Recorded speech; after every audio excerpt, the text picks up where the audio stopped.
Hello everyone, and welcome to the Fictional Vortex. So we are back with an interesting movie on what if Naruto was Descendants of Gods and Demons and Awakens badass smart Chakra Chain's new bloodline.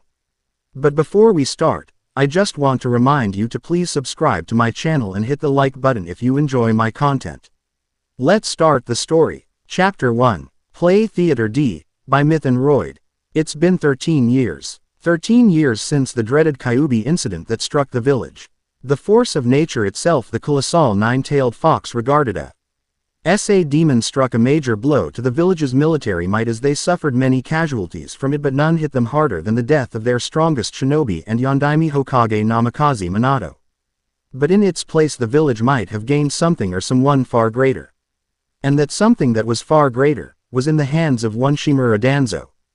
The old warhawk stood on the opposite side of a glass window looking into an all-white room.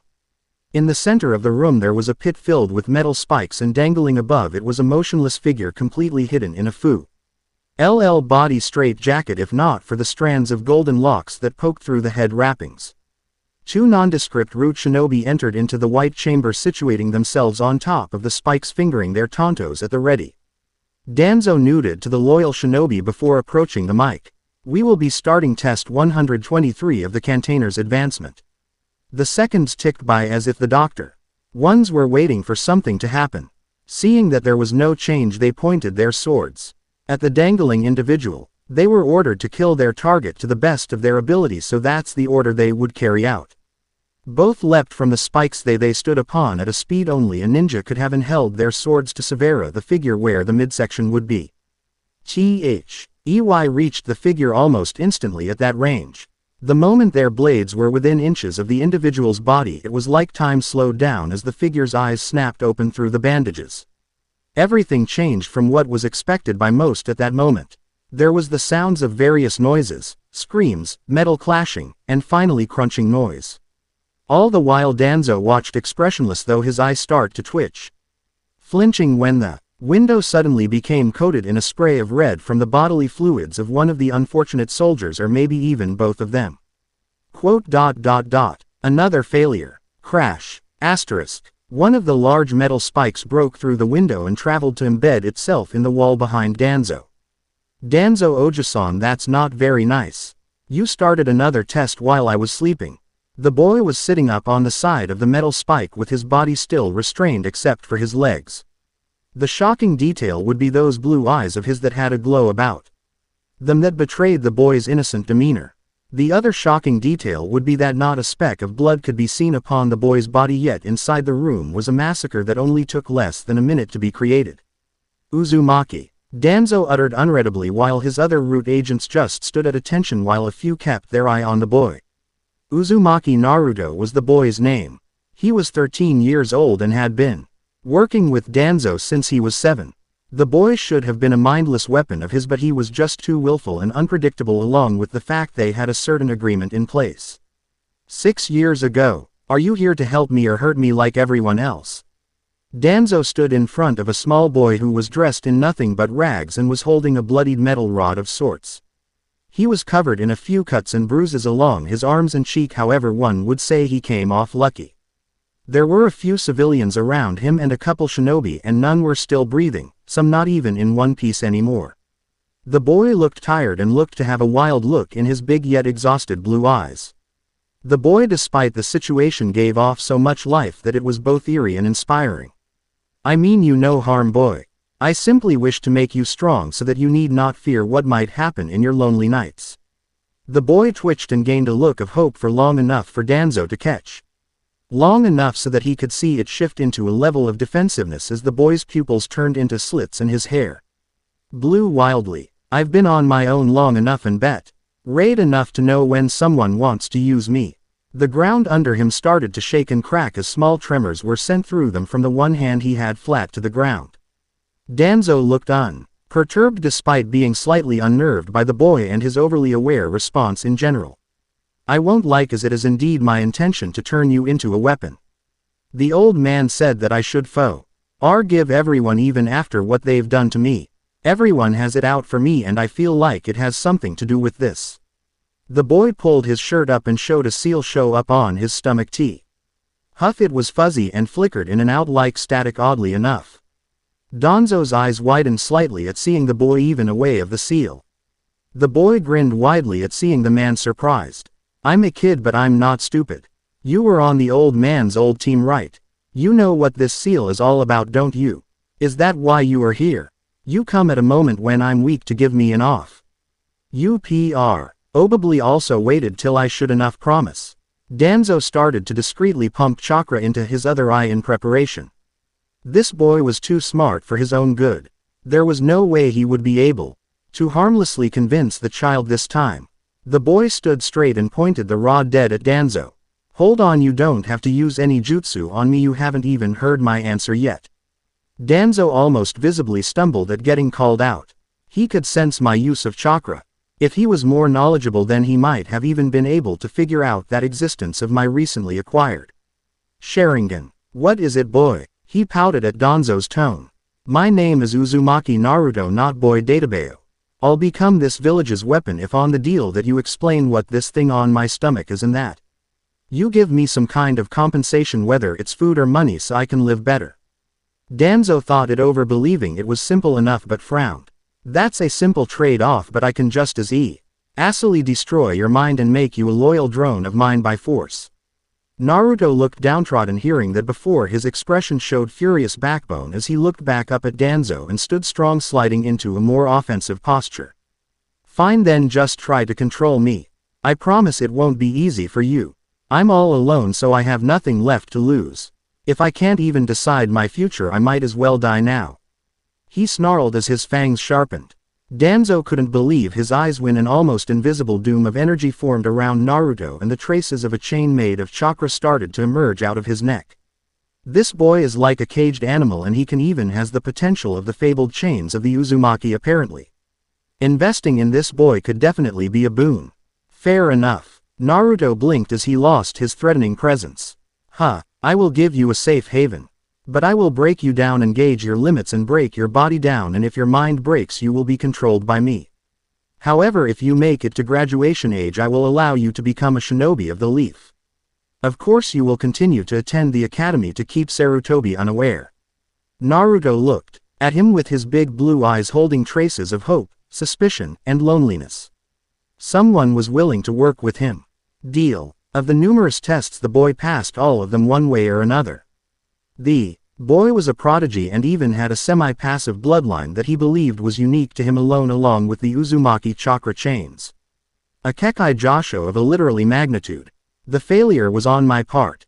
The graduation exams are in a few days. Be sure that you attend them so that I know at least some of these efforts weren't for naught. Naruto smiled at him happily as he watched him go. He closed his eyes and let out a deep breath before cracking his neck to the side. Sharply and through pure power, the straight jacket was torn apart as he forced it off him with his arms and strength. This will be fun. I can be me now. The end. Chapter 2. Start of a weapon. The day had finally come, as it was that time of year again for the next wave of possible genin hopefuls. The classroom filled with civilian and academy students. It was a time of peace, and so there was no need for any of the students to graduate early. That could, so everyone who was in the class pretty much knew each other or at least a couple years, but in most cases much longer than that. However, because of there being no incentive to grow, this both made a clear line in the skill level between the civilian students and the clan students, but it also made the clan students not as strong as they could be because there was hardly any stress or incentive to grow. So everyone's skill progressed pretty much at steady rates that curved off in the end. Though particular students that would not apply to this would possibly be the last Uchiha Sasuke. He was one of the few that pushed himself to be better and so grew faster than the others. However steeper this rate still became a steady one. With his drive so clouded with anger and revenge, along with the fact that he's on his own and can only teach himself so much, his potential was also stagnated. Revenge can be a powerful driving force to make one stronger, but he didn't even know who or where to direct it correctly. The rest of the actual shinobi children, and it was harder to gauge their potential for the most part, as they either hadn't shown enough drive or were too socially closed off to measure.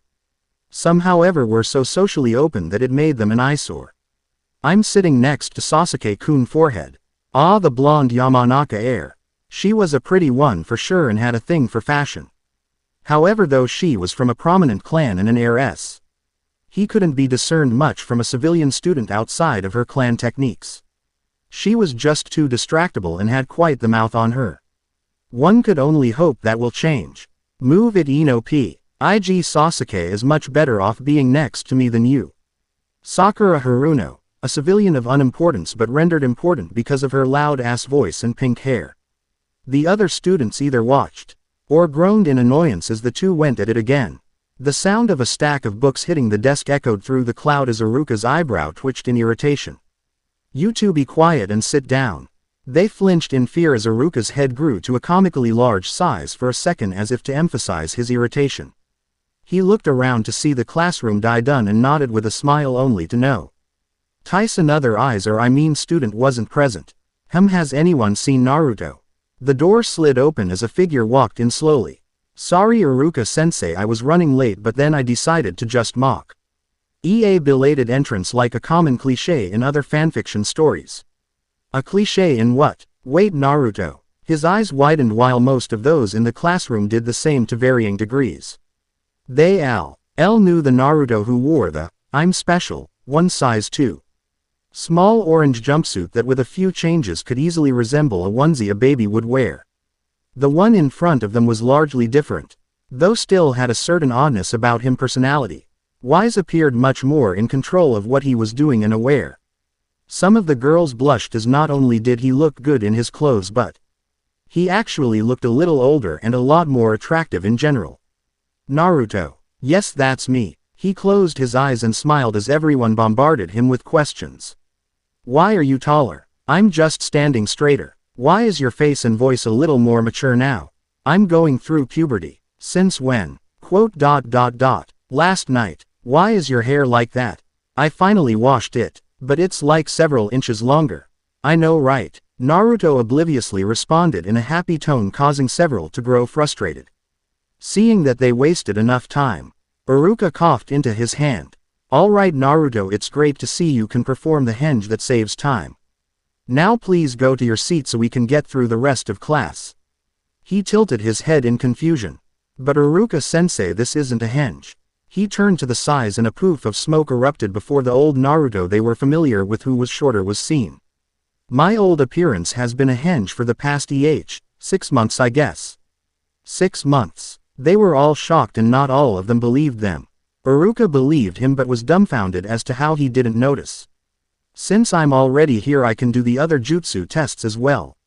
Naruto turned back into his current self as smoke dispersed again. He put his hands together in the ram sign and strained a bit as a vein on his temple bulged. Iruka let out a breath. As it looked like even with the changes Naruto's growth as a ninja hadn't really changed. Henge. Iruka was pleasantly surprised when there were 4 puffs of smoke and now there were 5 Narutos standing in front of him. The forms of 4 of them wavered for a second for a reason he wasn't sure, but that quickly vanished and they were from then on indistinguishable. Great job Naruto. You must Avenue worked hard before you could barely even make one clone, let alone the necessary 2. Naruto rubbed the back of his head and laughed as the clones dispelled, fading out of existence, getting Iruka's attention again. Yeah, this is still pretty hard for me to do because of my chakra after everything I've done. What about his chakra? Not the amount of it isn't the problem. Is it the demon? Quote, well then the last ninjutsu for the test was the kawarimi, right? Iruka nodded and Naruto got a sneaky look in his eyes. He put his hands in his pockets and fell back. When he was at a 45 angle with the ground there was a pop of smoke and a yelp of surprise before Sasuke appeared in his place, falling to the ground. Everyone's head snapped back to see in Sasuke's seat was Naruto with his feet propped up on the desk. Chihehe, I figured since the best went first that Sasuke can go now. He was met with glares from a few, primarily Sasuke and Sakura, and looks of astonishment from a number of others. He struggled a bit to prefer the clone technique but still formed more than the necessary amount and was able to perform the other 2 jutsu seamlessly. And if I looked right, then his eyes were so closed when he did the substitution and he switched with a living body, which is a whole another level of difficulty that many jonin can't even do. In the jutsu category alone I think even with the one issue it's still worth above a perfect score. After that the rest of the class proceeded with their own portions of the ninjutsu test, which only served to turn Naruto back into a social pariah but in a different way. Seeing the believed dead last perform the test so easily urged the rest of the class to one-up him, only for them all to ultimately fail, creating a wave of clout to their pride and self-esteem. Though a few weren't bothered by it. The only one who was able to successfully match Naruto was Sasuke in the clone jutsu, as he was able to create the same amount, though with some slight straining for a different reason. He was able to do the other jutsu flawlessly but not without seals. But Naruto had already expected that. It did catch his eye, however, that the Hyuga heir could do a transformation without seals, and both Shino and Ino along with Sasuke were able to bring the substitution jutsu down to one seal, though with varying degrees of difficulty. He suspected that with Hinata's heritage that she may have been able to do the same if her self-esteem lasted enough to try, as she did it before she did the substitution.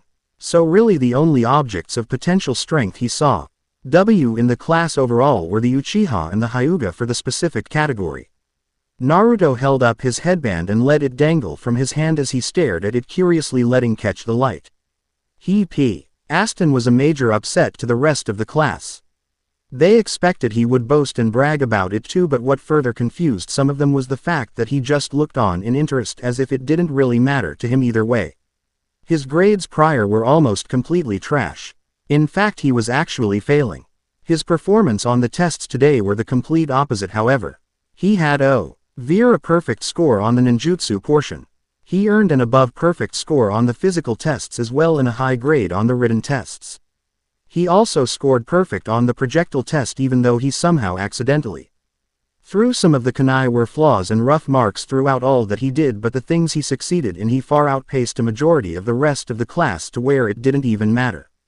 Iruka was congratulating them while also reading off their team names. Naruto leaned back in his chair as he had a feeling where he would be placed based on his scores. He had been failing the class.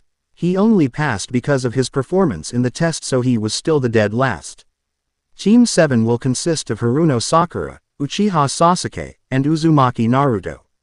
You will be led by Hatake Kakashi. Oh, Kakashi. Old man talked about him a few times. He tied his headband around his neck before leaning back and going to sleep. What can I find to eat? I could get ramen or I could hunt something. Now that I'm a ninja I can do either, and what's best is I have no curfew. Too bad old man Danzo had work to do tonight. Naruto walked through the words and found a small clearing with a stone in the middle of it. Deciding to eat later, he went and sat down on the stone looking up at the night sky. This is the start of when the rest of the world knows who I am. I might not have gotten this far the way that I am if it wasn't for the old man's help. Gigi helped too, but he's always busy with his Hokage duties. I bet everyone was surprised to see how I really am. I can't wait to see their faces when they see what I can really do. He sat up and crossed his legs while holding out his palm to look at. My peers will learn one way or another of what I contain. I guess it's about time for me to finally greet my tenant. He closed his eyes and went into a meditative state while still being subconsciously aware of the life around him. Centering his mind and lowering his breathing. Meditating was something he had gotten used to over the years and was something he could do with ease. He opened his eyes again to see that the scenery had changed to that over a dank and dark sewer. In front of him was a massive gate with a seal array on its lock. What it contained was pretty clear to him. Well, it was easier to get here than I thought. So my container has finally showed himself. The voice, while not projected to be loud, still reverberated through the area as a massive creature approached the gate coming into view. It snorted when it took in the sight of Naruto. TCH, and only mildly decent. Hi there. Nice to meet you. The beast stumbled before it refocused and glared at him. Nice to meet you. Do you dare mock me? Do you know who and what I am? Naruto put his hands in his pockets and started to rock back and forth on the balls of his feet almost like a restless child. But you are supposed to greet new people, right? That's how you make friends. Doesn't matter if you are human, animal, or demon. Raised and treated as the latter two more so than the first one, it makes no difference to me. So I say again, nice to meet you, Kyuubi. Naruto shrugged honestly, showing how little it mattered to him, though his gaze matured and sharpened when he said that last bit. The demon fox actually looked guilty for a split second before looking slightly irritated. And just why, might I ask? Would I ever want to be friends with a dirty ninja? Naruto stared at the scowling fox for several seconds. He then continued to do so for even longer, to the point that the fox actually shifted and started to feel slightly self-conscious. Why are you? Are you male or female or some other third thing? Some other third thing? Annoyed, the giant fox shouted at him. I am genderless. Why is that even important? I am a beast of chakra given consciousness. Nah, you're female. Wah. The fox's voice died as Naruto just dismissed the beast. Did you just assume my? Yeah, you are definitely a girl. Which is good though. With how rich and glossy your coat looks whenever you grow irritated, that shows that either that's a physical disposition or you are covering up your appearance, which is harder to do so when you lose track of your emotions. Also, your scent is really nice and one of a female, and I mean this in a non-perverse way, but if I were a fox I'd be excited right now. Quote. I hate to say it, but you are a lot more intelligent than I expected. I get that a lot. Now then, will you answer me or not? He spoke in a serious tone again as the Kyuubi sighed in defeat. I've already been sealed by a human. I suppose I don't have much more pride to lose. Its body broke apart into red yuki that swirled in a funnel, kicking up wind. Naruto watched blankly. The energy condensed and packed down to coalesce into a female form. The figure was a young woman around the age of 10 with messy red hair and thick black eyelashes. Since she was of prepubescent age, her attractiveness could be described as cute more so than anything. Her nails were naturally shaped to be sharp like claws and her lips were flushed pink and pouty. She sat on her knees in a raggedy oversized white shirt to keep her modestly as she glared up at Naruto from the other side of the gate. 2 little fox ears sprouted from her head with a matching tail. They're happy. Naruto stared at her with half-lidded eyes, showing a lack of interest which completely clashed with the fact that blood started dripping from his nose. This caused the fox girl to blush and start to scoot back defensively. Yes. Why is your nose bleeding? He wiped his nose and coughed into his hand. Sorry, lost track of myself for a second. Just so we can get this out there, you are legal, correct?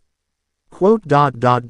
I'm changing back. Wait. I'm sorry, I'll stop. Naruto tried to keep a smile off his face. He wasn't really all that sorry. But why are you a little girl? I thought you'd be older. I rarely have a need to take a humanoid form, so age takes a bit for me to get right. Most of you humans look the same to me. Good to know. Now then, how would you like to get out of here? What? Naruto's head snapped to the side for a second as his eyes narrowed and he turned serious. Hold on, I have to take care of something real quick.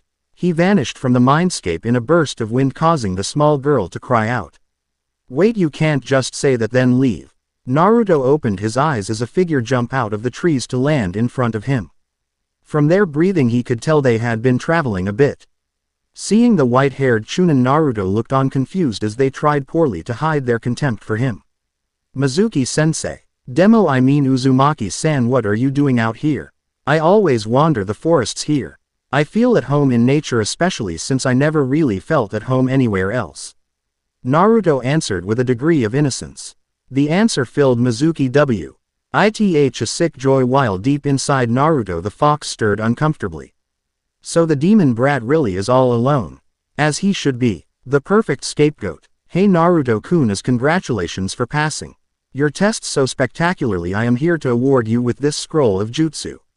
It's filled with the strongest as a present for promising shinobi like you. He gave his best eye smile at Naruto while taking out a large scroll off his back. I already copied parts of the scroll, but I won't be able to get away with it all. Better to cut my losses and dump the blame on the demon. Naruto turned his head to look at the scroll and stared off at it for an awkward amount of time. Mizuki tapped his foot impatiently at the boy's lack of response, though he grit his teeth into a smile. What is it? What's wrong? It was only a matter of time before Anbu caught up and he was exposed. Naruto took a few more seconds longer than answering before his eyes shifted to Mizuki, having a calculating edge to them. Do you think I'm an idiot? Just how exactly did you get your hands on the forbidden scroll? Mizuki flinched at getting called out that fast. What? Ah, I get it. You betrayed the village and stole the scroll. Probably to take it to some other village where you can seek sanctuary. Not a bad plan. After all, you are a pretty worthless shinobi, so no village would ever take you in without some kind of deal. Mizuki's face quickly turned to growl at Naruto for insulting him in such an uninterested manner. So the demon shows his true intelligence. He summoned a giant shuriken and sliced it WN on Naruto, who quickly somersaulted out of the way with a grace as he flew through the air and landed on a tree branch with his hands in his pockets. You just called me a demon. I believe that violates Gigi's law. Sorry, but for your piling up list of transgressions I have to kill you now. Ha ha ha, a cocky brat aren't you? You think just because you are a ninja now that you stand a chance. I'm a Chunin, an elite ninja, while you're hardly a genin. He threw the giant shuriken at Naruto only for him to catch it easily through the ring with his foot. Nice throw. Mizuki growled and threw his second shuriken at Naruto in rage. Don't mock me, you demon trash. Naruto snapped his leg down, flinging the shuriken back at the other one as they deflected off each other. Why do you keep calling me demon? I didn't even do anything to you. Don't play dumb. Do you really not know? Mizuki jumped up onto the branch at Naruto with a kunai out. Naruto leaned from side to side, dodging them with a tired level of skill. 14 years ago, the nine-tailed demon fox attacked the village and massacred many, even killing our Hokage. In order to beat the demon, it was sealed into a small child. You are that child. You are the demon reborn. Mizuki grabbed Naruto's head in one hand before thrusting his other hand holding the kunai at his face, trying to catch him while he was surprised. Instead, the kunai was kicked out of his hand sharply by Naruto's foot that shot up in an angle that showed his flexibility. Cool. But then if I'm a demon?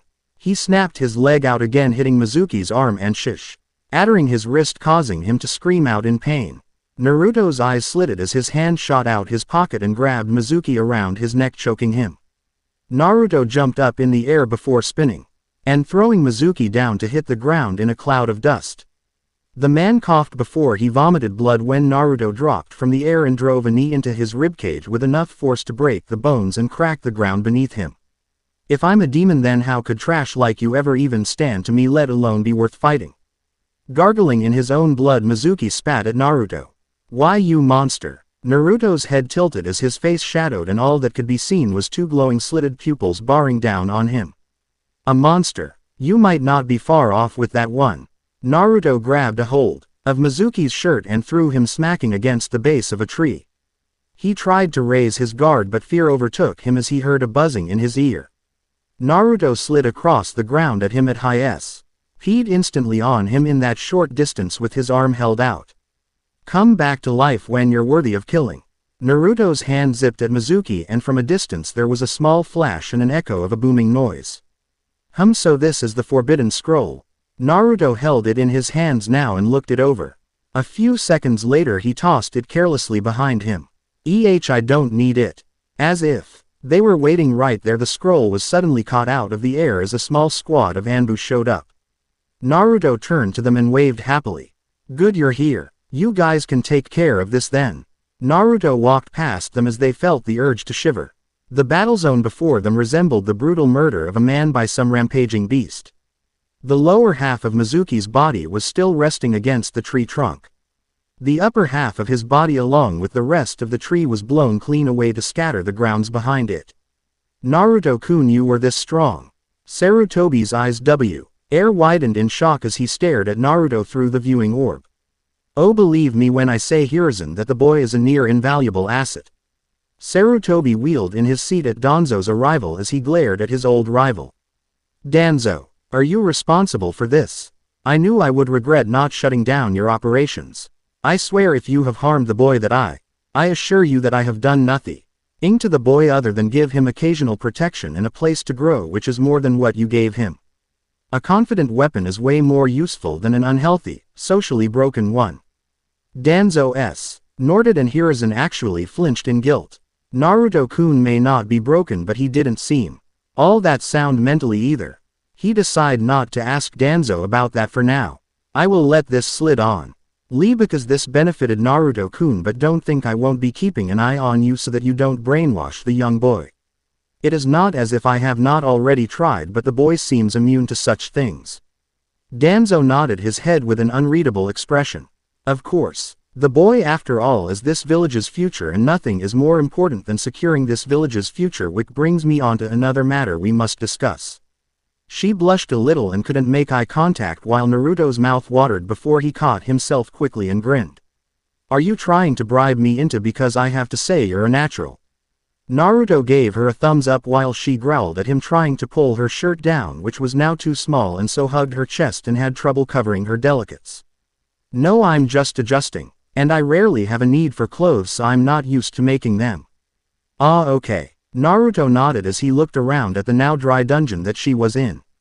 As if responding to some silent command, the scene quickly changed to that of a forest filled with lush vegetation and gentle sunlight. Though the she was still in her cage. All right, I believe I asked you if you would like to get out of here. She glared at him in suspicion but nodded. Well then, how would you like to help me out a bit? In exchange I could, let's say, extend the range of your leash. Why would I help you out? I could just let you die. Even work against you at a critical moment. Sure, it would affect me too, but I'd probably respawn eventually. She smirked at the idea. She wasn't sure if she really would survive his death, nor was she actually too happy about the idea of him dying, but she would exact some control from this deal where she could. I suppose you are right. But let's say you do decided to hinder me. Naruto's eyes shadowed, and with a silent step he entered the cage, which made the fox girl stumble back at how boldly he threw caution to the wind. I too can make this very difficult for you. His hair started to flare out wildly and her hair bristled in the sense of danger as she heard a buzzing in her ears. She growled and quickly grew to her giant fox form. Real one, which was more red than orange with darkened paws. Do you dare threaten me, mortal child? Suddenly a chain shot out the ground around her neck, tightly choking her and pulling her down to the ground with a crash. She yelped in surprise and saw Naruto standing right in front of her snout. I'm not just threatening, I'm giving you a promise. Naruto's eyes slitted and bore down on her jaw. Ingerously as an ethereal metal chain formed around his own neck, and he grinned wildly. The chain on her own neck glowed brightly before her Biju form was shattered, and she was instantly brought back down to a teenage girl. Before she could regain her bearings, she cried out when Naruto roughly pulled on the chain that now acted as a leash on her by her neck and held her up to eye level. With the look in his eyes and with how fast the situation was switched on her, she actually felt a certain amount of fear. I'm smart enough to know that I can't take you on in a straight fight, but in here I don't have to. As long as you are my tenant, I can suppress you and drag you through the mud and tan your lovely hide with these same chains. He held out his other hand in a clawing motion, and it started to vibrate and glow white before he held it over his own stomach as the seal appeared and the area around them started to tremble and fall apart, and she twitched as she felt like she was being electrocuted. After a few seconds, Naruto removed his hand. I think it's clear I have other ways of making things worse for you here as well. So tell me now, will we be able to get along? She squirmed a little and shivered from his tone in her ears. It was sadistic and she could feel him grinning. She nodded her head submissively, looking down. Good, now what is your name?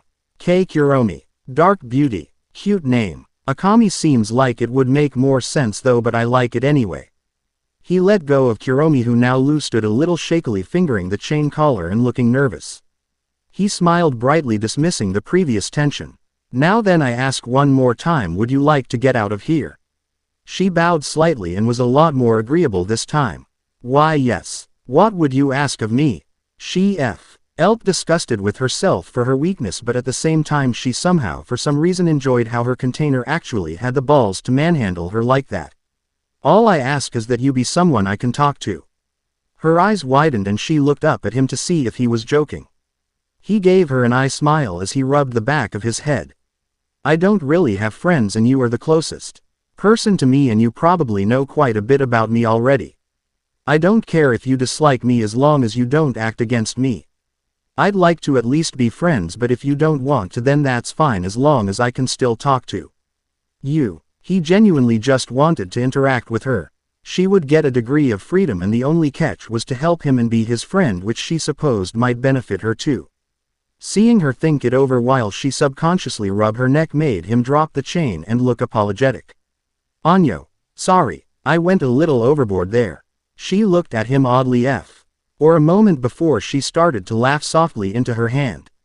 Alright then, I'll be your partner, Naruto-kun. Naruto calmed down and gave a soft smile that radiated with hers. She had a blush on her face, though it was hard to tell in her small fox body. Remember, Kuromi-chan, if I die while your mind is outside my body, the backlash could destroy your consciousness. She was blushing because Naruto was topless, stretching in the mirror. He was quite toned, and while not built up since he was still growing, he was still quite lean and defined. All in all, a perfect specimen of health. I already told you I won't kill you. I'm just giving you a warning in general. I am a shinobi now after all, and though I don't plan on ever dying, there are dangers everywhere. She sat on his bed and turned int over Yukai form while wearing a sleeveless black top that hugged her chest and had a zipper going up the middle and white shorts. The chain was thick and held around her neck now as a semi-permanent accessory to complete her look. She felt the black made her eyes and fur stand out more. She crossed her long legs, which Naruto stared at in the mirror for a second before putting his shirt and jacket on. A moment later his own chain appeared around his neck, though his hung looser. Well, let's get going, shall we? Hatake though is notorious for being late, but I don't want to be late just in case he shows up on time. She nodded and jumped at him, and in a swirl of energy landed on his shoulder as a fox kit. His eye twitched as he glanced at her. Why did you do it like that? Because it's fun. Now I hope you put on a good show for your queen. Yes, my queen. He mocked her, but the tone he put into it was still enough to make her blush. Having a friend for once might have its benefits. End. Chapter 3. Bell Test. 867, 868, 869. Sakura was watching Naruto perform continuous push-ups in odd fascination while Sasuke just leaned against a tree and ignored them. It had been almost 3 hours since the time they were supposed to meet in the morning. Naruto knew Kakashi was notorious for being late, so he wasn't really all that bothered like his two teammates were. He decided to take a nap or light resting while he went into his mindscape to spend time with Kuromi. Mostly it entailed him making his mind more comfortable for her. After a good bit of work and just enjoying her company, Naruto left his mind while keeping up a mental link and went into doing push-ups. 900. Phew. He then moved himself into a handstand and balanced on one arm just to show off a little. Hatake, are you gonna just keep waiting in the tree, or did you think I started these exercises just because? This alerted Sasuke and Sakura as they heard a rustling in a tree ahead of them before Kakashi dropped out. You're late. Naruto winced as he lost his balance and fell on his side, groaning. Too loud. Judging from memories, she is a very vocal human. Why don't you just rip out her tongue? Because I have self-control. He could hear Kuromi snorting in his head, not believing that at all. Kakashi walked up to them, though he was surprised that the assumed dead last was able to detect him. Sorry, I wanted to show up earlier, but I got lost on the path of life. Ah, that makes sense. I've lost my way on that path a number of times. Naruto said it in a ponderous way, but still had enough implied meaning to make both Kakashi and Kuromi flinch. Well, since you all are here, let's get started. Naruto walked towards a stump and placed down a clock and then took out a pair of bells. Alright, you all should find this one simple. All you guys need to do is get a hold of these bells. If you get a bell, you pass. But sensei, there are 3 of us and only 2 bells. Sakura asked the obvious question, which really should not have been asked. Well, that just means whoever cannot work to get the bells fails and gets sent back to the academy. So obviously the test is to get us to work together. The one that doesn't participate in helping get the bell together gets sent back, but then there would just be the 2 of us. There are no permanent 2-man squads in the Leaf Village, which means the test is likely a ruse to see how compatible we are. Naruto grinned mentally while Kuromi looked at him in their mindscape. Wow, you're kind of smart. Kakashi put the bells back on his waist. Alright then, you are free to use whatever means you have available to get the bells from me. You have 1 hour. Begin. They scattered from the clearing while Kakashi stood there without reacting as he had his nose in his book. After a few seconds he blinked to see Naruto standing in front of him in the same way, reading a book. You aren't taking this too seriously, are you? I could say the same to you. Kakashi nodded at the retort. Touché. Naruto looked up finally and pocketed his book. So you like reading porn in public. I prefer reading The Art of War. I don't read too often. Though. Naruto stood with his hands in his pockets and smiled. Well, I already figured out the point of this exercise, so it really doesn't matter what I do. Kakashi's eyes widened upon hearing that. Already. This kid is supposed to be the dead last of the academy, isn't he? But that won't stop me from fighting you. Naruto took out a kunai before charging at Kakashi. Set to impale his chest. Naruto's eyes widened when Kakashi suddenly vanished. The next moment his arm was held behind back with his own kunai pointed at his skull.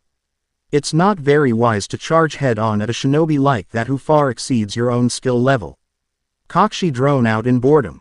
Naruto's shocked expression became a grin and Kakashi's eyes widened slightly when his hand started to shake as Naruto's arm flexed and started to push back against Kakashi's hold. Maybe the worst place to be is close to me. Naruto clamped his teeth and his body bristled as he released a small shockwave that broke Kakashi's restraining hold and pushed him back a meter. What? Exclamation mark quote. Naruto's shadow was on him quickly and did a diagonal slash with his kunai, which Kakashi diverted away from him with his own kunai but still felt the force of the strike. Naruto spun on the balls of his feet and did a swift roundhouse kick to Kakashi's midsection that barely missed him. Naruto followed up with another one and another one as each kick on. Lee missed him by a small margin as he continued to step back. Kakashi's hand shot forward and grabbed Naruto's foot before yanking him and slamming him back into the ground.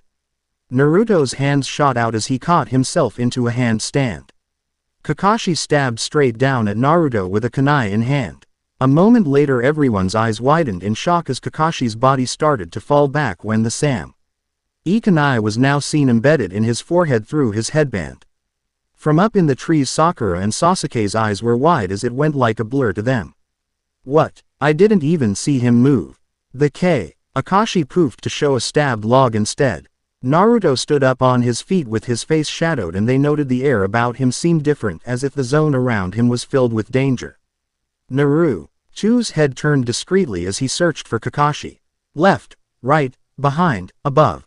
Where are you? A pair of hands shot out of the ground to grab his ankles only for Naruto to stomp down the moment the ground broke. He grinned as the ground under him was crushed as light flashed through the ground for a second. Base. A grin spread on his shadowed face as the hands under him went limp and blood sprayed from the ground. Of course you're down below. A second later the same Kakashi disappeared in a poof of smoke. A kunai suddenly was pressed against Naruto's neck as Kakashi stood behind him watching him intently now. Well, you have my attention now and apparently the ground is off limits when facing you, huh? What was that trick you used anyway? The air around Naruto suddenly lightened intently as he gave a more light-mooded grin. Actually being near me in general is off limits apparently. Kakashi flinched at that as he felt there was another meaning in those choice of words. He stumbled again when Naruto leaned to the side and stabbed himself on the kunai. He vanished in a puff of smoke that had the feel of a firecracker with its low pop as a jolt of vibrations went through the kunai and up his arm, forcing him to drop it on reflex as he held his hand from the tickling of his nerves. He can use shadow clones. What kind of shadow clone was that even? Sasuke had tried his own hand against Kakashi. He had been able to surprise him momentarily a few times, but ultimately he just knew Kakashi didn't take him as seriously as Naruto even though he fought him a little longer. He felt a blaze of fury well up inside him at that. How dare the dead last show him up? He's just a clanless orphan of a loser. He should be better than that outcast. He continued to brood as he watched the clearing where Kakashi was from the bushes. He heard an ear-bleeding feminine scream but he ignored it. Sup? Sasuke tumbled away from the voice before rolling onto his feet with a kunai in hand. He saw Naruto crouching across from him waving. Hey Sasuke, wanna team up? Sasuke stood up and scowled at him. Why would I team up with you, Dobi? I'm an Uchiha. I am all the help I need. Oh, you need help, alright. Naruto's face went from cheery to tired as he sighed and stood dusting himself off. Look Sasuke, Hatake Kakashi is a Chunin, an elite one at that who achieved said rank by the time he was the age we are now, whereas we are newly minted genin. With his superior speed and strength and you not able to use the Sharingan, there is no way you will be able to win alone. The mentioning of the Sharingan seemed to trigger Sasuke as he became fragrant. Oh, and you think you can do better. Know your place. Even without my Sharingan you are hardly even worthy enough to gaze upon my feet. I am an Uchiha and you are some worthless commoner. Oh, I can do better, all right. I'm bored of this already. Naruto simply walked towards Sasuke, confusing him. Sasuke was about to speak out only for the back of a hand to crack upon the side of his jaw as Naruto bitch slapped him hard, making him knock up against the tree right behind him. Back in the clearing, Kakashi's eyes widened comically from his book as he was somewhat aware of what they were doing because of his sense. What the hell? Sasuke held his face in pain as he groaned out loud. Look at me. Sasuke W. It out thinking did so only to receive a first to the other side of his face as Naruto punched him hard to the ground. Naruto then kicked him up in the stomach as he coughed up saliva before he grabbed hold of his shirt and held him up to the tree with one hand. Listen here, princess, I grew up on the streets. Don't think I'll let you run your mouth like that again when I try to be reasonable with you. Else I'll make you cry. Got it, Duckus? Sasuke glared out of one eye at him in defiance. Naruto blinked at him bored before suddenly cocking his fist back, causing Sasuke to flinch. Naruto snort. As a smirk found its way on his face and he dropped Sasuke to the ground. That's what I thought. Several minutes passed before Kakashi saw any more action. Without warning, Naruto jumped out of the trees at him with an axe kick. The kid is back for another round. Kakashi pocketed his book and held his arms up to block. When the leg made contact he gasped when the force of it made his legs shake as the ground under him cracked. Kakashi grabbed hold of the leg and threw him away. Suddenly a barrage of shuriken went through Naruto as he blew up in smoke and went straight for Kakashi. With hardened reflexes, Kakashi whipped out a kunai and deflected them all in rapid succession. He flinched a bit as upon making contact with each weapon a tremor from some kind of charge was sent up his arm. What kind of chakra is this? He turned around again to block Naruto, who had a kunai in his hand. Naruto pressed forward before Kakashi pushed him back and they started to parry each other's kunai in rapid succession, causing sparks to fly. Naruto had a wild grin on his face as he grew progressively faster. Kakashi started to sweat lightly as he held Naruto off. This speed, if it keeps up, I'm going to need my Sharingan soon. Naruto suddenly leapt up with a downward slash, causing Kakashi to block upwards. Kakashi was startled when he saw Sasuke kicking the spot where Naruto had just been with a sweeping kick. The Chunin quickly stepped back while throwing Sasuke away and jumping to launch a kick right at the side of Naruto's face hard, all in a fraction of a second's time.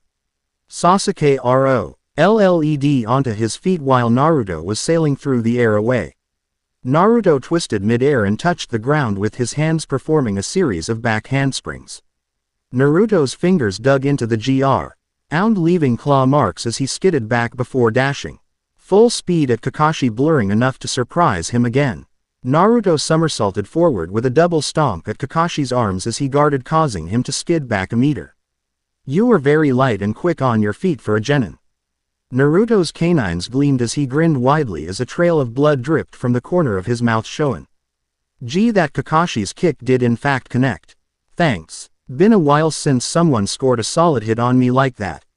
Naruto pushed off and a building of chakra could be felt along with the sound of hand seals. Kakashi was able to look behind Naruto to see Sasuke going through hand signs he was familiar with. Fire jutsu. A fresh genin should not have enough chakra enough for that. Kakashi then saw Sasuke's line of sight and saw it was on Naruto. Is he trying to kill him? I thought his positioning earlier was just a coincidence.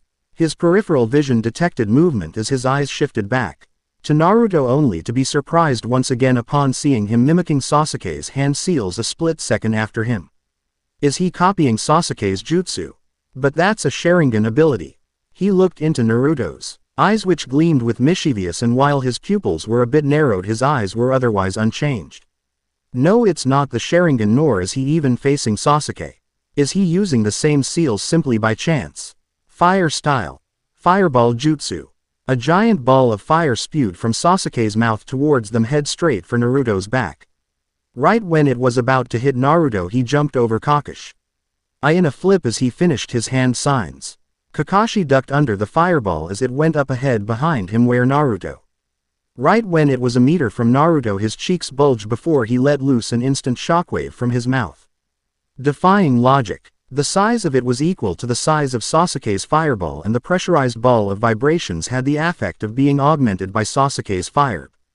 All as it shot straight through it, turning Ito a bright ball of heated sonic force. Because of how close Kakashi was with him, only being a few meters away from Naruto and his attack being much faster than Sasuke's anyway, he was hit full force with it near instantly. The ground where Kakashi was exploded in a small crater as his position went up in smoke. Naruto landed on his feet and put his hands in his pockets. Be crushed at the speed of sound. You two are starting to become a handful. A kunai was suddenly up against Naruto's neck as he felt a wave of deja vu. Kakashi wasn't taking this lightly anymore, as he had a serious narrowing in his eyes. Naruto let out a breath to the sky, not acting threatened at all. Where are your bells, sensei? Kakashi's eyes widened as he had actually forgotten about them momentarily. Cursing himself for getting distracted, he looked down at his waist to see them gone. Hearing the jingle of said bells, Kakashi looked back at Naruto to see him glancing back at him with a grin and the pair of bells in hand. Kahehe. The hour was now up and the entirety of Team 7 now stood in front of wooden posts. Sasuke was scowling a bit with a few scuffs and bruises on his face, and Naruto was rocking on his feet, seemingly oblivious. Kakashi also received a few scraps and had to discard his flak jacket after Naruto's last attack had made it unbearably hot and shattered. Sakura looked depressed as she hadn't done a very good job at all. Naruto, on the other hand, looked like nothing was wrong in the world. Kakashi, after a few more moments, spoke up. Well, I'm impressed. Sasuke, your skills are already high genin level, at least in Naruto your skills far exceed what was recorded in the academy up until that last even got the bells. So what are you going to do with them now? Naruto shrugged and tossed a bell to both Sasuke and Sakura, surprising her. Well, Sasuke was great when it came to listening to my plan. And what was your plan? To kill me. Kakashi almost lost his footing upon hearing that. What? Naruto held out his hands and gained a dark and crazed look on his face. I knew that the chances of Sasuke willingly fighting with me from the start was very low, so I gave him some incentive. I knew that he would have little issue with trying to harm me, so I used that to my benefit. If Sasuke kept aiming for me or aiming for you through me, you would be concerned with what our goals were and grow distracted. I have a sensor-type ability where I can feel the disturbances in air and sound around me, so I can feel Sasuke's movements even without being able to see him, which makes it easy to avoid and also lets me know what hand signs he is using. Their eyes widened at that, as that was an incredible defensive sensory ability to have. Kakas. I wondered where such an ability came from. If the boy used it right, it could serve as a counter to Byakugan and Sharingan users potentially. He was concerned with how willing Sasuke went with such a plan though. But then why, when you used the same hand seals, did you use a different jutsu? Naruto chuckled and scratched his head at the question. That actually is just my version of it. See, I have a problem with my chakra in that I have trouble separating it into different basic natures, but at the same time my chakra passively isn't normal. It's basically like disturbed chakra, as it's audible and shakes a lot. Hard to control and hard to grab hold of to separate. Kakashi was surprised, as that likely meant the boy had a bloodline, though the control issues could be a problem. Well then, I'll note that for later. Why did you give a bell to Sakura though? Surely she didn't help out in your little plan at all. Sakura flinched and looked down at her feet. Naruto simply tilted his head and blinked, confused. What are you talking about? Of course she helped. She was able to distract you long enough to where I could form my plan with Sasuke without you being aware of half of it. If she fell prey to your genjutsu, that wouldn't have happened. Sakura's eyes widened, as did Kakashi's, though for a different reason, as he felt his blood chill a bit. He knew Naruto was lying, but it was also saving face for his teammates. It was likely he just manipulated the situation so that Sakura could benefit as well without her knowing, but that wasn't what bothered him. What put him on edge was the fact that Naruto somehow was aware of the jutsu he used on Sakura even though he was nowhere around at the time. It raised the question as to whether Naruto had some kind of stealth talent he didn't know about and was able to stalk him without him knowing, or that his apparently sensory abilities range extended far further than he had assumed. Yep, so anyway Sakura helped so she gets a bell. Cack. Ashi just decided to chuckle, waving off the information for later. Well then, so those two pass, but now you fail and have to go back to the academy. PSSH, you and I both know I'm not going back. Yo, you told us those who got the bells would pass. Well, I already got the bell, so I gave it to them so they could pass. Besides, the bells weren't the main objective anyway. You wanted to see if we could work as a team. I'd say my decision at least shows there is hope. His two teammates looked confused, whereas Kakashi beamed happily. That's right, the goal of this exercise was teamwork. Thereafter are number 2 or 3-man official cells in Konoha, so if one of you failed you likely all would have been sent back. I'm under the firm belief that those who abandon the mission are trash, but those who abandon Air friends are worse than trash, so if you can't even work with your teammates then I have no problems with failing you all. You guys didn't do great altogether, but you did do good enough for me to pass you. He glanced specifically at Naruto when he said that. Woo! Naruto pumped his fist to the air. Hokage's office. Chunin had gathered to give their Hokage their reports on whether or no the teams they were given passed or failed. There was also a number of other Chunin there who were only present to be informed. So teams 1 to 6 were all failures. The Chunin in charge of them some looked abashed. Sarutobi, the Sandaime Hokage of the village, sighed tiredly at that. Tot was already about 60% of the teams. He knew that there was about a 66% fail rate, but more passed in older Jin. Rations and the curriculum was harder back then. An eye-catching Chunin with long wavy black hair and a tight dress that looked like it was formed out of bandages somehow stepped up. Chunin Yuhi. Kurenai reporting that Team 8 has all are a bit rough around the edges and all have strong character flaws, but together they could potentially mend well. I hope to make them into a prime tracking team. N. How experienced was Kurenai even at tracking? It always bothered me how a genjutsu specialist could train a tracking team.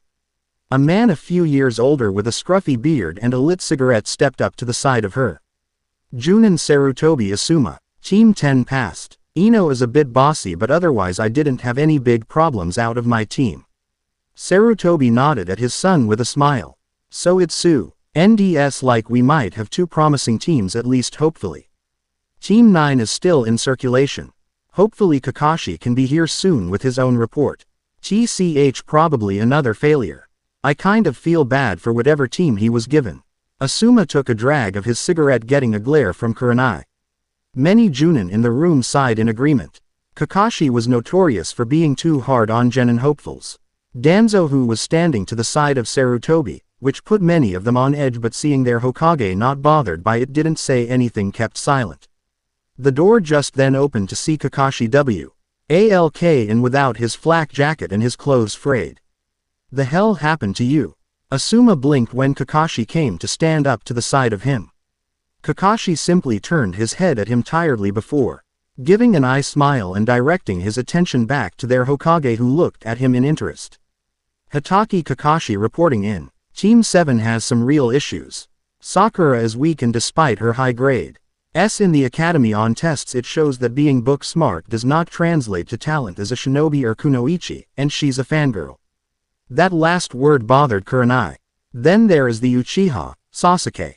Gave you a challenge, huh, Hitaki? A no-named Chunin shouted out, which led to some laughter of agreement. Kakashi ignored them and continued with his report. Sasuke has possibly both a superiority and inferiority complex. He is skilled, possibly high genin level already, if not low Chunin, but he's no Itachi. His potential is there, but the level he's at with such a disposition shows how much he has been coddled. He seems to be skilled in fire jutsu already though. When I fought with him he was also able to touch the bells on his own because of his talent in taijutsu. This caused murmurs along with comments of, well, that's to be expected, as praise towards the Uchiha throughout the room. And then there is Naruto. Scowls showed up on the faces of many in the room, which the 3 Chunin along with Sarutobi and Danzo took note of. The few in the room who did not react negatively who stood out were Mitarashi Anko, Yugao the Anbu captain who was only there to be briefed, Genma, Ibisu, and a few others. If the clan heads were present they probably would stand out as well. Naruto is definitely not what I expected, though he may still be an adept troublemaker. He's hard to read as the way He speaks goes from being lighthearted and oblivious to serious and malicious. That unpredictability I wouldn't say is a bad thing though, as he still seems to be level-headed regardless. But I'm not sure how well he gets along with his teammates. He will back them up, I feel though. They all looked at him intently for a few moments. But when nothing happened and instead he took out his porn novel and started reading, a tick mark appeared on Kuromi's head as she shouted, "Well, are you going to tell us what happened to your vest?" Kakashi looked up as if he had forgotten where he was, to which Sarutobi and Asuma chuckled. "Oh right, how could I forget? Well, Naruto destroyed it. In terms of raw combat ability, I would say Naruto is both more skilled and stronger physically than Sasuke, maybe even faster, but definitely more agile.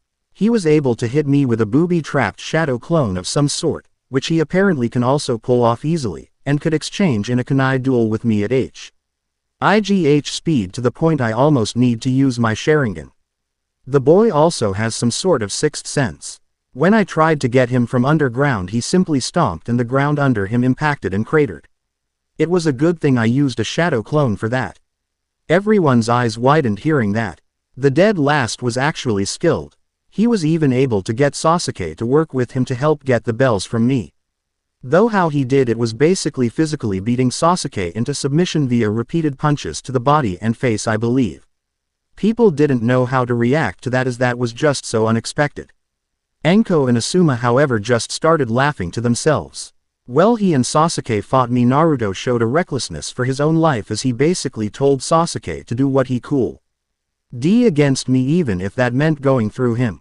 But that might not have been a terrible plan, as it distracted me for his safety, and Naruto apparently has a talent as a sensory nin.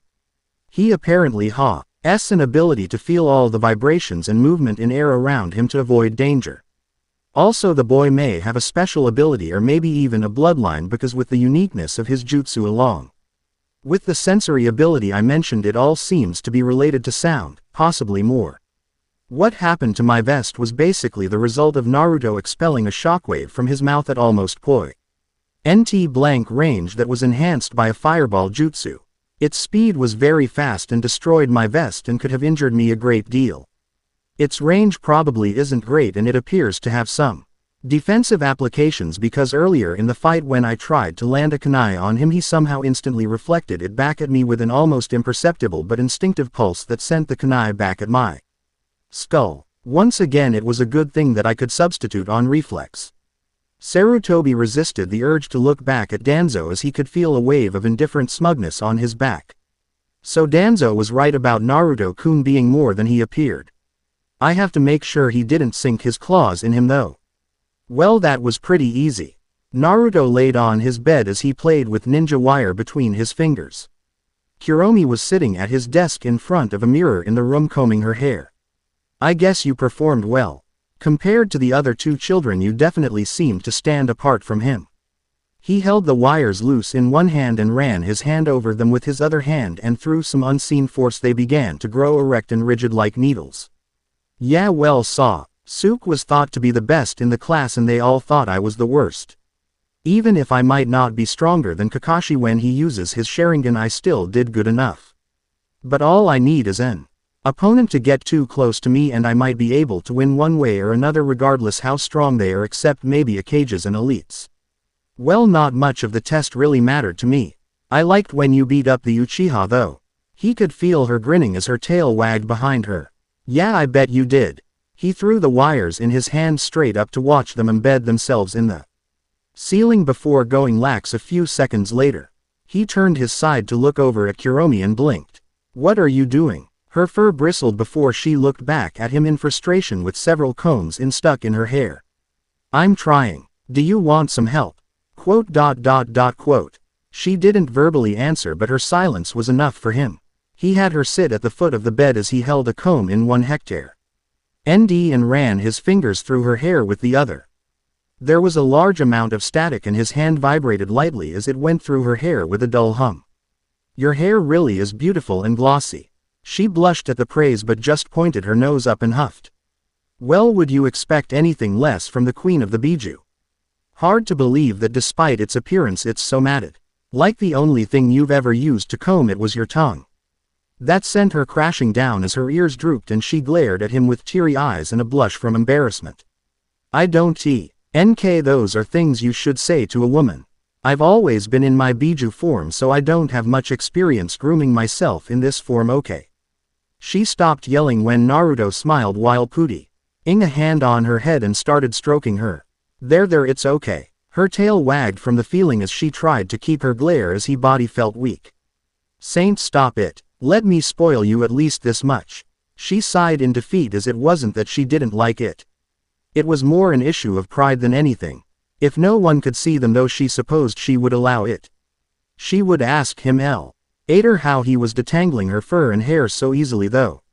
Even a master must groom his pets. That earned him a slap, though he had been expecting it. The goddess before him, that was the Stranges. Biju would only take so many blows to her pride after all. End. Chapter 4. Into Wave. Kahehe. Naruto chuckled lightly to himself as they stood in the office of the Hokage. His chuckling earned him glares from Sasuke and Sakura pointed at his back. Sasuke was covered in scratches and Sakura in dirty as they tried to catch the wicked cat Tora. Naruto didn't have a mark on him. All he had to do was reach out and grab, and the cat didn't even hiss at him. Naruto did feel a tinge of regret at getting the cat, though, as it now was being squeezed to death by its owner. Ah, Tora-chan. Mommy's it's okay now, I'll never let you out of my sight again. You said that last time, was the deadpan thought of those in the room. The daimo's wife was one who should not be entrusted with any animal, but it wasn't like it was Naruto's problem. Kakashi of course didn't help in the task of catching the cat since it was a D-rank mission. After the fat woman left, the others let out a sigh of relief, as did Iruka, who was standing to the side of the Hokage to greet the genin who finished their missions. Sarutobi gave a grandfatherly smile at the group as he congratulated them. Well, good job once again everyone on completing another D-rank mission. Gigi, I think it's time we got a C-rank mission. Iruka yelled at Naruto for that. Naruto, he is our Hokage, show him some respect. Naruto just dug in his ear and acted like Iruka wasn't even there, which caused a vein to pop on his forehead. The old Hokage chuckled and waved it off. It is perfectly alright. Well, Kakashi-kun, what do you think? Are your genin ready for a C-rank mission? Kakashi looked over at his students to get a read off of them. Sasuke perked up ever so slightly, showing he was eager for the prospect of finally having a real mission. Sakura looked unsure of herself as she stood silently. He knew that if Sasuke went, then she would fall in as well. Fangirl mentality after all. Hopefully a real mission make her take things a little more seriously. A sweat drop grew on his head as he chose not to look at Naruto, as he could feel a gave from Naruto that, while probably appearing innocent, was filled with discreet killing intent that only he could feel. Like if he refused a higher ranked mission, that Naruto might hurt him.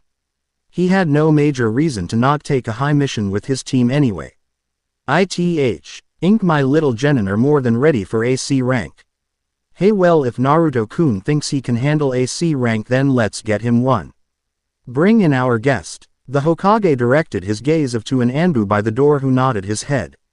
The door opened and in walked an old man. Not as old as the Hokage, though. Probably in his 50s. He was chugging a bottle as he walked up to them. A tremor went through Naruto before he covered his nose. Ah, the smell. Is that normal for ninja, or does that simply happen with age? Neither. He's a drunk who needs a bath. The man belched before finally addressing the group. So I got a bunch of kids. One looks useless, the other pigeon-toed with a duck ass for hair. I'd say the blonde looks alright, but he looks like he's about to keel over. Sakura's confidence as hurt while Sasuke subconsciously touched the back of his head. Naruto just stood straight and ignored the smell via not breathing. Kakashi smiled and waved him off. I assure you we are more than capable to protect you. The man looked unconvinced but shrugged. Well, you better be, since I'm playing you. My name is Tazuna. I am building a bridge for my country that is of high importance and expect you to get me back home safely. They left not long after that, and in a few hours they covered a decent amount of ground. They had to go slower than normally, however, since Tazuna was an old civilian. Naruto was walking with a small fox in his arms as he stroked her back. Sasuke and Sakura looked at him in confusion while Kakashi actually was slightly on edge. Naruto supposed that was to be expected when you see the boy who was connected to a giant demon fox appearing to be close to a small fox of the same shade. Kuromi was enjoying the spoiling, as Naruto would call it as she peeked in. I opened to look at the others while Naruto continued obliviously. Are you sure it's okay for me to be out like this? Naruto held a small smile to himself at her unsure question. Never thought the great Biju queen who has hardly had fresh air in decades would feel awkward from just a few gazes. She huffed at him. It's not that. Won't my being out here cause you trouble? Don't worry about it, Kuromi-chan. You just enjoy my soothing caresses. HMPH, you should feel honored just to touch my coat, mortal. Don't get too cocky. Naruto chuckled at her prideful act. Kakashi watched them and was able to tell they were having some kind of interaction. Naruto, what is that fox? She's my partner and closest one to me. Think of her as similar to a Ninken but much better. Kakashi felt like Naruto wasn't lying but at the same time was hinting something. He didn't see an immediate problem though, so he wouldn't interfere. I think you are saying too much. She buried her head in the crook of Naruto's arm, suddenly feeling bashful. He could have teased her but he let it go for now. They had been traveling for a few days now and had just entered into wave territory. Their path for the most part was clear, which was good since they were walking. However, because they were forced to walk, that could possibly make them more prone to traps. His eyes caught a puddle that was in the middle of the path. It was odd how it was so perfectly placed in the middle, yet given how frequented this path was, it would be odd for it to be located as such. His eyes narrowed as he spoke softly to Kuromi. Can you hear that, Kuromi-chan? The sound of bodies breathing in the water, echoing in a way that shows it's not real water. Yeah, I can sense them. I also feel their dark intent. What do you want to do? Naruto thought for a moment before shrugging and relaxing his eyes. Well, nothing right now, I guess. Who knows, they might be friendly. Kuromi's small fox head looked up to deadpan at him. Do you not know what dark intent is? Naruto ignored her and she sighed before running up him and going on top of his head as he put his hands in his pockets. Kakashi might have heard them but he kept adding his book all the while walking forward. After they passed by the puddle, two figures appeared out of it wearing face masks and metal gauntlets. Get him. They made a dash straight for Kakashi and in seconds already had him tied up by a bladed chain. Kakashi's eyes widened in surprise at being captured. The rest barely had time to look back before the two ninja pulled on the chain and tore Kakashi's body to shreds. Tazuna gasped while Sakura screamed in horror. One down. Get the rest and then the bridge builder. Sakura backed in front of Tazuna with a kunai in guard while Sasuke jumped back to gain some distance. They blurred out of sight with the chain in the air. The next moment they appeared behind Naruto, wrapping the chain around him, now causing a widening of his own eyes. That died down a split second later as Naruto looked back at them and smiled. Wow, you guys are almost as fast as Sasuke. Not bad. They glared at him before pulling on the chain only to see it not tear Naruto apart. What? They grunted as a charge went up the chain, numbing the arms of theirs that held it. Naruto spoke out, annoyed, into the air. Sasuke, how long are you going to wait after they have attacked me? Sasuke somersaulted through the air over Naruto before using his momentum to drive a stomping heel into both of their faces. Gah! They fell back and disconnected their chains. Annoying brat. They ran at him with both their claws pointed at him. A figure blurred by and both nin had their windpipes running into Kakashi's arms before going limp. Sakura brightened up when she saw their sensei. Kakashi-sensei, you're alive. Sasuke scoffed at their teacher's dramatic return while Naruto just smiled to himself and sent a vibration through the chain, causing it to fall down to the ground around him harmlessly. Kakashi looked at the two and sighed. I still don't get why you two are so content with a fighting strategy that puts one of yours life in repeated danger. Naruto put his hands behind his head and walked towards them. Hey, it works, doesn't it? He walked to the side of Sasuke and his fingers cracked automatically as he looked at him with a slight edge to his eyes. Quote, though it would be great if the Uchiha was a little more preemptive. Sasuke sucked his teeth and looked away with a scowl. I had to read the situation first. You shouldn't have gotten caught so easily if they were slower than me. Naruto's eyes bore into the back of Sasuke's skull for a second before he relaxed and let out a breath of resignation. I guess you have a point there. Kakashi shook his head before addressing all of them. Well anyway, good job everyone. Sakura, despite your fear, knew to guard our guest. Sasuke and Naruto, regardless of how you did it, still were able to handle 2 Chunin level nin. Naruto, how did you stop the chain from injuring you anyway? Well, it's kind of instinctive half the time, but in the face of incoming attacks my chakra pressurizes the air around the general area I'm going to be struck, and then charged vibrations are bounced through that compacted atmosphere, both stopping and repelling. It's very conductive, which means if I increase the charge it can be used defensively. It works way easier on metal weapons rather than other physical attacks though. Kakashi nodded his head at the information. That would explain a few things he's done. Ra was surprised while Sasuke balled his fists. Not only is he a censor, but he has such a defense too. Just hurry up and get your Sharingan, that'll make things fun.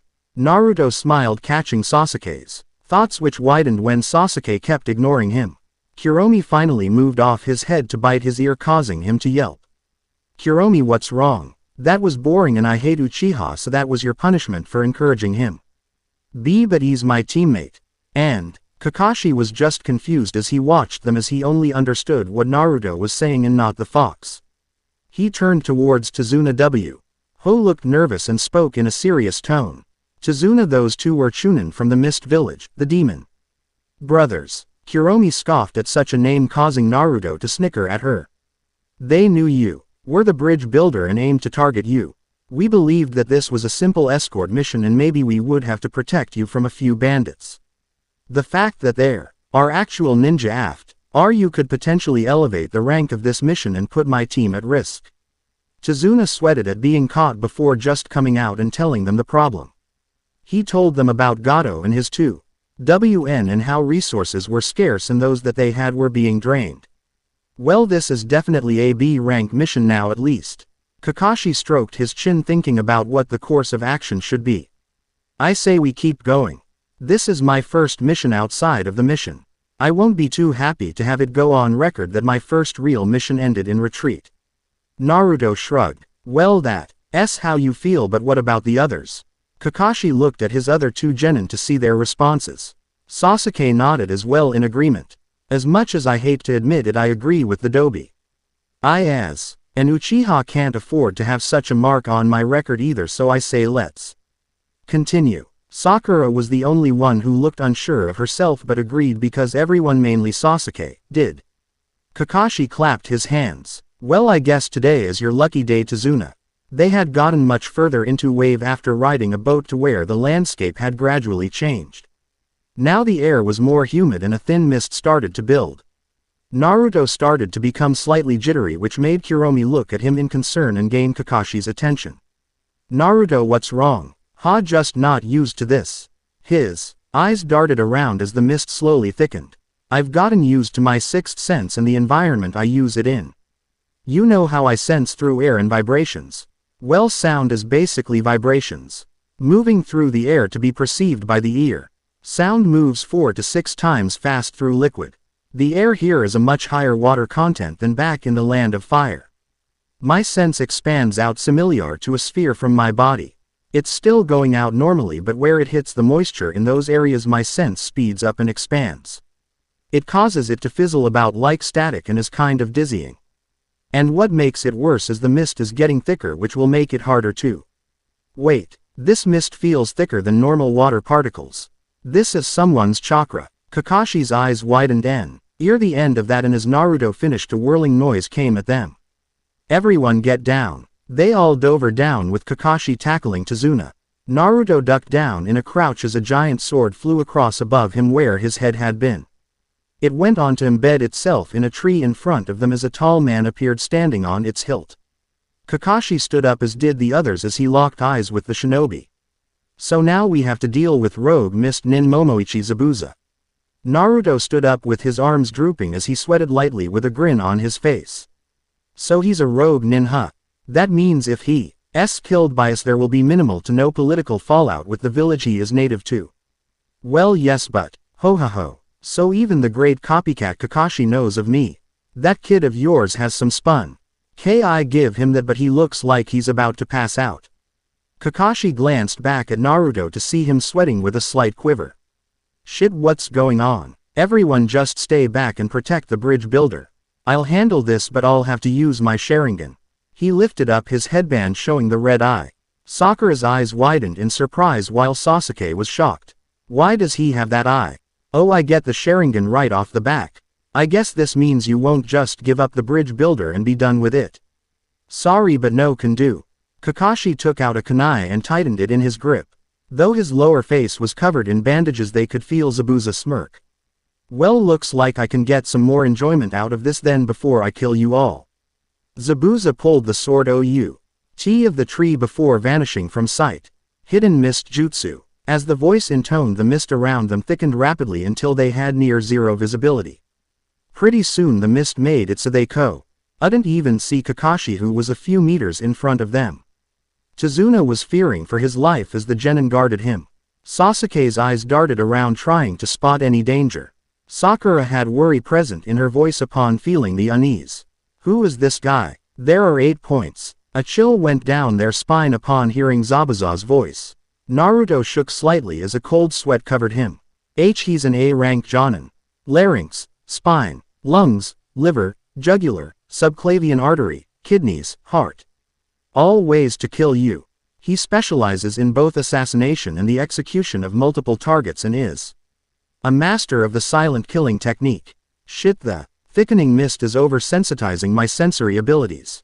It's ruining my nerves. Not bad, the kid knows his stuff. But how far will that get him? Kuromi leaned over from on top of his head and looked him dead in the eye, angry. Naruto-kun, don't you dare embarrass me here. You or my container prove that my interest is well placed, and don't cower. Naruto heard what she said and was about to say something when a wave of intense killing intent washed over them. Naruto's body went rigid as the other two genin paled.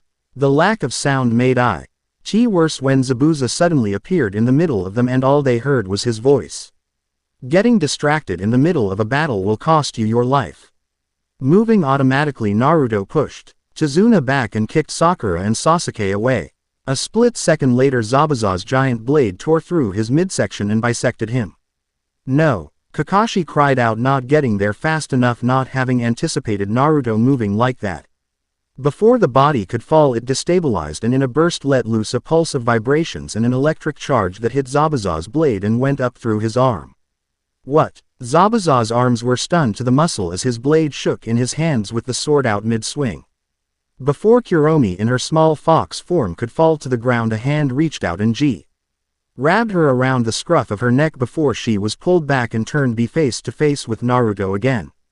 A Naruto who was now equating on top of Zabuza's sword. His eyes were half-lidded and slitted as he smirked. Ah, that's better. I've had my life be put at risk most of my life. No way killing intent like yours could get to me like that. Compared to the bloodlust of an actual demon, you're just a frail imitation. Everyone was not expecting Naruto to avoid death in such a cool way like that. It was simple but worked. The mist had disoriented Naruto's area sensory ability. Having relied on it for years, having it altered was uncomfortable. However, he adapted fast and the blast of killing intent let his body recognize the danger he was in and jump-started Naruto's instincts. Instincts that Danzo helped hone. They looked closely and could see sparks starting to fly up in the air around Naruto. So his bloodline is both wind and lightning chakra at least, and possibly earth with how the tremors go off. Kakashi didn't have time to think about it right now though, as he dashed at Zabuza with his kunai and stabbed him through the chest while Naruto backflipped away. Zabuza's body dissolved into water only for another Zabuza to show up behind Kakashi and decapitate him. That Kakashi then turned into water. Pretty soon both Kakashi and Zabuza had their weapons locked against each other. They were in the mist and so they could be heard now, but not too well. Naruto had his eyes closed as he now consciously reached out his sense and felt where they were. He opened his eyes and then glanced at Kuromi, who looked confused and was still being held by her scruff like a small animal. Your container, huh? Naruto grinned slyly and Kuromi blushed and looked away. The fact she was in her fox form didn't help because Naruto could mentally see the image of her human form overlap it. That was just to make you feel important. My pride is on the line after all. When you look bad I look bad. Naruto nodded in agreement. Yeah, I guess. Still though, you got a bit possessive there and overreacted and even said you were interested in me. Well, you are an interesting human being. I don't think that's what you meant. At all. Kuromi disappeared in a puff of smoke to hide inside of him, which just caused him to chuckle. Cute. He looked back at Kakashi to see them going at it. I can't believe Kuromi-chan actually thought I was cowering. Guess I'll have to show her. He walked up to his teammates and Tazuna, who looked at him before focusing back at where Kakashi was fighting. So do I get any ratings for that performance? Really? Nothing. Alright then. Kakashi and Zabuza traded blows as they dueled. That kid of yours is actually kind of impressive, Kakashi. Yeah, he may be reckless, but I suppose if he is tasked with protecting the team in my stead, then I don't need to worry. We'll see about that. Zabuza suddenly let go of the sword and kicked Kakashi Senden. Him a good distance into the air and to the lake next to them. Kakashi glared as he pulled himself out of the water.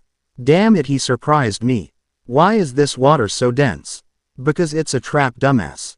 He gasped when Zabuza was already standing on the water behind him. Suiro no Jutsu, water prison technique. Kakashi was submerged in a sphere of water and was quickly rendered of the ability to move. Shit, I got sloppy. You aren't getting out of this one, Kakashi. Now for the kiddies. He made hand seals with one hand and formed 2 water clones. Guys, don't worry about me. The water clones can only go so far from their caster. Take Tazuna and run. No can do, sensei. Naruto walked up to the 2 Zabuzas with his hands in his pockets. This can't be that hard. Play. The secret ingredient called victory. One of the Zabuzas scoffed at him. You're a cocky brat, huh? Both Zabuzas swung their blades at Naruto's chest and neck only for them to explode into droplets of water. Zabuza, I actually have to thank you. Your mist was so dense that it affected my sensory abilities and both diffused and conducted certain properties of my chakra. Thanks to that I am able to Why separate my lightning chakra out separately from my bloodline? So really using water constructs against me wouldn't be the smartest thing right now. Naruto was one who was beginning to be seen as extraordinary in their eyes. Sasuke, you ready? Naruto took out a giant collapsible shuriken and tossed it to Sasuke. He looked at it confused. A Fuma shuriken. You should know what to do with it. Sasuke rose an eyebrow before looking over at Zabuza. The nin's movement appears to be restricted by the jutsu he is using on Kakashi. He is still capable of doing one-handed seals for jutsu, but his mobility likely can't change. Which means you're a marked target. Sasuke hurled the shuriken at Zabuza with all his strength as it zoomed over the water. Hey, the kid has great aim, but don't think I'm an easy target. Zabuza jumped off the water without removing his hand from the prison, avoiding the giant shuriken. Is that the best you kids got? PSSH no. Naruto scoffed as he formed with his hands the bird seal and then held them in the snake seal at instant speed. Don't have a name for this yet, so I'll just respond right back at Cha. He closed one eye and concentrated on his seal and chakra. There was the sound of buzzing and Zabuza looked back to see the shuriken slow in its travel before it hovered in place and shot back at him. What? It hummed straight for his waist again.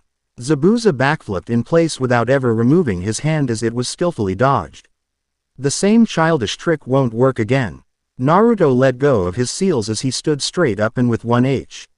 And formed the elemental seal for lightning, a closed hand with the index finger and pinky out.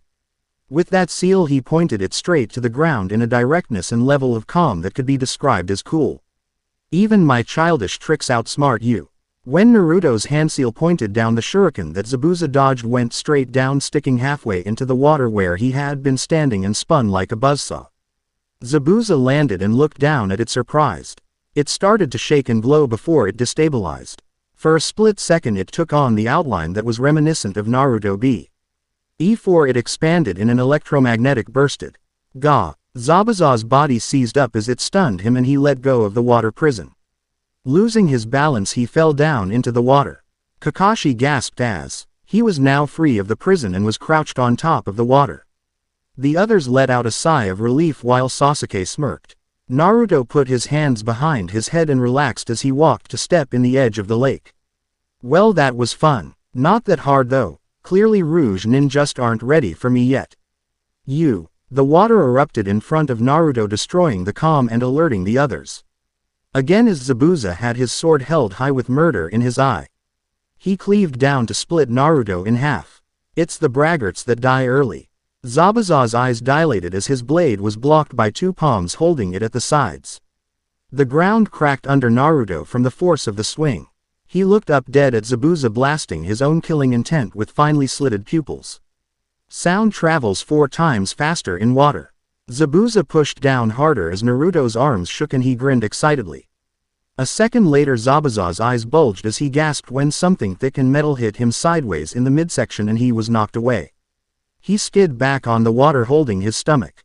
When he looked back at Naruto, he felt a chill to see a thick metal chain of chakra coming out of Naruto's backside and waving about. That chain. That's impossible. Boy, what is your name? Naruto thumbed his chest and relaxed again. His headband gleamed on his forehead. My name is Uzumaki Naruto. Konoha's ultimate weapon. And Uzumaki. There are still young ones around. Zabuza didn't have time to think about it much before Kakashi spoke up, standing in the water behind him. How pathetic to have a fresh genin out with the great demon of the mist. Zabuza remembered he was there and scowled at him. Kakashi glanced over at Naruto, hiding his amazement. He is full of surprises. He formed a plan with Sasuke, quickly giving him the demon wind shuriken and threw it at Zabuza. By doing so, it diverted attention from him so that Zabuza was less likely to sense the chakra being used right away. Along with he made it seem like he gave Sasuke an actual shuriken when it was actually one of those disrupting shadow clones shaped into one. Then displayed how connected he was to his own chakra to be able to change the course of the projectile in mid-air, whether it was a clone or not. He has a careless personality, but that may also be part of a facade, as he purposefully stepped in the water to sense Zabuza was at a higher rate before he attacked. But on top of that, he has those chains that I've only heard of. If they are what I think they are, then they have nothing to do with the fox and all need to ask the Hokage some questions when we return. Zabuza started forming hand signs and grew uneasy when Kakashi imitated him simultaneously. Suiryuden no Jutsu. Both shinobi summoned NT water dragons from the lake to do battle against each other, only for it to end in a stalemate. Zabuza narrowed his eyes through the spray of water. Let's see how he handles this then. He started forming more hand seals for another jutsu, only to freeze up when he noticed Kakashi doing the exact same again. Damn you, stop copying you. Sorry, but I already know this jutsu. Kakashi finished seals while Zabuza was distracted, all the while Naruto watched their every movement with rapt attention. Daibakufu no Jutsu. Zabuza didn't have time to get away before a giant blast of weight formed in front of Kakashi and shot straight at Zabuza, plunging him through the lack and almost drowning him as he was thrown against a tree. After the water receded back to the lake, Kakashi held out a kunai, ready to end this. Naruto's hair bristled as he felt something and his head snapped to look to the side. A moment later, 2 Senbon needles shot out the trees to hit Zabuza in his neck as he slumped over, painless. The others went on guard again as a lone hunter nin showed up. He held his hand up as feeling the unease. I mean, you all no harm. Sorry to intrude, but I have been on Zabuza's trail. I suppose if that's the case, then since you killed him you have the bounty rights. Kakashi signed as he pocketed his kunai. The hunter thanked him, but their words fell short when Naruto walked up.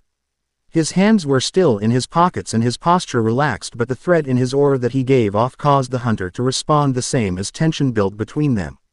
Even if you were on his trail, this wasn't your battle. To interrupt only at the end like that and steal a man's prey. Well, that can be seen as flat out disrespectful. Naruto looked at him critically as the hunter looked at him the same. Kakashi looked between the two curiously. He's the same age as Naruto, yet he's an elite assassin. Yet even though Naruto is outranked, they give of the same threat levels. Who is this kid? Even Kakashi wasn't sure which kid he was referring to at that moment. Naruto, stand down, it's fine. Naruto obeyed and lost his edge instantly as he turned on his heel and walked back to the others. The hunter nin nodded his head. Thank you, and once again I apologize for my rudeness. With that, they shunshined away with Zabuza's body. Chizuna finally let out a breath now that the threat had passed. He had to admit those kids were definitely skilled, especially the blonde. Well, let's keep going. They continued walking and Naruto walked very close to him, causing him to raise an eyebrow. What are you? His legs gave out as he felt weak. Should I used too much chakra? Naruto held out his arm and was there to catch him on his shoulder easily. I could feel your weakened chakra leve. I was wondering when you would fall over. You really need to work on your stamina. Kakashi glared lightly at Naruto for the berating but was too weak to say anything about it. Naruto swung him arrow, like limp luggage as he turned to Tazuna. Hey bridge builder, how much further is your place?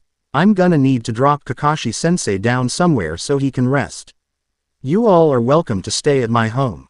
We have enough space and it shouldn't be much more than half an hour away from here. As they walked, Naruto heard the syrupy voice of his hot Biju queen in his head. You did good, container. Naruto mentally snorted as he felt the need to tease her. Don't you mean, my container? Don't get ahead of yourself. You may be giving me a certain amount of freedom but I can still make this a challenge for you. Her voice hardened as she gave off a sense of authority. The moment she said that, while he was walking with Kakashi, he suddenly showed up in his landscape in front of her, causing her to back up a step in surprise. He grinned with his canines as he leaned in and fingered the chain collar around her neck. Well, I do love a challenge. She blushed bother from the near contact. And strong presence he gave off at that moment. You are my closest friend, so I'll address you closely, Kuromi-chan tilde. He let go of her and turned around to stop messing with her. But if you don't want to do the same, I guess that's fine. She let out a breath as she let the blush fade from her face and pushed back what was just said for later. They stood there in silence as Naruto focused on his surroundings on the outside. Naruto. Quote. His mental self looked back at her. That hunter person. They were lying, you know. Yeah, I know. If she was surprised by that, she didn't show it. Well, then what are you going to do about it? Well, if they mean to go against me, then that probably means I'll run into Zabuza again. So I'm going to work on my chakra control so I can be more than ready next time. Your container has to prove to the world he's strong, right? He smirked, to which Kuromi matched. Yes, you do. END. Chapter 5. Wave Mission. Thank you for protecting my father. I am his daughter Tsunami. A natural beauty greeted them at the door of Tazuna's home as she bowed to them. No problem at all. Naruto responded cheerily with an eye smile as he had an out of it Kakashi slung over his shoulder. The rest of the group looked at him dryly. There was very much so a problem, you dumbass, was the collective thought of the group. Tsunami smiled at them as she nodded to her father. You all must be tired. You are welcome to rest here during the duration of your mission if you wish to, though we don't have a whole lot to offer. Thank you for your hospitality. If you could show me to a room where I can drop off our lazy sensei, I would be grateful. Of course, right this way. She smiled warmly and led them all in. Naruto sly opened his eyes slightly and watched her back as she led them through the house. I wonder how far her hospitality will go. He lost his footing as a sharp pain suddenly went through his chest and he felt hot. His legs gave out and he fell to the ground motionless, dropping Kakashi, who groaned. Sasuke just looked down at him and rose an eyebrow. Shit, I did a bad thing. Naruto said out loud to himself, which only further confused them. Naruto's eye twitched as he stared at Kuromi, who was laying on her side outside the territory of where she could go as a gate marked the territory. Kuromi, what the hell? Oh, my apologies, I seem to have tripped. She had an emotionless expression as she refused to make eye contact with him. The response caused him to deadpan.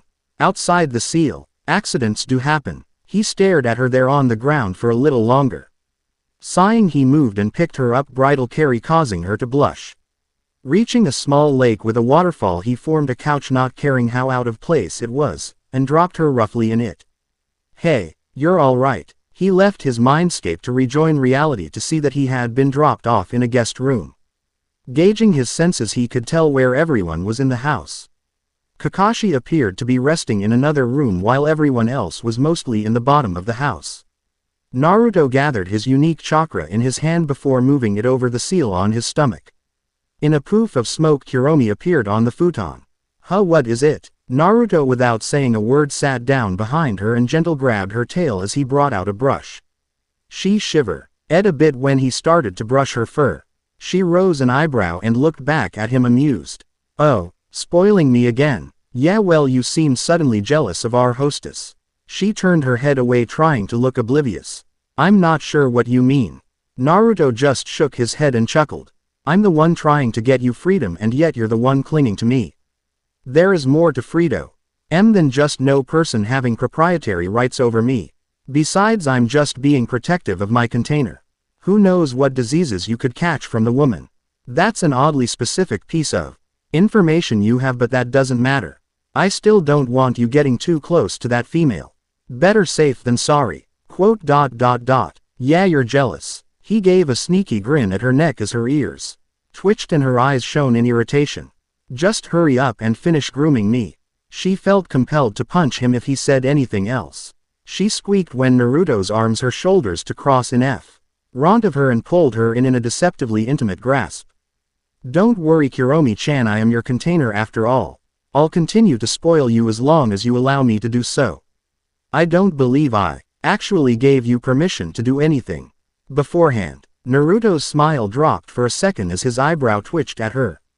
You didn't have to verbally say it if your actions say otherwise like that. He shook the thought away and smiled again.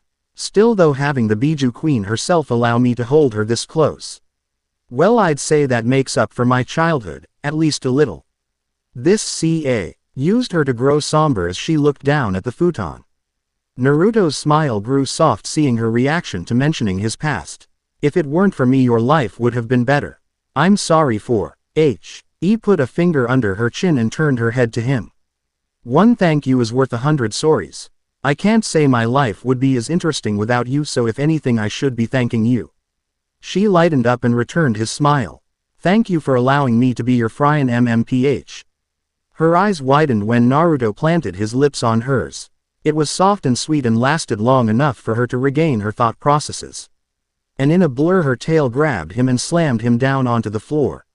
Thump. The others were downstairs doing various things. Tsunami was in the kitchen while Sasuke was sharpening his kunai. Hearing the loud thump from upstairs, he looked up at the ceiling. The hell is the Dobi doing? Naruto blinked in a half-open gaze as he laid there spread out on the ground. Shit, did I read the mood wrong? Why, you can't just go and do that suddenly. Well, in my defense, I felt you were about to friendzone me, and this is one of those moments where a guy doesn't want to hear that.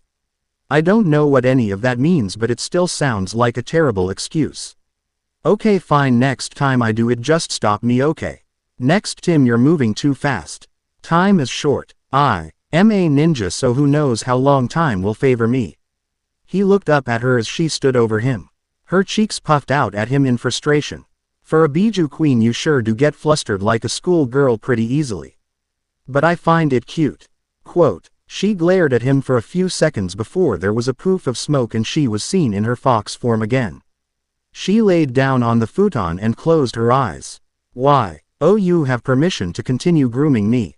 Naruto chuckled before he sat up and shook his head. Well, my beast is my responsibility after all. It was the next morning. Tsunami was kind enough to fix breakfast for them. Kakashi-sensei, what do you mean that ninja is still alive? Kakashi sipped at his tea while the others gathered around him at the table. Or rather, he just held it to his face. They had no idea how he was even going to drink that with his mask on. The news of the ninja who gave them so much trouble being alive was a concern that Sakura basically voiced for everyone else. Why are y'all so much noise this early in the morning? They looked to see Naruto walking down the stairs with Kuromi on his shoulder. Ah, Naruto, how good of you to join us. Naruto nodded to Kakashi in greeting. So I see you believe Zabuza is alive as well. The Jonin rose an eyebrow at that. Oh, so you figured it out as well. Yeah, I figured it out as it was going on. Zabuza may have appeared less and the hunter nin might have been convincing, but a few things didn't add up. When a person sleeps or is paralyzed, their pulse can go to near unreadable levels, and there are methods of making one's pulse or heart stop without killing them for short instances of time. Well, even if any of things happen, you can't quiet the sound of the soul, and that's something my sense can pick up easily on prone bodies. Also, I can tell when someone like that is lying to me, so I didn't believe the hunter at all. Kakashi's eyebrow rose a bit at the new information. You can sense souls too. The sound of the soul I can feel, not the soul itself. But it's close enough, so I guess you can say I do sense them in a way. But as I said, I only really notice it on prone bodies. If the body is moving, then it's road to detect this. What with all the other sound it would be causing. Ah, I see. Well, I figured the Zabuza was alive because the hunter who took him didn't destroy the body after he captured him. For hunters, it's simple convenience for them to destroy the bodies on sight and take only the head. It ensures death and is also safer for a number of reasons. It's something that you all should have been taught in the academy. Well, if that's the case, why didn't Sakura figure it out then? The pink-haired girl blinked at Naruto, suddenly directing the attention towards her. What? Why me? Well, Sakura, you were supposedly the only in our class who was the most book smart. That is your only strong point right now, so is your only area of usefulness. You should at least pay attention to your own dings and give us input, as your information could mean the difference between life and death. She shrunk back a little at being pointed out before her expression turned to anger. Who do you think you are? What makes you think some class loser like you can tell me what to do? Naruto blinked as others reeled at the loudness. What? But I wasn't telling you what to do. I was just wondering why you are no help to this team. Kakashi winced at that and was about to say something as Sakura felt like she had been stabbed. Her face started to turn red with anger before she was hit with killing intent that blasted it away. Naruto's face shadowed as his eyes bore her down. Sasuke consciously distanced himself from them, a bit already used to this. But I can tell you what to do now, Haruno. You see, and work or die, because that's your only choice. I will only pull your weight for so long, and Sasuke, as much as he hates me, if he ever has to choose between saving me or you, he would choose me instantly, and you know why. She was frozen in place as Naruto walked right up to her and no one moved to stop him. He leaned into her ear and grinned darkly. Because I'm actually useful, whereas you're a fucking fangirl who is worth even less than her own vagina is worth to her object of interest, and would be better off as a paperweight for some ran. Naruto-kun. He stopped before he got too far as Kuromi called him from her spot on his shoulder. Yeah, he responded mentally. I know she's not much, but I just don't want you to say something you can't take back. Isn't she your ally? It was more Saint advice than her actually caring about the pink-haired human. Only because she's a Konoha shinobi. But yeah, you're right. He refocused his eyes on Sakura to see her pale and scared as she looked over from him to Sasuke for a second, only for him to look away. Naruto's aura changed instantly as he backed up and gave an eye smile. Gomen got a little excited. Anyway, Sakura-chan, just work hard and find something you're good at and I'm sure you'll be fine. Naruto turned on his heel and headed over to the kitchen where their hostess was. Hey Tsunami-san, how about I help you with breakfast? Tea. He woman jumped a bit at the sudden change as the young shinobi made her a bit nervous before she cooled herself and gave a small smile with a nod. Thank you Naruto-san, but I wouldn't want to trouble you. No trouble at all. I've learned a thing or two about cooking. Kakashi let out a sigh at the issues with his team. Sakura was still standing there as if she had just survived a near-death experience. Well, at least he didn't physically beat her into submission like with Sasuke. All of Team 7 was now standing in one of the forests nearby Tazuna's home. Alright, it's time to start your guys' training. You're finally going to do your job now, Kakashi. Kakashi sighed as he held himself up on a crutch in front of his genin. Naruto, please. The innocent expression the boy wore outside of combat he was pretty sure was fake half the time too, as it made his words worse. I will be teaching you all how to better use your chakra better. But Kakashi-sensei, we know how to use chakra already. Naruto glanced at Sakura before shrugging. Probably some exercise. I can always use more control. Yes Sakura, I know you all know how to use chakra. If you didn't, then you likely wouldn't be shinobi now, would you? Know what I'm planning to teach you is a must for all shinobi. It's called tree walking. A breeze went by and he was met with silences, his genin thinking different things. So I finally get to learn that. Naruto scratched his cheek in thought. I was wondering when that would come up. Huh, was Sakura's intelligent response. Here, let me show you all. Kakashi limped over to a tree with his crutches. He placed a foot on the tree and Sakura's eyes widened at seeing him walk straight up while still hobbling. Sasuke and Naruto, however, had their eyes twitch. Show off. To do this you have to channel chakra to the part of your body making contact with the tree and have it in a steady stream. Too much and you blow off, too little and you fall. I want you all to do this until you can do it as easily as walking on land. Use a kunai to mark your progress. Sasuke moved to go first. He closed his eyes for a moment until he felt his chakra and ran towards the tree. He kept going until about a third of the way up, impressing Kakashi before marking it and jumping off. Well done, Sasuke. Damn, it's harder than I thought. He thought he would be able to breeze through such a simple exercise. This is actually kind of fun. The men blinked before looking to see Sakura already up high in the tree on a branch. Sasuke glared at her, causing her to flinch while Kakashi's eyebrow rose. Great job, Sakura. Looks like your control over your chakra is excellent. Naruto was cupping his chin as he stared at the tree in thought before Kakashi snapped him out of it. Well, Naruto, you're the only one left. Naruto shrugged and picked Kuromi up off his shoulder and placed her down on the ground before walking. Let's try this. I have a huge amount of chakra, so let's test with a tiny bit. He spoke to himself before placing his heel against the tree. Sawdust started to fly in the air and his foot wasn't staying attached. What? He increased the output and that's where it went to hell. His leg spazzed about before it went off to the side and he tumbled a little on the ground. Ha ha ha. Wow, you say I'm useless but you can't even climb a tree. What a sorry excuse for a shinobi you are. Sakura obnoxiously screeched, only for Kakashi to reprimand her. Sakura, the tree exercise is one that takes both precise control as well as a very small amount of chakra, an amount that is so small that after a certain point seasoned shinobi don't even notice the drain. While you do indeed have great control, your reserves are hardly even more than twice that of a civilian your age. Naruto's reserves are unnaturally massive. You could say that he probably has at least 10 times the chakra I have, which is several hundred times more than what you have. I heard he apparently did pass the graduation with high scores despite his performance in the class. For a ninja his age to even be able to pull off the clone jutsu would be near an act of kami itself, which means he puts in the work, so if anyone has a right to berate anyone, it's him and not you. Both Sakura and Sasuke's eyes widened infinitely at that information. Kakashi lightened up right after, however. Well, I probably exaggerate a little but you got the point. This exercise does not have the same level of difficulty for everyone, but it is something that should be learned. They felt a pressure from below. And Kakashi sweated slightly when they saw Naruto standing silently with his eyes shadowed. He walked back up to the tree and lifted his leg with a fair amount of chakra. Naruto, what are you doing?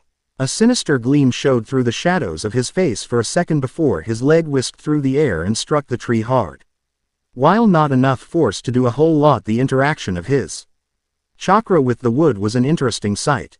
A large chunk of the trunk at that level was knocked out in an explosion of wood fragments and sawdust. Sasuke ran out of the way while Sakura screamed out and lost her balance. Kakashi fell as well but landed on his feet out of the way of the falling tree. Sakura shut her eyes as she fell, only for her descent to stop. She opened her eyes to see Naruto holding her up by the back of her shirt. She shivered at the hard look before he wordlessly dropped her to the ground and started to walk off. Kakashi watched him go before looking back at the tree. He noted that while he hit it well, the boy had still hurt himself from that stunt. His chakra is so problematic naturally if he doesn't work on his control at least as much as Tsunade did by her prime, it could do him more harm than good. You're pretty hot-headed at times, aren't you? Naruto sat against a tree with his eyes closed as he petted Kuromi on his lap.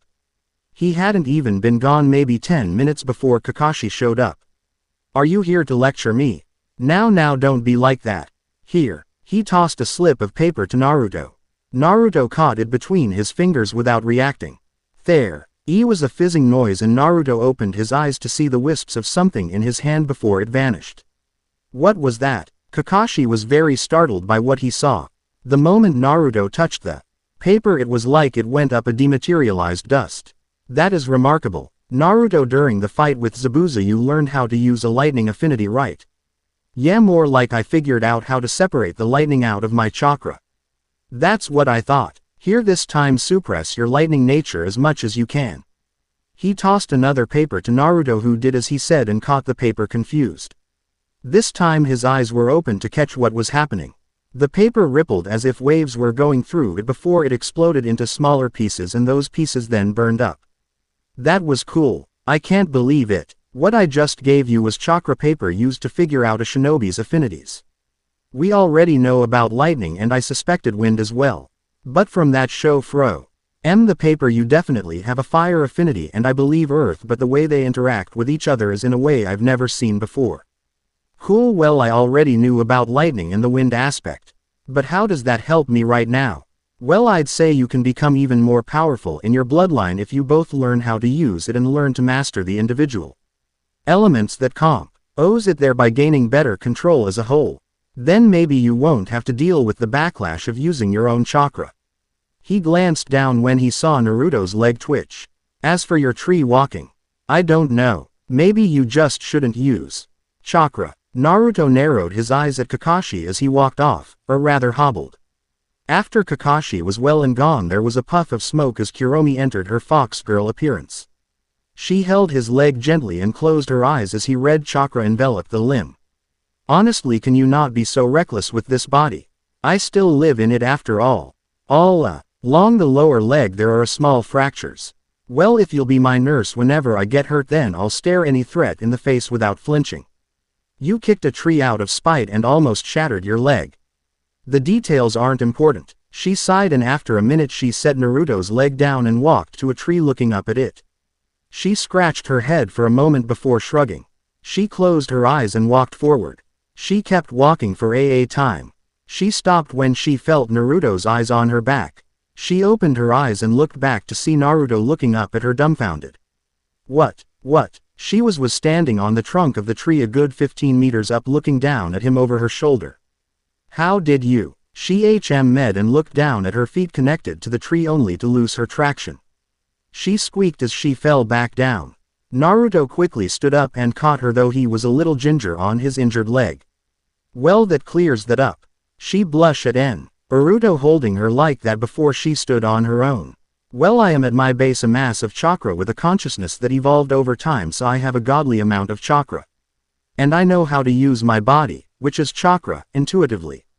So I figured even if I'm sealed in you, how much my chakra flows out if I'm shrunk down to this size would still come out pressured.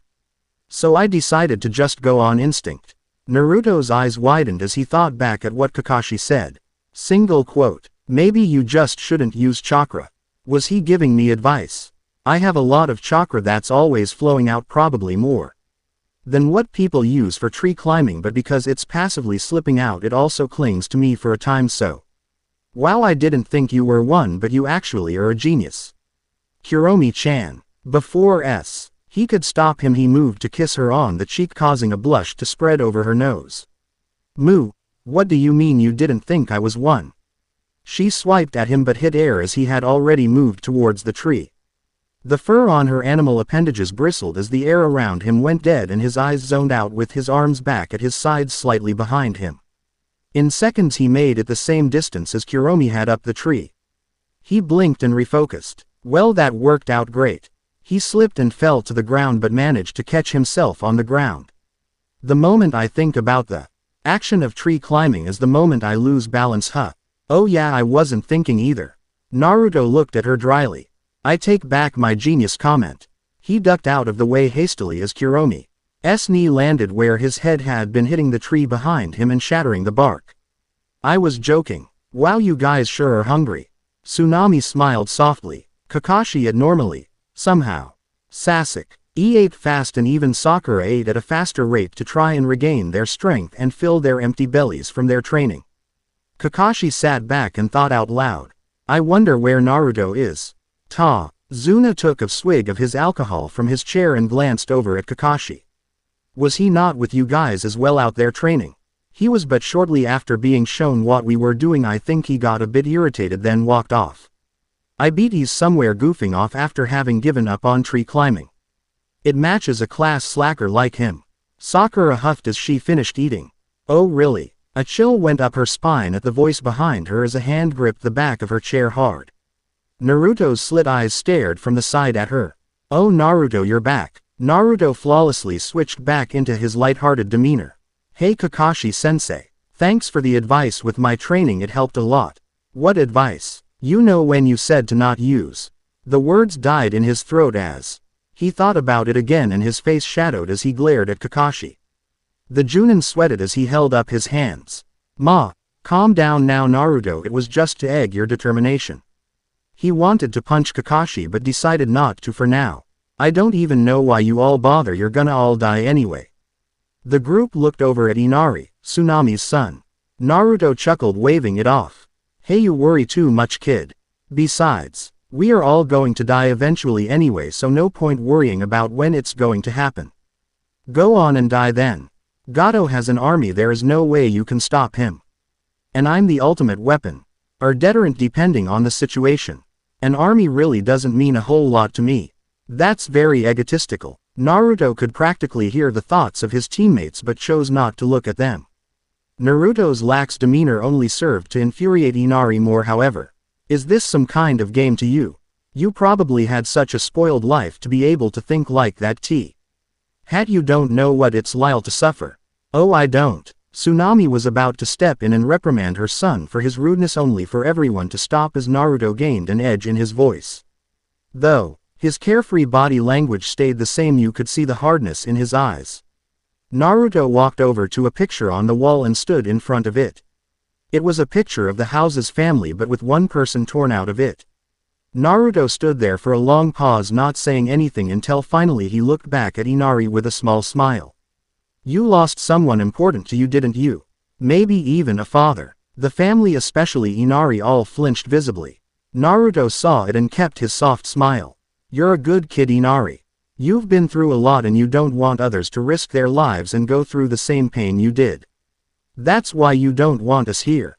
You feel that what we are doing is a waste, so you would rather us not die needlessly to protect you. Inari balled up his fists. Nd looked down as he tried to hold back her tears. Chizuna and Tsunami didn't look much better off. However, the room went dry and dark as they went rigid. With his back to Inari, he continued to speak. I grew up on the streets and had to fight to live and fight to eat ever since I was probably half your age or less. I've had to grow up with the world weighing me down with a knife to my spine. I am not going to give you some long spiel as to how or why I lived the way that I had, but you said I know nothing about suffering. His jacket hit the ground and he took off his undershirt. Most of the occupants in the room gasped as they saw his back and torso bare. Do you still think you've suffered more? Tsunami covered her mouth as she cried, and Chizuna felt ill. Even Sasuke and Kakashi were surprised. The others didn't know what to feel. Along Naruto's upper body were thin scars where it looked like he had been slashed or cut into. The marks weren't patchy or anything, as they were smooth and faded. But with attention now brought to them, it made them very noticeable. Naruto made his way to the door as he left the house. Sorry Tsunami-chan, I'd stay for dinner but I'm afraid I eat a bite too much when I train, so I'll find something to hunt. As he stood at the door, Kakashi called out to him. Wait Naruto, how is your training coming along now? I can give you some tips if you want. Naruto glanced back with a bored look that surprised them and gave them a small amused smirk. Hey, I don't need your pity. I mastered that already. He left the house after that without saying another word. The house sat in an uncomfortable silence, some no longer having an appetite to eat. Chizuna set down his drink, looking sober as he spoke in a tired sigh. Kakashi-san, I don't know how things work in your village, but what could the boy have possibly done to deserve such treatment? Naruto has always been an orphan, and because of that, along with certain events around him, he served as an easy scapegoat for people. Let's just say in a world so dark it's hard for me to see the truth. Naruto walked through the woods in silence. In a poof of smoke, Kuromi appeared in her fox form, walking alongside him and looked at him nervously. They walked for a good 10 minutes without a word being spoken. Finally Kuromi had to break the silence. I'm sorry. It's not enough, I know, but what are you doing? He kept walking but still glanced over at her. She knew exactly how and why he got those scars, so she knew why she was apologizing. If it wasn't for me, you wouldn't be tortured. Stop. You had to go through hell just to survive. Stop. You try to look happy all the time, but you have a lot of pent-up dark emotions. She turned into her Yukai form as she looked down and held her arm, walking behind him. What? Stop. Yet you still want to free me, which you don't have to do. I should at least go through the pain you felt.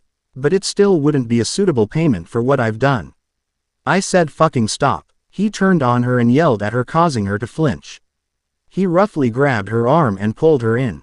Expecting to be hit, she was caught off guard again as Naruto's lips collided with her own.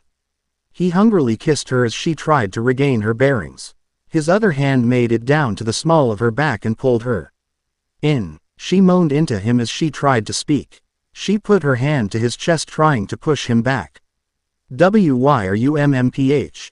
Naruto silenced her again and they fell to the ground as he pinned her. His tongue stroked against her own and the moist cavern holding said appendage. Her hands balled into fists as she shut her eyes and squirmed under him. Her eyes water, and after a couple minutes Naruto finally backed off, letting her breathe normally.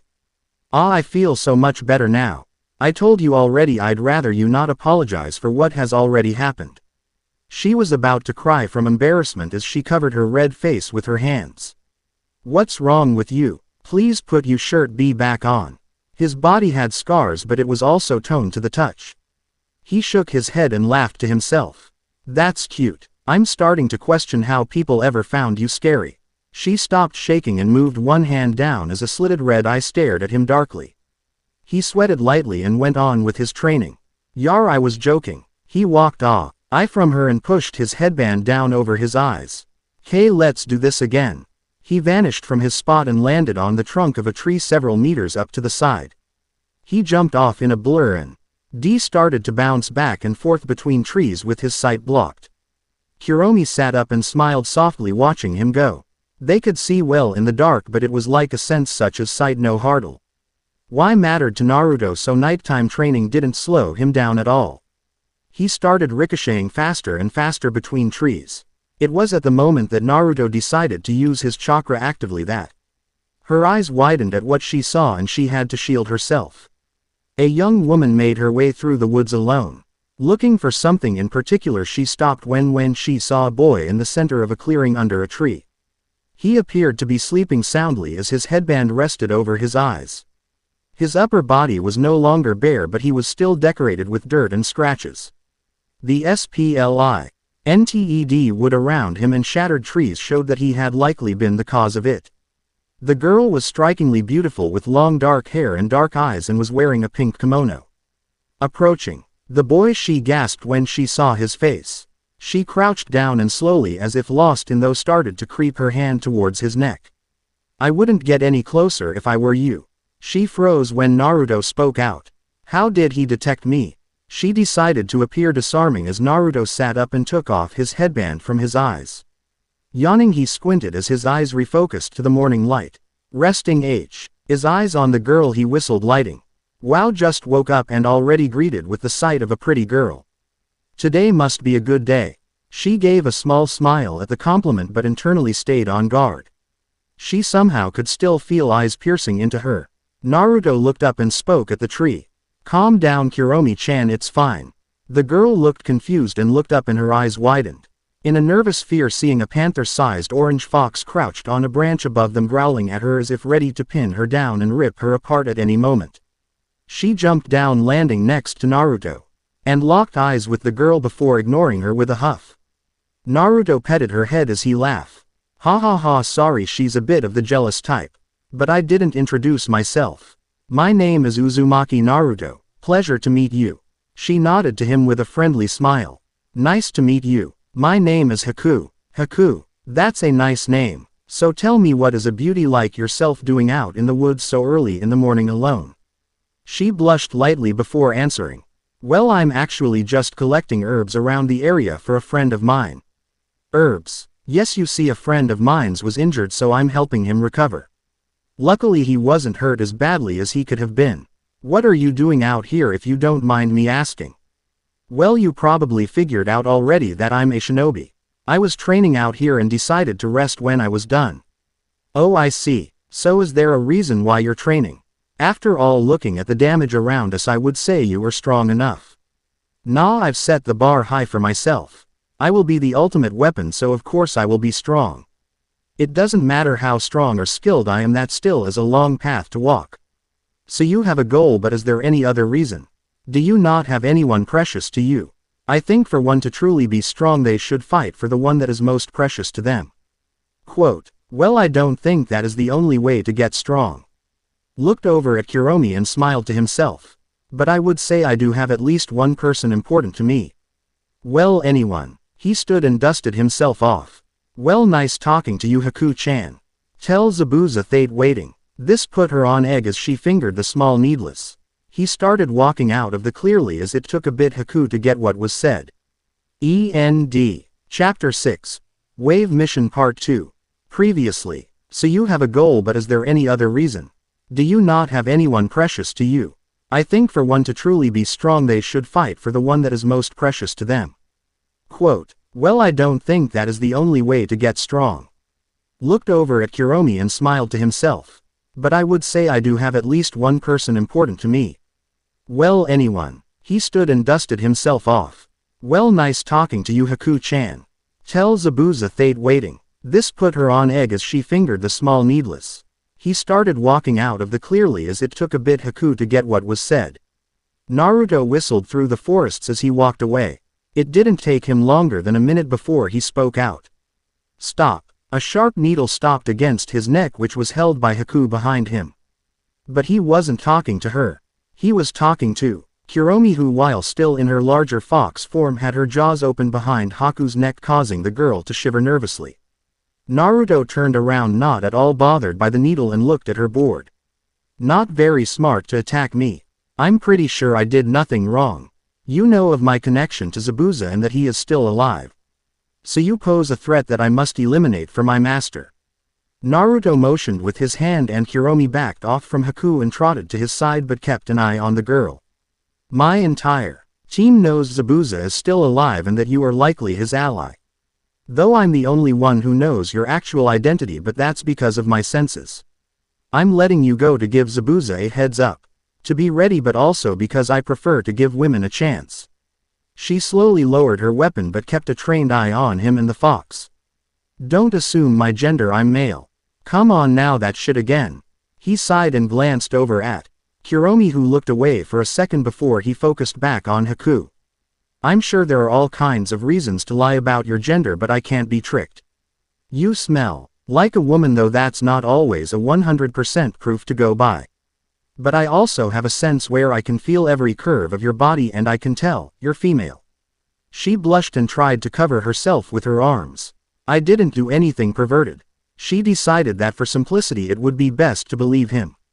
Fine, I will trust you and tell Zabuza that you are expecting him. So next time, I'm sorry to say, we will meet as enemies.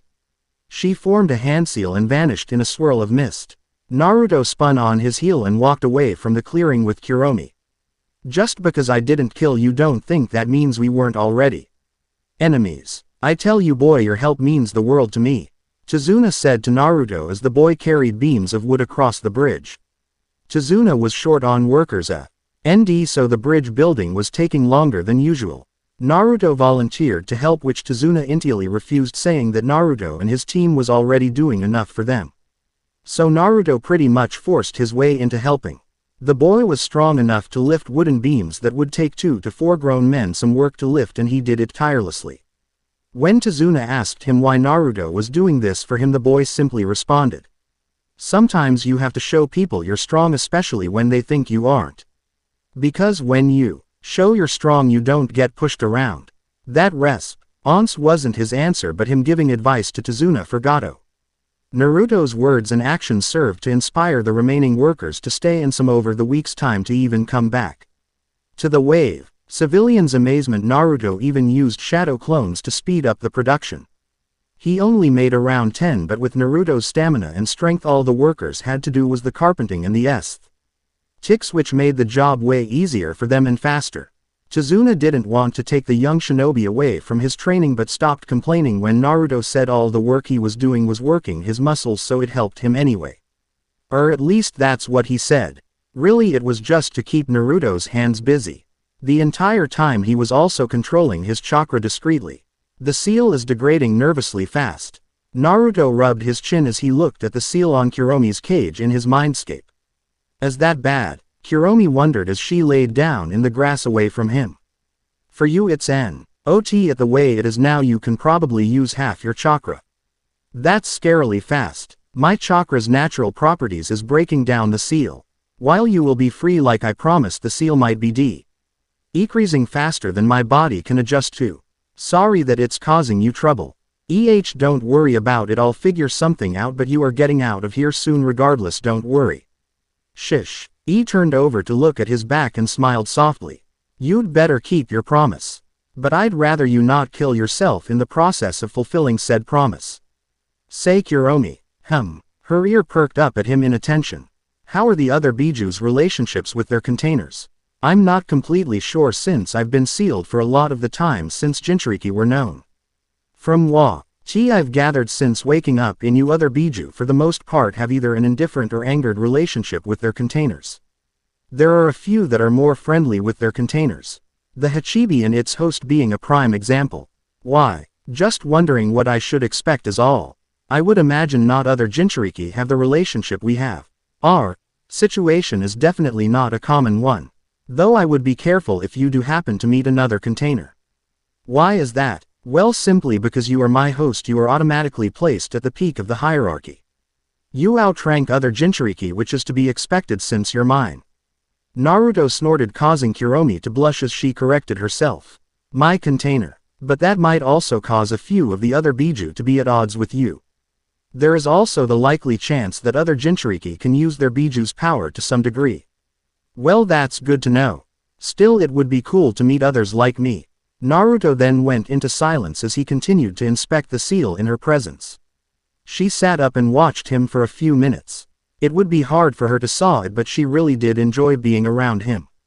In only a month and a half's time her life had turned around completely, and she for once had someone outside her siblings that she could say she had some kind of bond with.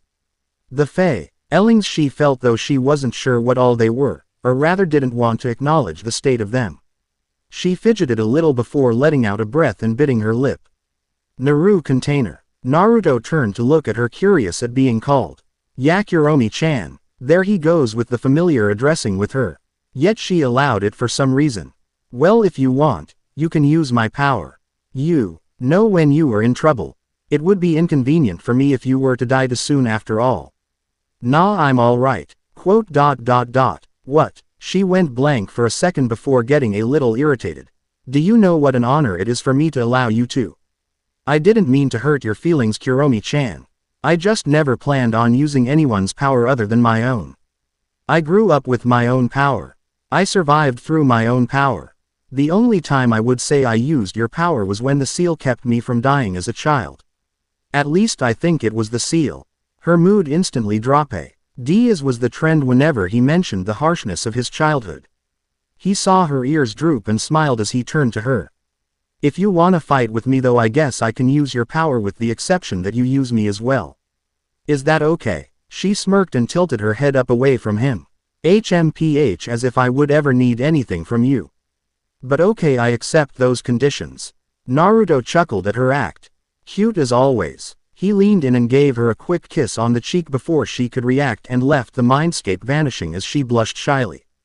As she sat there in the grass by there, her hand subconsciously went to the thick chain around her neck. I'm not cute, I'm an intimidating force of nature. Baka, she mumbled to herself. No, you're not. She jumped when Naruto's voice echoed through the mindscape, showing that while he left he was still connected to it. Will you go away? She growled as she could hear the fading of Naruto's chuckling in the sky. Naruto woke up in his bed and stretched. He had a few bandages on his arms and scattered lightly over the rest of his body from the damage his training had caused. Wasn't that big of a deal to him though. His ear twitched when he heard the sound of metal cutting through wood accompanied by a womanly scream and dishes breaking. Naruto felt into his sensory skill and was able to feel the presence of intrudes in the say, along with the fact that his team was not in the house. Guess they left guard duty to me. Well, at least they let me sleep. He sat up and pulled the bandages from his body as he had healed up overnight on his own. He grinned excitedly as his hair flared out slightly from his intent. Show time. They were two men who could be assumed to be bandits holding swords. The shorter of the two had a malicious smirk on his face as they dragged Tsunami out. Yeah, it sucks being the bridge builder's daughter, but you're coming with us now. Ka-chan. Tsunami's eyes widened in fear as Inari came out, gaining the swordwielder's attentions. Oh look, the brat came out for his mommy, ha ha ha. Leave my mother alone. The taller of the bandits grinned as he approached Inari, unsheathing his sword. Oh, so the snot-nosed kid thinks he can order us around, does he? Don't touch him. I'll do whatever you want, just please don't harm my child. They looked back and saw the defiance in Tsunami's eyes and laughed as they left the boy. We are definitely going to hold you to that when we get you to Gato. They took her away as Inari watched, crying. His legs shook but he was unable to move. The images of his father and Naruto flashed in his head. He didn't want to lose anyone else. He didn't want to always suffer. There were others who suffered more than him but kept going. He may be weak but he can make himself stronger. And it was with that thought that Inari grabbed a kitchen knife and ran at them, screaming. Let go of her. Inari stopped. The young mother's eyes were wide in horror as the DS men turned on Inari and she could do nothing about it. Looks like the kid decided he didn't want to live anymore. The big one swung his sword down at Inari as the boy stabbed at him. The blade through the air fast to hit Inari before the kitchen knife could even touch him. Dong. There was a gust of wind and took a few seconds for the people there to realize what happened as a voice spoke out. Oi, not bad, Inari. Though if you are fighting someone I wouldn't scream out like that unless you can move faster than sound. You're one to talk. Very funny, Kuromi. He mentally spoke out to his fox dryly. Everyone looked on shock as Naruto was standing there between them, holding Inari's wrist with one hand and catching the bandit's sword between his curled index and middle finger of his other hand. Who are you? Naruto looked at the shorter man holding Tsunami boredly. A badass. Who are you? I'm A kitchen knife was suddenly stabbing the man through the shoulder, causing him to release her. Unimportant. Inari looked down at his hands, seeing the knife gone. The taller bandit looked at him with some fear now. What did you do? No one yet. Maybe a hot fox girl at some point. After that, who knows? Naruto nodded his head to himself and looked off into space. His seal burned for a second but he ignored it. What? The man was confused as hell now. You know, you should really get a better sword. Huh, what's wrong with the one I'm using? A shock went through Naruto's arm and he twisted his wrist, shattering the sword into fragments away from him. It's shit. He metal shards stabbed into the man's chest and face and he fell back, bleeding out. The shorter man started to scramble back for his life as he held his impaled shoulder. Naruto moved to Tsunami and untied her. The moment she was free she clung on to his shirt, hugging him as she frantically spouted out a series of thank yous. Naruto just rubbed her back as he looked down at her son. Good job, Inari. It is because of you stalling them that your mother is still here. Who knows what would have happened if they got away. Speaking of which, Naruto looked where the other bandit was running. He blurred out of sight, and before he knew it the man was being held up with one hand around his throat as he wet himself. Naruto got an insane gleam in his eye as he leered at the man. Now, you are going to answer some questions for me, Tilda. This was the wrong time to let Naruto rest. Kakashi regretted as he held Zabuza's sword off with a kunai. When they got to the bridge, Zabuza and his accomplice attacked them. It's a shame, really. I wanted to fight that kid again. That other black-haired brat seems to have gotten stronger since he was able to take care of my water clones so easily, but he is still no match for Haku. And let's face it, the pink girl is useless. Zabuza cackled as he swung his sword at Kakashi again. Zabuza was no joke as he wasn't playing around like before. Zabuza had planned this out as well. His mist wasn't just used for silent killing but also to reduce the visibility of Kakashi's Sharingan, making this much hard. Sasuke's own kunai medicine bon as he fended off the hunter. You should really give up. Since you are Naruto-kun's friend, I wouldn't want to kill you. Sasuke's eyes widened in confusion for a second before it went away. You know Naruto. Wait, it does. Matter, I'm not his friend and you should be the one giving up. You won't win. I see. Well, no hard feelings then. Haku brought up one hand, shocking Sasuke as she made hand seals. You can make a jutsu that way. Haku ended on a seal and 1,000 needles materialized from the water in the air. All the needles rained down on Sasuke. He smirked and a second later he vanished from the spot. The needles stabbed down on to appear in the air. Sasuke threw several kunai forcing Haku to jump back. Haku suddenly leaned to the side and a kunai went by from behind her. She looked back to see Sakura smirking at her. She realized too late that it was meant to distract and not hit as a moment later Sasuke impacted his knee on the face of her mask. The blow sent her tumbling back. Looks like my chakra is working well. Zabuza's eyes widened as Haku was actually forced back causing Kakashi to chuckle. Seems you underestimated my genin. Kids tend to love to prove the adults wrong. Sasuke is one of our village's most promising young fights and he's an Uchiha. Sakura, while not much right now, is incredibly book smart and a natural tactician. So her offensive power is weak but she still knows how to be an excellent diversion. An Uchiha, I thought they were wiped out. Sasuke is the last one we have left. Not only an Uzumaki but now an Uchiha. Haku don't play around anymore. Yes Zabuza. Haku stood up unharmed and made a lone hand seal. She unleashed her chakra as the air around her noticeably chilled. Sasuke looked on anxiously as the air frosted. What is this? Sasuke was surrounded by floating mirrors made of ice. To their amazement Haku made contact with one of the mirrors and sunk into it. He shivered as he could see his breath from how low the air temperature dropped. This is my bloodline. You think you're fast? I'll show you speed. The moment Haku finished her part Sasuke flinched as a cut appeared on his cheek. What was that? I said it was speed.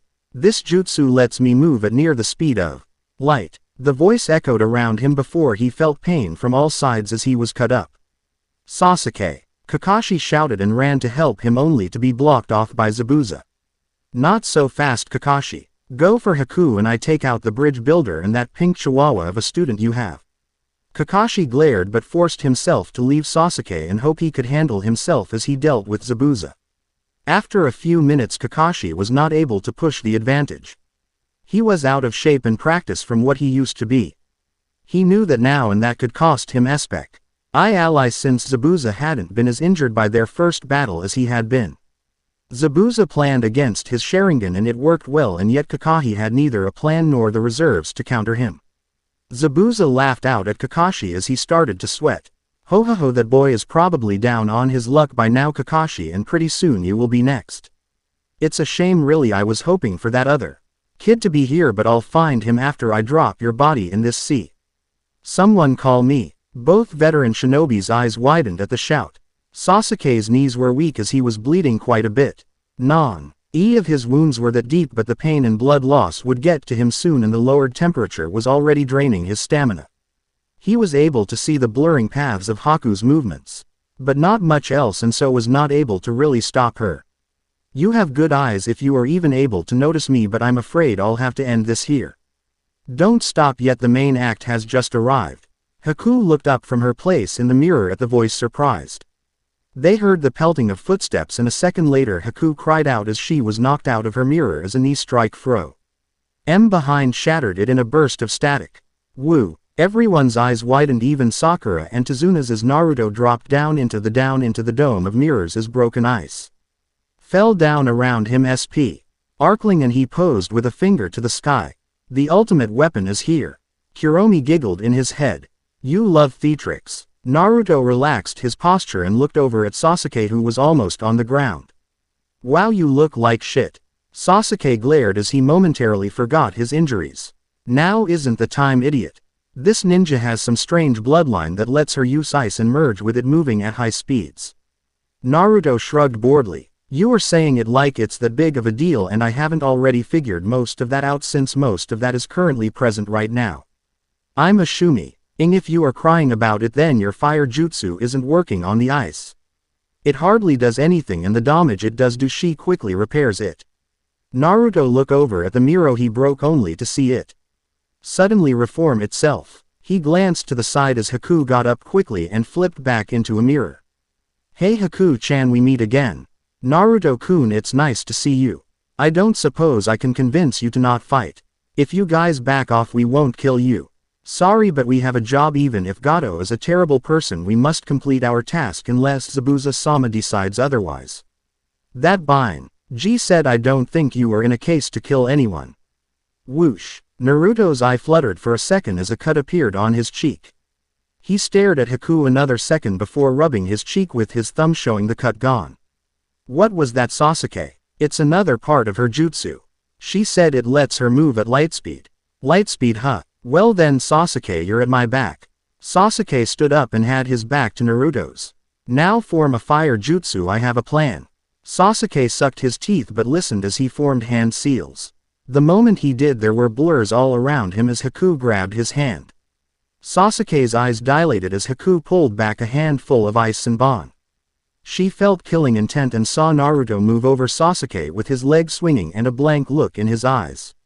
She slid back and ipped away as Naruto's foot hit the ground in front of Sasuke where Haku was cutting into it with a low boom. She panted as a second later her mask fell away, split down the middle. Naruto ran a hand through his hair and laughed out loud. I said I had a plan where you could hear it. Did you think I was stupid? I knew you would likely try to stop Sasuke from doing what I said somehow, as that was the only clear information you had to act on. Now then. Naruto moved to Sasuke and pulled a few Senbon out of his back, making Sasuke yelp out. You said she could move at light speed. Well, it's good news to know that isn't true, or we would both be screwed. You could see her, couldn't you? I could see all of it this time. Naruto rose an eyebrow and whistled when he saw his eyes. Well, looks like the last Uchiha got his eyes. Sasuke's eyes widened upon hearing that as he grew excited. My Sharingan. I'm a true Uchiha now. I can't be stopped. Naruto blinked as Sasuke fell to the ground unconscious. Well, that's just disappointing. Guess he suffered shock from the cold and the sudden surprise drain from activating his Sharingan. Well, it's just you and me now, Haku. Haku, sweet drop. When Naruto carelessly kicked Sasuke's prone form out of the dome. Haku ignored it and held up a fistful of Senbons. Please reconsider, I would like killing you. You're underestimating me if you think I can. Haku sighed and narrowed her eyes at his response. So be it. A body moving at extreme speed zipped past Naruto and a series of cuts appeared on his forearm. Naruto didn't even budge. She went in and out of a mirror before doing the same thing and repeated as she became a series of streaks around Naruto. Cuts and slashes appeared over Naruto and his clothes as he stood there unflinching. Tell me, Haku, what? His lack of concern and reaction to her attacks unnerved her. Why do you follow Zabuza so much? You are your own person, so you shouldn't throw your life away that easily. Zabuza saved me from my own loneliness and a lonely death. Lonely. Naruto's eyes shifted around as Haku dashed around him. Yes, you see, in the lands of water around the mist village there has been a purging of those with bloodlines led by the Mizuki. Anyone with bloodlines were seen as demons who didn't have a right to live. Naruto flinched at that. Haku noticed but continued. One day shortly after awakening my bloodline, my father saw me practicing with it. He gathered a mob and set out to kill me and my mother. While he did kill my mother, I managed to kill them all and escape. As I ran from town to town alone looking for scraps as the civil war of the country had rendered local towns to poverty, I was found by Zabuza. He took me in, trained me, and gave me purpose. And if it's simply to be his weapon, I will fulfill my duty and debt to him. Haku, you don't know how much I can relate to you. Haku stopped in her assault as she stood half out of one mirror listening to him. But your life is your own. I understand you feeling you owe Zabuza, but at this point don't throw your life away.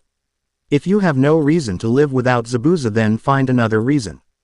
You said one becomes strong when they have someone to protect. Well, someone who is trying to protect someone and doesn't have any goals is just wasting their time. Sorry Naruto-Loon, but I can't stop. I am not doing this just because I am fulfilling my obligation to Zabuza. I am doing this because I want to help him. Naruto smiled at her. Guess I was wrong. But if you hope to kill me, you're gonna need something bigger than needles. That wouldn't be hard to do. The ice needles in her hand drew in moisture and stretched into small swords. She dashed straight at aimed for his head. I wished we could have become friends. Please don't hate me in the next life. Play. NECA. Heartbeat, Chase and Status Remix. Naruto gave a somber smile as Haku dashed around him progressively closer. I nightly know what it's like to be alone, and I can definitely see us being close. Zabuza is your reason for being strong. Well then you said that it is only when you have someone precious to you to protect that you can be strong.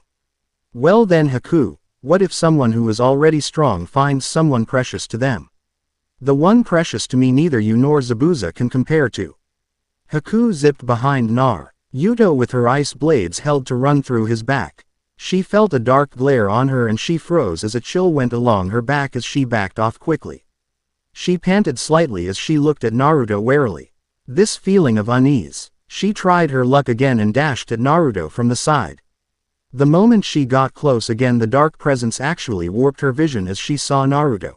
His IG leaned as his face was shadowed and locked with her own the moment she got close as a glowing slitted eye bore into her. She felt like an ant approaching a titan for a split second. He can follow me at this speed. You have incredible tracking if you are still able to follow me at this speed. Yeah, I have great eyes but I rely on a sixth sense I have that lets me feel movement around me. You said you move at the speed of light. You are hardly moving at a fraction of the speed of sound, you just have great stealth. He mentally gained a nervous smile however as he thought. Not gonna lie Out the instant she leaves one of the mirrors her speed is much faster than I can track but she slows down greatly after. She is probably limited by how fast she can react when she is traveling at that speed and so slows down. So you're a sensors as well? He shrugged. I guess so. Well it won't matter if you can sense me if you can't move fast enough to stop me. She jumped back and forth speeding up causing Naruto to smirk. It's thanks to those mirrors that you are indeed faster than me. She shot straight forward at Naruto this time with her ice blade wielding hand pointed out at his head. I'm sorry that I have to end it like this. You are faster but I'm pretty fast myself and with my abilities and chakra then even if it's for a moment. Crash. She ran into Naruto in an instant. Later her weapons were shattered and she flew back. Then I can counter even someone moving at your speed. The impact caused a shockwave to ring out that cracked the ice around them and Haku was sent flying through her own ice mirror, shattering it as she tumbled across the bridge. He struck me too. Number 3 times in that exchange yet I didn't even see them. Kakashi whistled as Zabuza who was stuck in an exchange with him was shocked. Naruto chuckled through the mist as he walked towards Haku's lying body. The mirrors behind them started to fall apart. I have to say your Kekkei Genkei is hing of beauty but with my bloodline even if it didn't outrank yours it also has the type advantage over you. So you are gifted as well. Your bloodline is one I've never heard of before. Shaquille got up on her feet as blood dripped from her mouth. As far as I know I'm the only one with this specific bloodline. I used to think it was sound or shockwaves but upon studying it I found out what the root of my bloodline was and through chakra control I've made it better. It is simply the control of the movement of molecules and atoms. Vibrations if you will. The flow of my chakra is erratic like the excited palpitations of an irregular heartbeat. He held his hands out as he moved towards Haku. His hands went out and the air started to distort around them rhythmically as a dull beat went out. It excites my body like a heavy pulse. He dashed at Haku without warning surprising those watching at his top speed. Naruto was very fast for his age but for someone like Haku who was used to high speed she was able to react. She jumped back and threw a handful of Senbon at Naruto in waves. Without slowing down he left short afterimages as he dodged the 3 waves of needles by inches. She gasped as Naruto was already on her. You are good but you don't have the physical power to stop me. Shindoden. Tion pulsation release. Base. Naruto's palm gained a white translucent glow as it struck the mirror but Haku was ready as she put more chakra into this specific mirror than the other ones. Shatter. Naruto's palm shattered it all the same and the shockwave traveled with pinpoint force as it hit her in her core and she vomited a little blood and was sent tumbling. Naruto continued to walk towards her calmly as she struggled to get up. That was a great defensive use of your jutsu but you don't have enough chakra to block me. Haku, we are on par in almost every category. The difference is I'm physically stronger but that's not as important. My stamina, chakra levels far outmatch you. And with the type advantage of my bloodline you will lose this so just give up. She gave a smile that unnerved Naruto a little as she started making hand seals. I'm sorry but I can't do that. You are strong and I may very well die here but I won't give up either. If you don't kill me I'll end up only killing you. A chain broke out of the ground and went around her neck, choking her as she gagged, forcing her to drop her hand seals. The rest of the chain tore out of the ground, showing that it was a chakra chain coming out of Naruto's lower back. The chain pulled Haku towards Naruto within range. His eyes deadened as he looked right at her. "I'm sorry." Naruto without another thought put his palm to Haku's cheek, and a pulse went through her body as she let out a silent scream before a torrent of blood sprayed out of her mouth. The light slowly left her eyes as they closed. "Was I at least of use to you, Zabuza? Did my life mean anything?" She only spoke the last part, but Naruto understood it all. As she died, he held her body and slowly laid her down on the ground. He could have killed her in more gruesome and less quick ways, but out of respect for her he chose this method. It was a risk in the fact it was solely close range, but it exploded the enemy's heart and collapsed their lungs by forcing a suddenly strong pulse through the body, blowing up the veins and arteries in the chest as the air expanded outwards. "Thank you for the great fight. Yet I still can't help but feel you were holding back against me even a little." "Naruto, move." Naruto looked up away from Haku at the sound of Kakashi's frantic cry. He glanced behind him as he felt insane killing intent to see Zabuza spinning his giant sword above him with a demonic aura about him.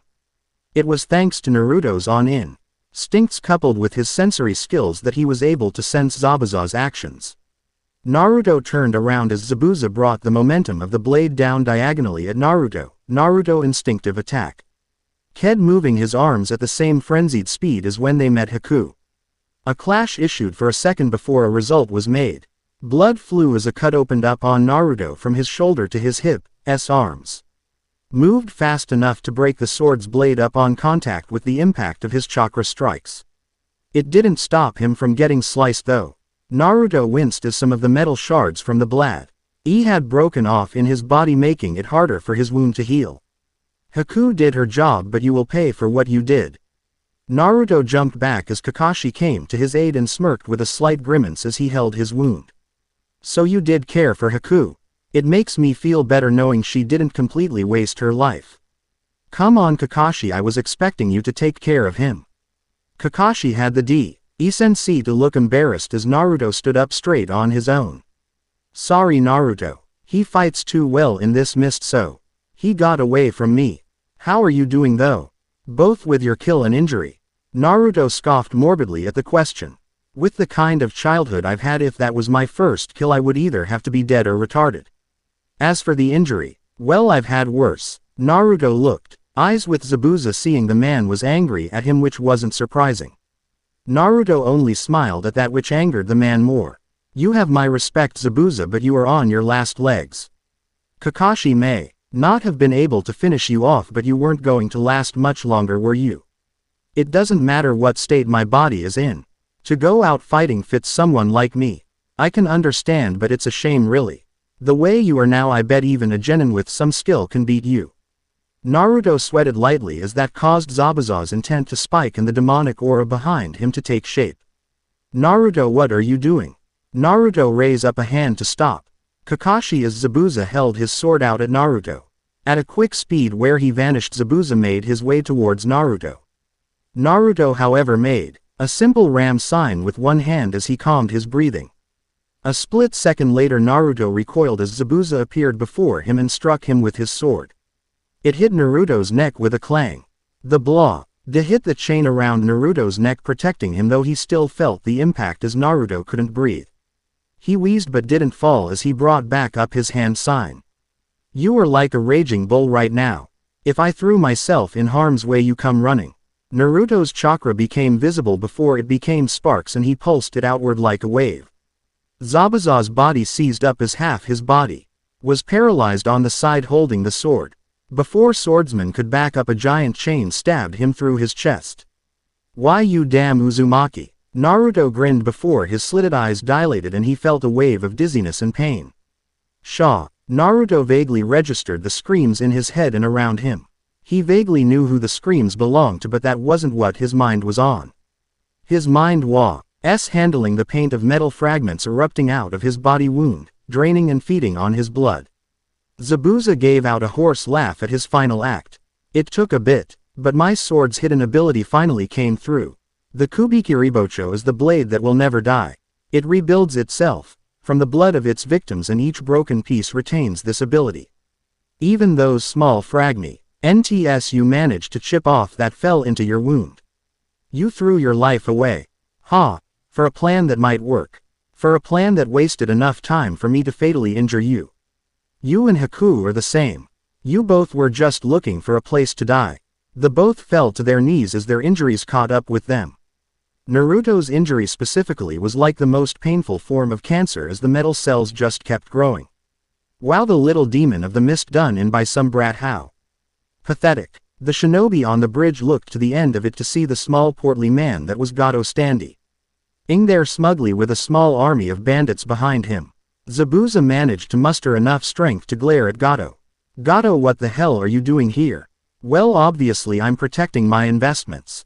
You see, I have too much cemented into this country, and trusting you to handle this job was clearly a mistake, so I've decided that you are going to die here today on this bridge. Lucky me though, looks like the kid already beat me to it. The man boldly walked forward and stopped when he made it to the lone body of Haku. He looked at her face and rose an eyebrow. Oh, you were that masked kid Zabuza toted around, weren't you? If I had known you were a woman and such a fine piece at that, I would have gotten some fun out of, would have been the perfect payback for you breaking arm, you bitch. Gato had the gall to kick Haku's head. Zabuza could only glare, but Naruto was punched the bridge, cracking it with his knuckles as he pushed himself up. Do not disrespect the dead. Naruto's eyes slitted, finally again, as his mind ignored his injuries and pain. The irises in Naruto's eyes started to fade from their blues to white, making his gaze all the more intimidating as some of the bandits stepped back. Naruto gained a grin that was soaked with both instability and a malicious, swayed a bit as he walked forward before stopping over Zabuza. One of his eyes turned red, showing his mind wasn't exactly right at the moment. Zabuza, you using that? Guess you aren't anymore, or rather you can't, huh? Mind if I take it off your hands? No. Why, thank you. Referring to his sword, Naruto grabbed the damag-ed weapon before Zabuza could even process a response. The chain around Naruto's neck cracked with a glowing light as Naruto's chakra flared about him with a hum. A hum similar to the staticky noise you would hear from standing under a giant pylon. Your bandits are fodder, so Gato, you are the only one I will keep alive.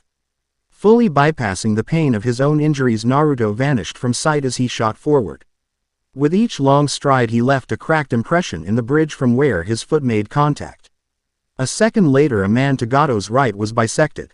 It was as if time slowed down as the all turned to the man in slow motion to see Naruto having cleaved him in half with Zabuza's sword. Naruto, bathed in blood, made the metal in his body grow more, but his own chakra also caused that metal to break off him in a weird combination as he littered the bridge with iron. However, even a pig like you will wish he was dead when you find out what joys I have in store for you. With the blue bath that issued, the only way for the bandits to notice where he had been was the cluttering of metal scraps that fell under each bandit's mutilated and dismembered bodies. But by then it was too late. As the moment the metal fell, so did another body. In the backs of their minds they could only gruesomely wonder if Naruto did this alongside Zabuza, would his brutality be the same? Or worse? Chapter 7. Chunin Exams. The look in Naruto's eyes betrayed him as the finely slitted pupils danced around in his irises as he watched the villagers go at it. He was sitting propped up against a small shack near the bridge with most of his body covered in blood. He grinned as the villagers tortured Gato. Naruto decimated the man's small arm like it was nothing and then dragged the RTLY man into town and threw him to the villagers. You can guess what happened after that. Somehow Zabuza had held on long enough to give him parting words as he dragged Gato by him. Zabuza basically told him that he knew how the world was and respected Naruto for taking care of Gato, not just for the sake of it but in reaction to the man disrespecting Haku. He whispered a few words to Naruto where only he could hear it, and after that his life left him. He would have loved to have a fair fight against Zabuza, but in the world of shinobi that was a luxury that he just wasn't able to have this time. Thanks to Kakashi and to a hardly even noticeably effort Sakura, they were able to remove the metal growths from his open wounds. That was indeed painful, as it was mostly ripping it out by hand from Naruto, much to their chagrin. Sakura couldn't help much simply because she had hardly any medical knowledge and was afraid of him, seeing as he looked like a walking serial killer. Which was ironic sync. Most seasoned shinobis might as well be called professional killers. The wounds from then on didn't hurt as much but stung and was bandaged hastily so he wouldn't bleed out. That left his upper body clothed in bandages to the forearm. He got up and headed back to Tezuna's house while dragging Zabuza's sword through the ground. He thought back to the bridge and couldn't get Zabuza and Haku off his mind. They had his respect and were great shinobi living as shinobi. Kakashi was going to burn the bodies but threw about keeping the heads. At Naruto's threatening insistence, Kakashi let him bury the two. Naruto on his way back to Tezua's passed by their braves. Haku's grave was marked with the remains of her mask and her needles. Zabuza's, however, was only marked with bandages and his headband. Naruto couldn't leave a shinobi of that level in a bare grave like that.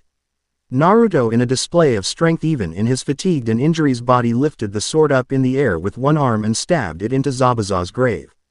This was yours anyway. I already got one gift from you, I won't be greedy.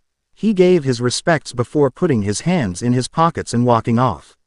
You idiot, did you forget I'm still using this body? Naruto winced at Kuromi's loudness as he laid down on a futon in one of Tezuna's guest rooms. Naruto set up a sound canceller so no one in the house would hear but they still made sure no one snuck up on them. The closest to them was Sasuke, but he was resting in one of the nearby rooms. Well, sorry for deciding to break a cursed vampiric sword off into my body since I obviously knew it would become a metallic cancer. He yelped when Kuromi poked a clawed finger into one of Naruto's wounds through the bandages. I don't appreciate your sarcasm right now. She looked at the blood she got on her finger curiously and sniffed it. There is more iron in your blood than what I would normally smell. She channeled her yokai into it and the crimson stain on her finger turned black. Not sure if that's healthy or not. It is odd though. What is? I've been trying to heal you up for the past hour now. But it has hardly worked. That could be because I'm blocking you. What? She got loud as she looked at him like she had just been hurt, subconsciously touching the chain around her neck. He sat up and put a hand behind her head and pulled her eye into a one-armed hug as he propped himself up with the other one. The action made her blush as she glanced at him confused. Think of it as my punishment for allowing myself to get hurt. I can't have you healing up my recklessness too fast all the time. That will just make me more cocky and potentially come back to bite me. Before you get made, I am using the suppression aspect of my chains to block you, but I'm stopping myself from bleeding out at least. She wrapped her arms around his back and he winced when her nails dug into his back, which just happened to also catch a few of his wounds. I will forgive you because you're an idiot, but I will let you keep those wounds as punishment for your actions. What? But that doesn't make any sense. You were mad about me not letting you heal me for injuries, but you were mad at me for being injured in the first place so badly, and now you are going to punish me by not doing something that you were going to do anyway. None of this makes Joel. Tea of pain went up his back as her nails dug in a little further in warning. Normal he would check her, but at this range in this situation he wasn't in the best shape to do so. A second later she calmed and gave him a real hug, whether she realized it or not, as she snuggled her face slightly into his shoulder. She did it so naturally that she didn't even realize she did it immediately. About what you said on the bridge earlier today. About that one person who was the most precious to you. He smiled softly as he hugged her with both his arms, holding her tighter as if that was his way of answering her. But why? I don't care what you've done. Even if you were in control of your actions, I don't care. I wouldn't care. Who you were then and who you are now are two completely different things, and who you were right now in front of me to me is real. It's only been months, yet it might as well have been my entire life, and though that amount of time to you is short for me who has had very little, it's everything. Why I feel this way with you, you could call it instinct. You can hate yourself, you can hate your actions, you can feel like you don't deserve anything in life, it doesn't matter. It's not important. Because I forgive you. I forgive you. That was probably the second most important thing Naruto or anyone could have said to her. Her eyes widened before her eyes watered. She visibly cried as she hugged him. You don't even know what I've done. I don't care. You can only say that because you don't know. You can tell me whenever you're ready, but I promise you I will be here regardless. He enjoyed the moment as she just held him tighter and cried. Please. Let me heal you. She sat back as she rubbed her eyes of their wetness. He shook his head and sighed amused. Fine. I can't thank you all enough for what you guys did for us. Tazuna was at the finished bridge a week later with the rest of Team 7. Kakashi was reading his book but still addressed Tazuna. Don't worry about it. Things got rough but I think my team is all the better for it. Yes, and I will make sure to send the appropriate award to your village in interest in the following week. You guys saved us from Gato and freed this village and this country. Sakura bowed respectfully while Sasuke just grunted in acknowledgement. Well, till next time. We better get going. The group went on airway running across the bridge to head into the trees. Naruto held back and nodded to Tazuna's family and the villagers. He still had a few bandages on his body where he was sensitive. The small Ox was back around his neck however and seemed to be snuggling a bit closer than usual. You alright boy? I'm fine. Nothing I can't handle. Inari followed by his mother walked up to Naruto. The boy was a little tearful as he spoke to Naruto. Do you really have to go back already, Ni-san? Naruto's eyebrow quirked mirthfully at that but ruffled the boy's head causing him to shut his eyes. I have to, Inari, it's kind of my job. He glanced over at Tsunami who looked like she was about to say something. He was surprised when she leaned forward and gave him a quick peck on the lips. Tazen. A's jaw dropped while the villagers made various murmurs about their hero. But he's so much younger than you. She ignored her father while Inari finally opened his eyes and looked up at them confused. She coyly put a finger to her lips, pouting them a little as she looked at Naruto. If ever you're in the area or need a place to stay, you know where I am. Don't you mean us? She once again ignored her father. Naruto just nodded his head a little nervously, causing her to smile a little more as she caught it. He turned on his heel slightly faster than normal and ran off. He grumbled as he had a slight blush on his face. Damn it, she caught me off guard. What did you do? He could feel killing intent from Kuromi as he conveniently stared ahead of him at the trees so as to not look at her on his shoulder. Nothing. I mean, sure, I wouldn't have minded hitting that. I mean, all I did was help her around the house. She stared at him for a second before lying back down around his neck, oddly silent. You took that easily. ... You're reading my memories, aren't you? I have no idea what you're talking about. At their travel speed now without a civilian slowing them down, they reached their village by the next day. So your team was able to come out fine from a ranked mission. I question your judgment with sending a fresh team through all that, but it looks like you came out alright this time. Let's not make it a habit though, Kakashi. The old Hokage took a puff of his pipe as he spoke to his Jonin a little sternly. Kakashi just laughed nervously while scratching the back of his head. Sakura simply glared at their teacher from behind. Well, good work regardless. You all will be rewarded the pay of an A-ranked mission. You all were successful and had to fight some powerful shinobi. Also, our partnership with Wave now may also be a boon to our economy, what with their bridge opening up trade and the monopoly being lifted on their country. How are you feeling, Naruto-kun? I heard about you being injured. Naruto shrugged. I'm fine. I've always been a fast healer after all. Sarutobi eyed him for a second before accepting it. If the boy was fine and looked fine, then there was probably no need for concern. Well, I'm sure you all are tired from your mission. That'll be all for today. As they left the room with Naruto waving to him goodbye, the Hokage spoke out to himself. Danzo, how is Naruto developing? Danzo came out of the shadows as Sarutobi looked out the window. The boy is developing fast. When he was under my care, he requested that I not train him in shinobi arts. So all I did was train the boy's instincts while he studied chakra control exercises and did his own physical training. The boy has only been a genin for hardly more than a couple of months, and yet as soon as he had a mission where his skills were put to the test, he figured out how to feel out at least to some degree the nature of his chakras. And the saying, knowing is power, has definitely proven true with the boy. Kakashi has hardly taught him anything, but the little bit Naruto learns he runs with it. You speak highly of Naruto-kun's abilities. It also Ms. your root nin are as great at intel as ever. Sarutobi eyed him as he glanced back. Danzo appeared to not have noticed. It is only thanks to you that they can operate now so freely. It should be noted, however, that he has a knack for knowing when he's being watched. The weathered Hokage nodded as he started to ponder thoughts on Naruto and the village's future. Week later, Naruto stared at the ceiling blankly as he kept his breathing even. Not that I mind all that much really, but I am a growing guy. You know, what you're doing can complicate things. Kuromi was laying on his chest snuggling in apparently as he slept. She stirred and sat up, making him twitch at where her soft rear pushed down on him. At least she was wearing clothes. Kind of. One of his shirts was definitely his kind of cliché. If it were a different time he would question why she was even wearing his clothes if she can create her own. Complicate what? I'm always with you anyway, with inside you or on your shoulder as a fox, so how is this any different? His eyes narrowed at her as she tilted her head at him, confused. I'm not sure if you're really that innocent and oblivious or if you are messing with me. Though you didn't have a problem with me and now you can't touch me.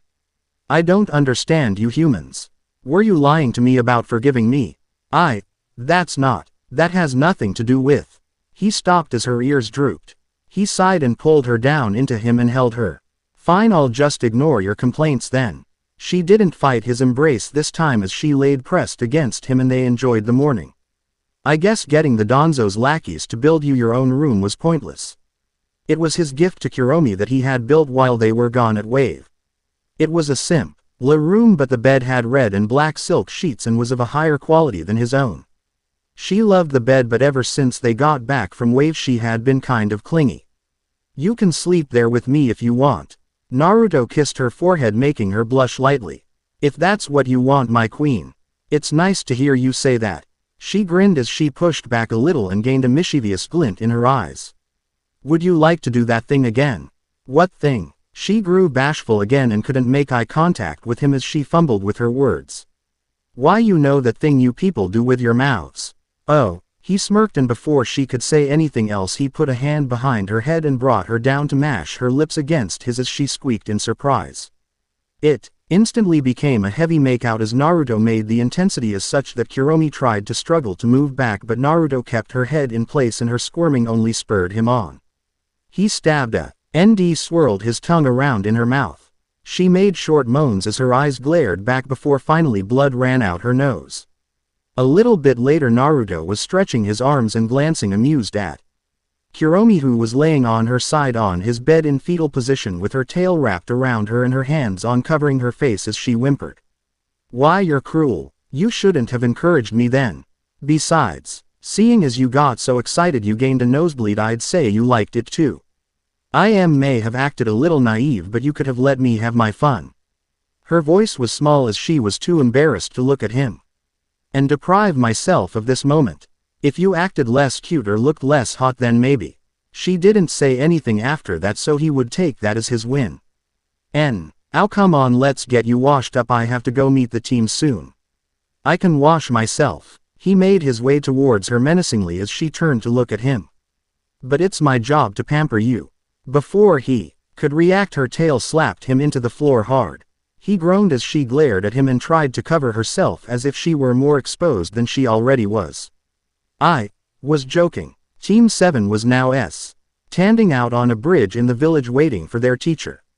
Sakura and Sasuke were staring at Naruto oddly as his small fox on his shoulder kept licking a nice scratch on his cheek. Naruto looked oblivious to them on the outside, but internally was having his own conversation.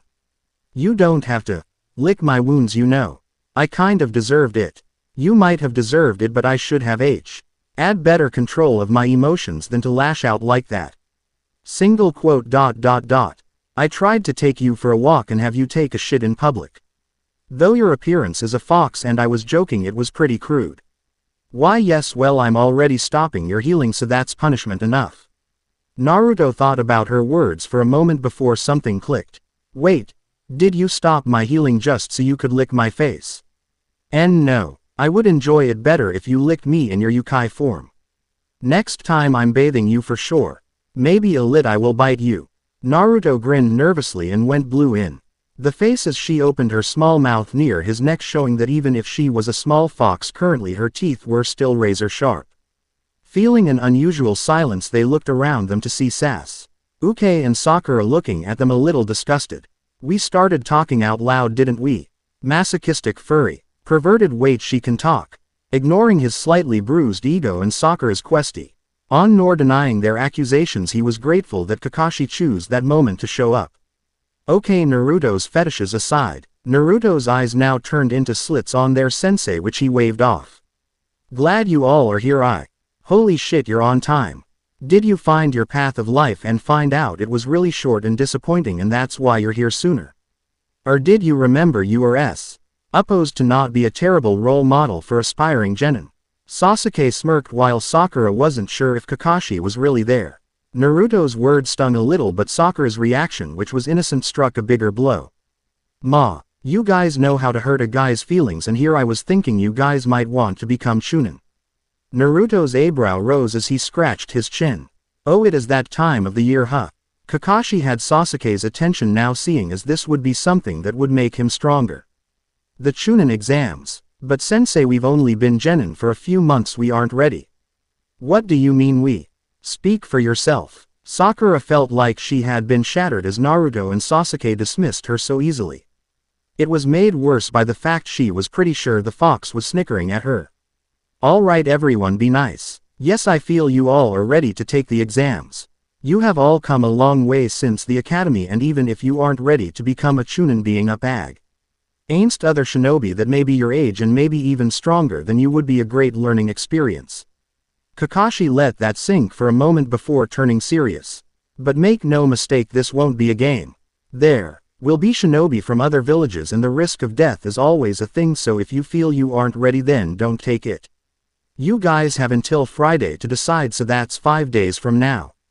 Sakura was the only one to react fearfully at the prospect of dying. The boys were too distracted at the idea of good fights. Naruto walked the streets of the village after just having ramen at Ichiraku's. They were nice to him and ramen was among his favorites, so he ate there every now and then when he could. As he walked, he could feel the glares of the villagers pointed at him. He was used to it, as he always had to deal with glares. Kuromi started growling at them. Though they ignored her, some grew pissed off by what they saw as an uppity fox or bastard spawn of the Kyuubi. Naruto sighed, seeing a problem coming, and pushed his headband down over his eyes. The air around him changed as there was a low, inaudible buzzing that emanated off of him, and the villagers actually started to part away from him in fear. Kuromi looked at him confused but didn't say anything as he kept walking. Let go of me, you jerk. Konohamaru was being held off the ground by some foreign shinobi. The guy had purple face paint and was wearing a cat suit or something. Behind him was a blonde kunoichi with a large fan. Kankuro, leave him alone before you get us in trouble. The blonde behind him groaned, annoyed. Shut it, Tamari, I'm just having some fun and teaching this boy some manners. Do you know who I am? If you don't put me down, boss will get angry. Konohamaru tried to put up a BR Avenue front while his two friends started to panic a little. Sakura, who was with them, wasn't sure what to do, as she was partly to blame for the situation, as she was the one who scared the academy student into running into the foreign shinobi. A small rock flew through the air and hit Kankuro's hand, making him grunt as he dropped the boy.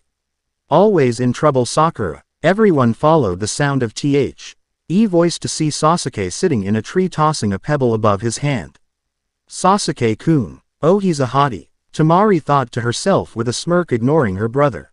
Now as for you, get lost. Sass. Uke directed his gaze on to Kankuro, pissing him off. Meanwhile, on the opposite side, on top of a building, a few more genin were having a conversation of their own, both of them women. Come on, we have to go meet up with B-sensei. Kumo nin aren't exactly welcomed here, so it would be best if we didn't wander off too far. Relax, Yugito, nay. I'm just watching our competition. The girl had mint green-colored hair with orange pupilless eyes and a caramel tan to her skin. Around her neck was a Kumo headband. The girl she was talking to was a little older by a year or two and had long pale blonde hair tied in the back into a tail of sorts. She had a lithe frame and dark eyes that gave off a sense of professionalism. Yugito looked down at the group and sighed. They were clearly shinobi from other villages and probably hadn't known each other long but were already fighting. Kankuro took off a big package off his back and set it on the ground. So now we got a stuck-up kid trying to look cool. I can't wait to put you in your place. Wow, so much noise. You should be nicer to our guest Sasuke. Everyone's eyes widened, even the Kumo Kunoichi on the roof at the voice. In a small gust of wind Naruto appeared behind Kankuro, causing Temari to take a step back. I didn't even notice him till he spoke, yet he's this close. Naruto turned his head to her, making her uneasy. He pushed his headband up, showing one eye that was slitted at her before turning to normal. Well, hello there. If you're the first thing I get to see, then I definitely don't see a problem here. She blushed heavily now. She could look at his face as she recovered from his words. Oh Kami. Kankuro jumped away from him, causing Naruto to refocus on him as he looked confused. What? You trash are just popping up everywhere. I've had it all, just take care of you, no. Naruto walked towards him, not threatened. Can't we just be friends? What, no? Oh well, then you can go fuck yourself. Some of them face FA. Ulted while Sakura covered one of the kid's ears and was about to yell at him for the pointlessly crude response. Kakuro was a little surprised before he grinned. Oh, you've got some balls, kid. But you won't get far running your mouth. He moved his fingers discreetly as Naruto made his way towards him. Naruto stopped for a second as he felt something stall his body but didn't see anything.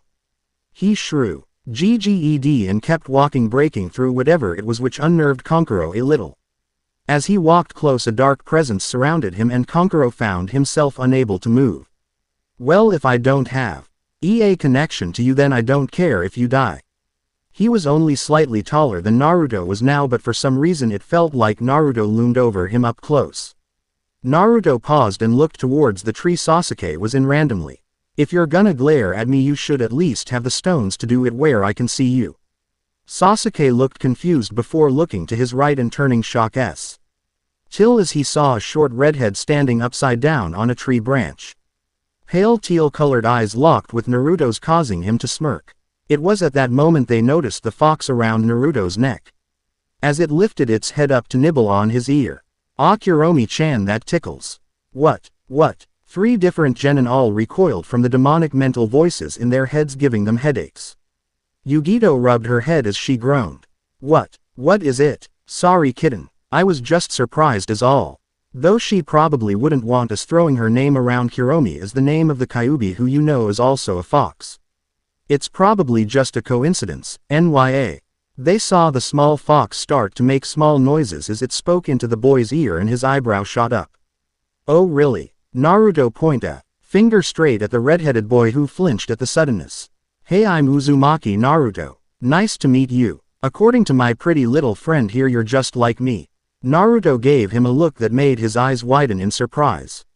And you too. Naruto's head snapped to the other direction and the girls jumped a bit at his gaze as his eyes flashed red for a second to get the point across. Quote, are just like me too. Well, looks like these exams are going to be great. Naruto walked off without reason as the 3 academy students scrambled after him. Before he got far, he looked back over his shoulder right at all 3 of the other containers and smirked as Kuromi climbed on his head and gave them a sly wink as they flared their combined intent. Sasuke wasn't sure why, but he broke out in a sweat. No one else felt it though, other than the 3 it was directed at. They all felt heavy as they saw a spectral image overlap Naruto of a long furred tail and matching ears waving about before they vanished. But until the exams start, don't cause any trouble, okay?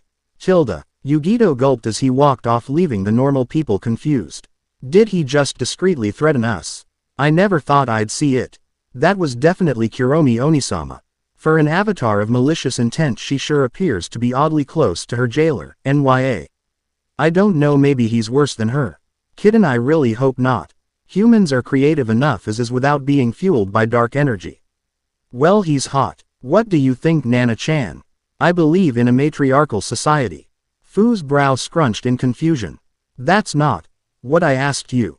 I asked for your opinion, not your beliefs. As one who is considered an insect queen, I do not see mates the same as you do as either greater than me or my equals. But if you are asking if I see him as a suitable gene donor for you, then this isn't about me.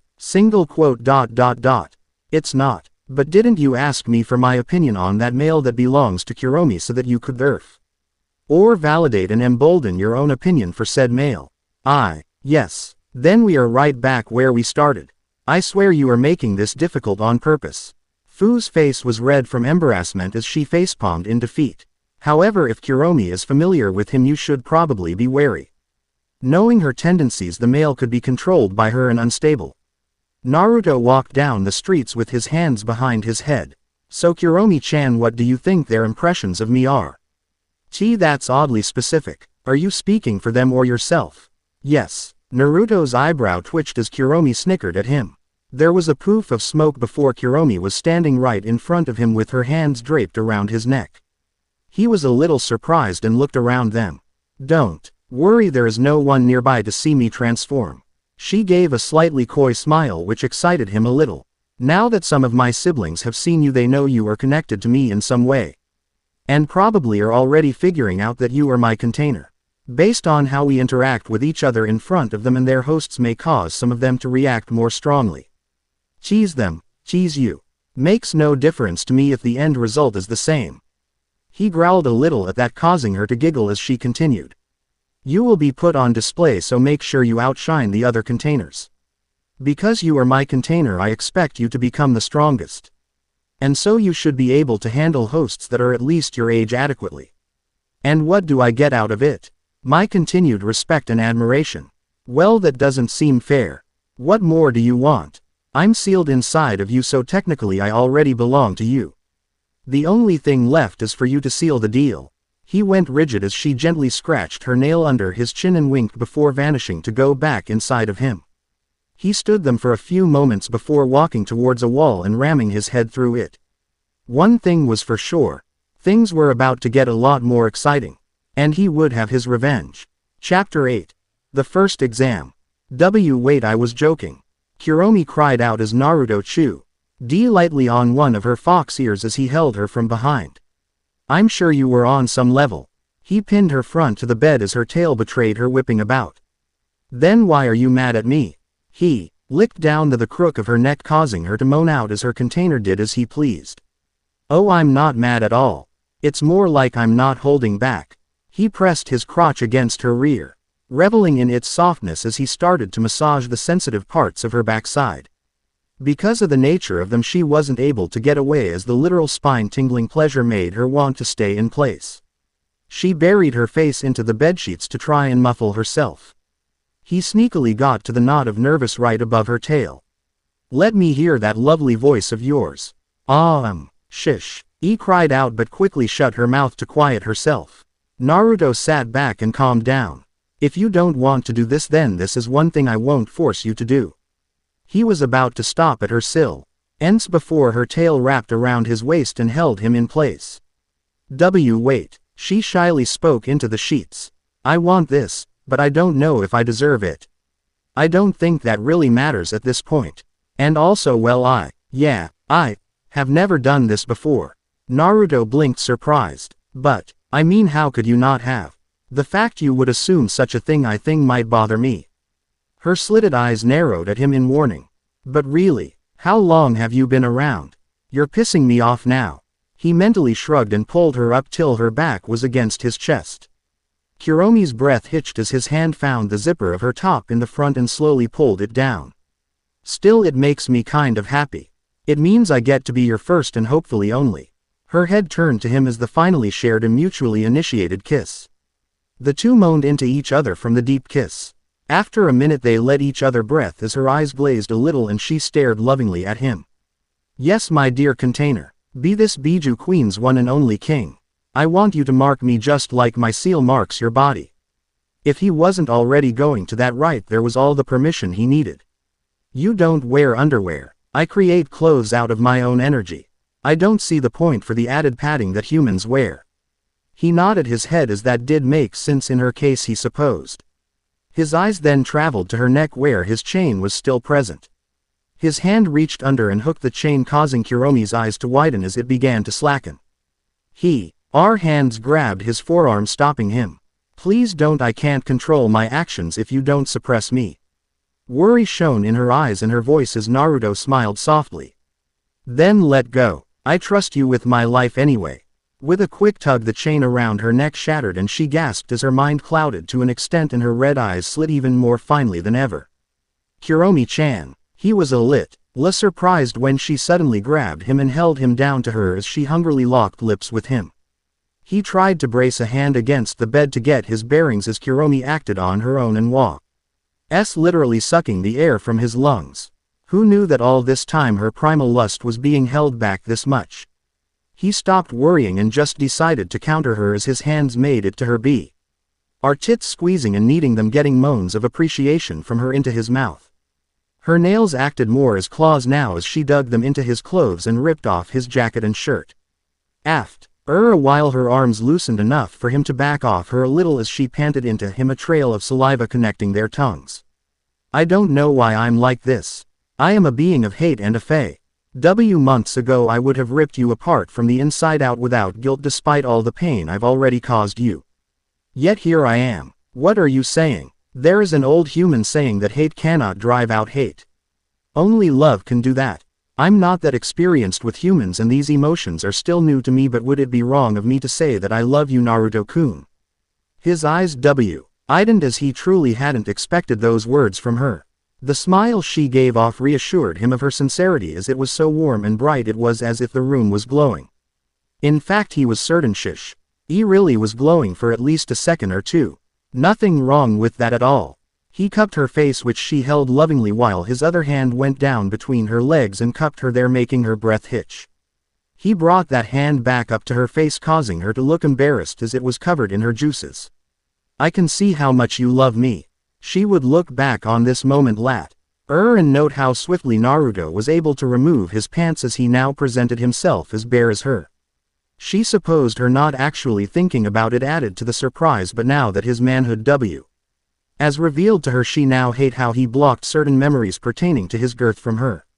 He was hardly in his mid-teens, but he was already around 10 inches massive and very thick.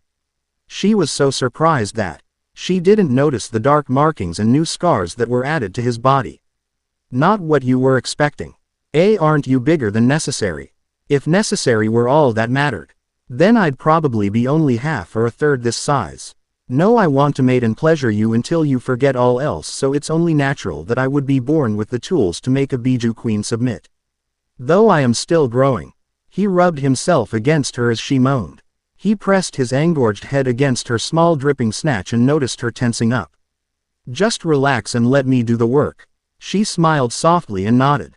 I don't know much, but please at least use my body to relieve yourself. He pressed hard to get his head into her.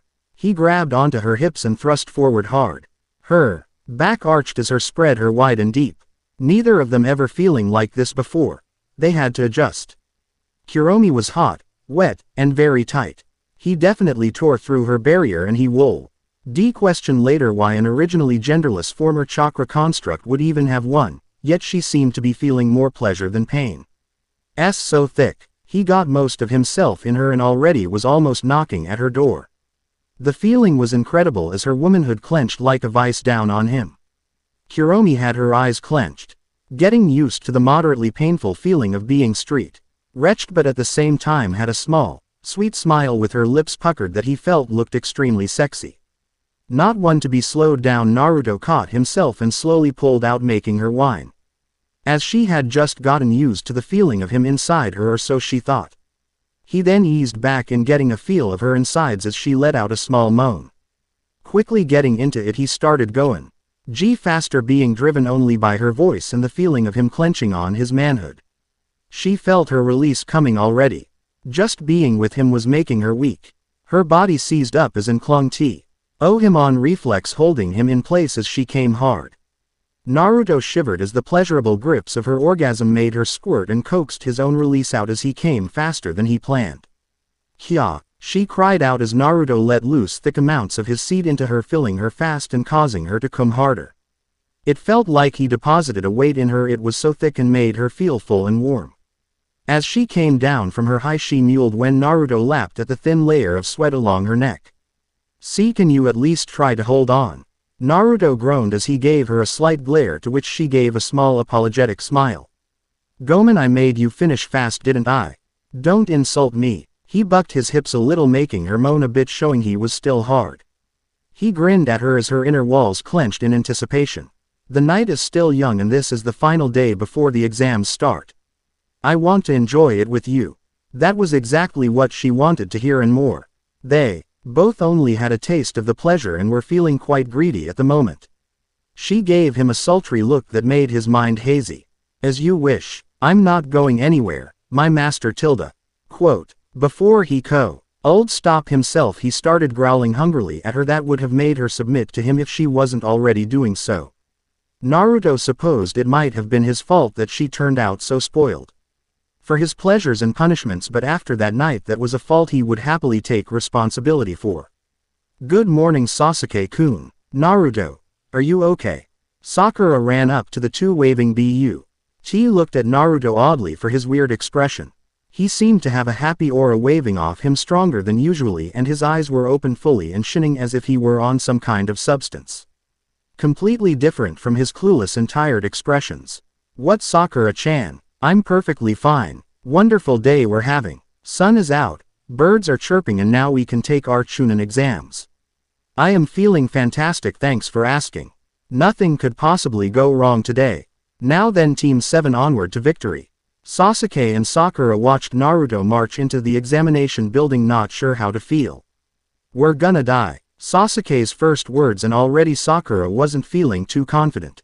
If they were familiar with the expressions of animals, they would see Kuromi, who was sleeping on his head with a small smile on her face. She peeked one eye open and looked down at him amused. Dial it down a bit, my love. Hi. You should go inside and rest some more, Kuromi. I can handle thing fine from here. So because you have so much stamina you think I can't stay alert just like you? I didn't say anything like that. His eye gleamed as he decided to play with her a little. Are you trying to babysit me now? You can't even walk. I see can still walk. I was just wobbling. A fanged smirk spread over the corner of his face as he listened to her excuse. Your clinginess and ego are among your most adorable traits. Get that smile off your face before your competition thinks you're a special needs case. But I need you and you're pretty special to you. Single quote ... single quote.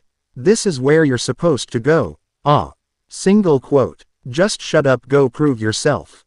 Yes, my queen. Naruto and his team made it to a group of other young shinobi who were being blocked from entry into a room by two other shinobi. One of them smacked down an odd-looking genin whose outfit consisted almost entirely of green spandex. Stop messing around like a bunch of idiots and drop the genjutsu already. Sasuke stepped forward, getting everyone's attention. Yeah, Sasuke-kun, you tell them. It's clear we are only on the second floor, yet the classroom makes it look like we are on the third. Sakura's words made a number of them look on confused, while the two disguised genin at the door smirked. Sasuke smirked as well as he looked back at Naruto, who was still a little distracted. You noticed the poor genjutsu too, didn't you, Dobi? You do, after all, have the best sensory abilities of our generation. What genjutsu? Naruto squinted as he rubbed his head confused. His teammates almost face-faulted at that as Sasuke tried to remain cool. What do you mean, what genjutsu? Well, because of how naturally disruptive my chakra is, it's very hard for others' chakra to disrupt my own, so if the rank of genjutsu is too low I often don't even notice it. Sasuke nodded at the information. I suppose that does make a certain degree of sense. Oh ho, looks like we got ourselves a promising team here. Still, you may have handled the genjutsu, but let's see you handle this. The disguised genin threw a kick at Sasuke, but it was too slow to stop Sasuke from countering with his own. Whoosh! Their eyes widened and they were stopped as the green spandex genin appeared between them, blocking their kicks easily. This got Naruto's attention as he glanced over at the boy with an interested gaze. A fast one, huh? Lee, what happened to the plan? You were the one who told us to hide our skills. Lee's other male teammate came up to him with an annoyed disposition. He had long brown hair and pale near-white eyes that reminded Naruto of Hinata.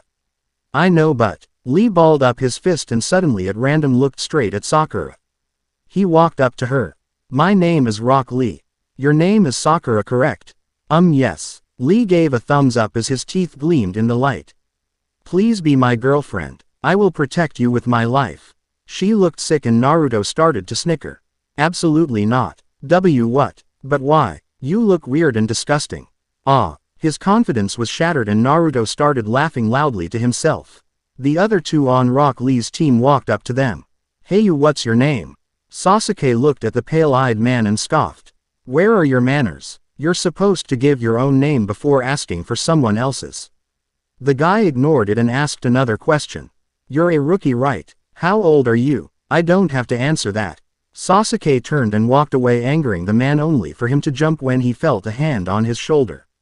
Naruto gave a friendly smile before following after his team. Don't worry, he's just planning hard to get.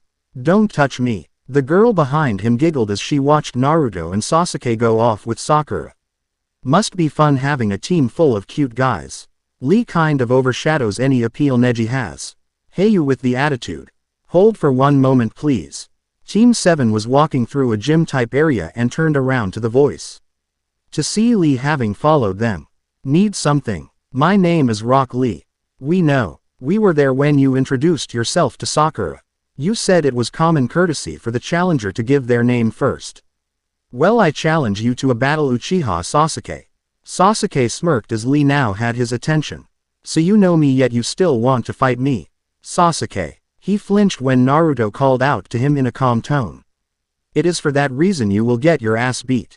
Just forewarning you. Do whatever you want. Naruto chuckled as he stood over Sasuke, who was scuffed up and crouching on the ground. What we learn? Sasuke only glared at him, causing Naruto to laugh more. Lee, Guy-sensei. Lee, Guy-sensei. Naruto chose to keep his attention on Sasuke and not what was going on behind him. Too bad Sakura didn't do the same, as she was emotionally scarred. What even is this? My instincts warned me of danger, so I felt it was better not to look. That being said, Sasuke, you should have been able to feel his strength and should have felt the threat. With the bruises on his hands and how much he has probably trained to get to that point. For simpler terms, he is someone in my class. This made Sasuke speechless, as he was shocked that Naruto would even acknowledge the freak to such a degree. He's worked hard. If you want to match or beat someone like that, you need more ski. And you need to train longer and harder. PFF'd, I'm an Uchiha. Strong fights will only make me stronger. Naruto shrugged and walked on, forcing Sakura to come with him so she wouldn't keep staring at the too awkward ninja. Looks like his fire is still burning strong. All three of you made it. Now you can officially enter into the Chunin exams. What so if all three of us wasn't here, we wouldn't be able to go forward? Naruto rose an eyebrow, as that would have been good to know. Nope. The Chunin exams are after all taken in teams of 3, so without even one of your teammates you would have failed before you even began. Well, I would have been fine either way. If my team wasn't ready, then I'd simply replace them. His tone grew dark for a second, making said teammates pale. Yes, I suppose you could have. Well, you all are here now, and that's what matters. You all have grown in the short time since you became genin. This will be a test to see how much exactly you all have grown. I have faith in all of you, so good luck. They all gave a nod of appreciation before walking through the double doors. The moment they walked through the doors, Sakura felt her confidence leave her, as they were the targets of a bunch of menacing eyes. The room was filled with Chunin hopefuls from varying villages. Naruto and Kuromi, who now rose her head up to mimic him, both looked around as they surveyed the area. Wow, I haven't seen this many extras since I was tortured in the streets as a kid. Naru-kun, why would you say that? Gomen Kuromi-chan, don't worry about it. Sasuke-kun. Sakura quickly forgot her discomfort as Ino suddenly tackled Sasuke's back. Did you miss me, Sasuke-kun? I know I missed you. Ino, pig, get off him. Man, you two are as loud as ever when you go at it. Ino followed the voice before looking over at Naruto. Her eyes widened for a second before her memory caught up with her. Oh, Naruto. I almost didn't recognize your new look for a second. Looking Ood, I still can't believe you hid this for so long.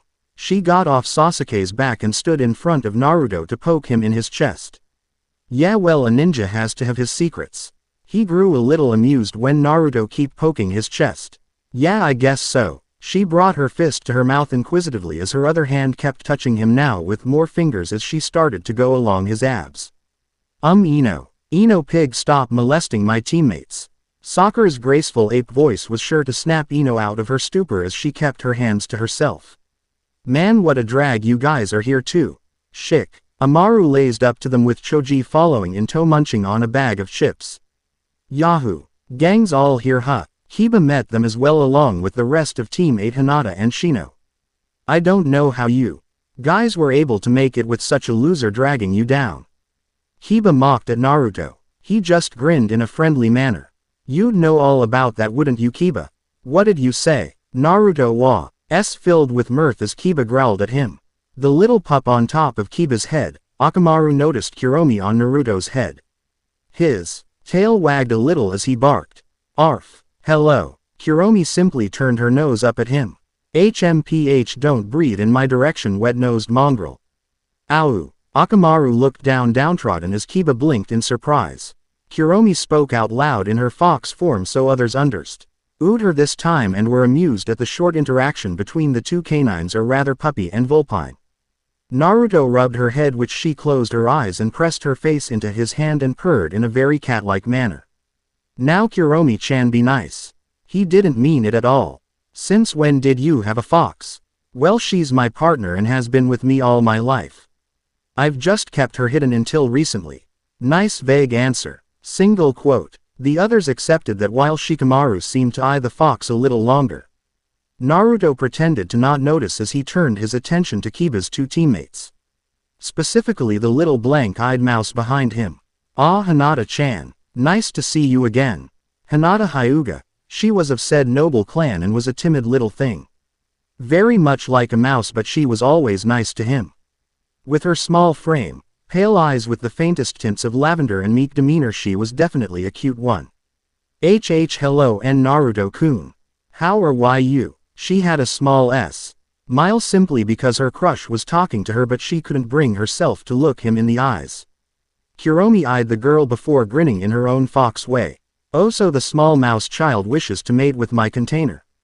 Mouse child, wait, what? Kuromi looked at him mentally a little surprised. What do you mean, what? Surely you must have noticed the girl's desire. Well, sure, I figured that. She liked me but isn't mating, kind of jumping the gun. Do you not smell the desire? I thought your sense of smell was high enough to pick up on that. Well, I do smell desire, but I think hers is being blocked. How is that possible? Because your own desire to mate is masking everything else out.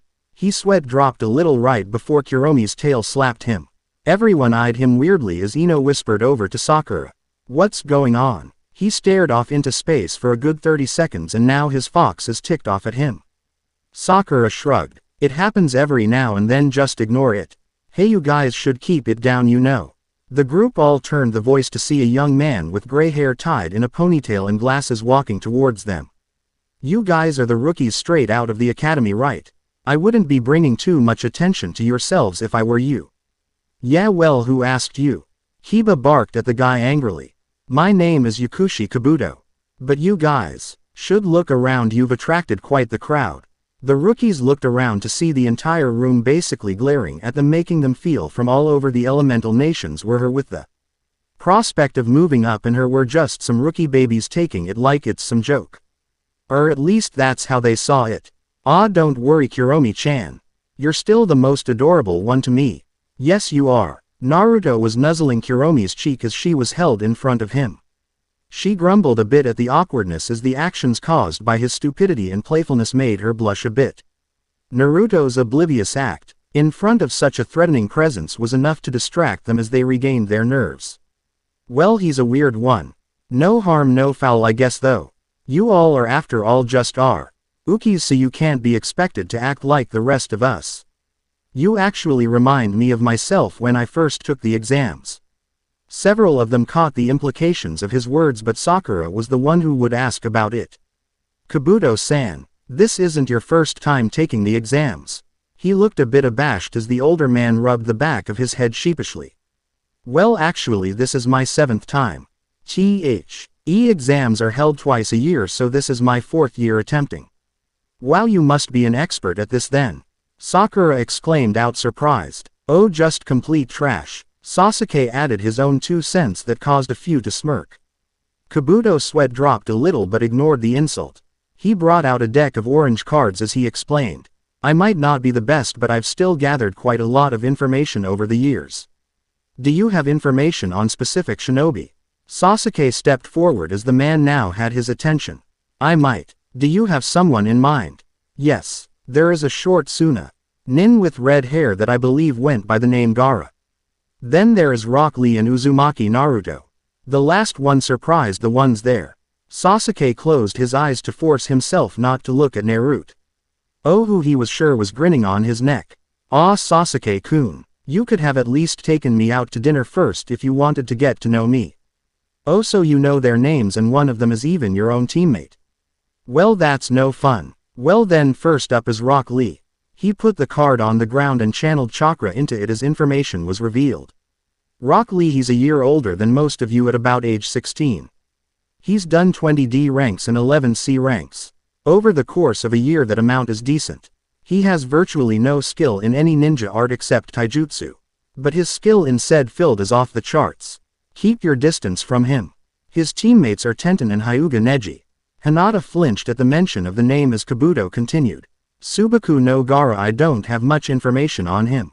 His stats are unknown to me. His D ranks are unknown, but he has taken 8 C ranks and 1 B rank. He's a rookie as well, but here's the scary thing. He's completed every mission and has never received so much as a scratch or even been touched. This didn't fill the Lear rookies with confidence at all. Both shinobi mentioned so far it was clearly dangerous to get near them, which is an issue. Becca. Use genin don't usually have the reserves to be long-range jutsu specialists. Now for the last one. Uzumaki Naruto. Wow, look at this kid. He has 7 D ranks and 1 C rank that was elevated to an A rank. A mission where he killed a kunoichi along with a swordsman of the mist. Momoichi Zabuza. He was critically injured in the fight with the latter but still went on to massacre scores of bandits. Nada. Few minutes after, with the man's own blade. Sasuke scowled while a lot of the girls in the room were looking at Naruto in awe and interest. But wait, there's more. He was dead last in the academy and hid his abilities until recently.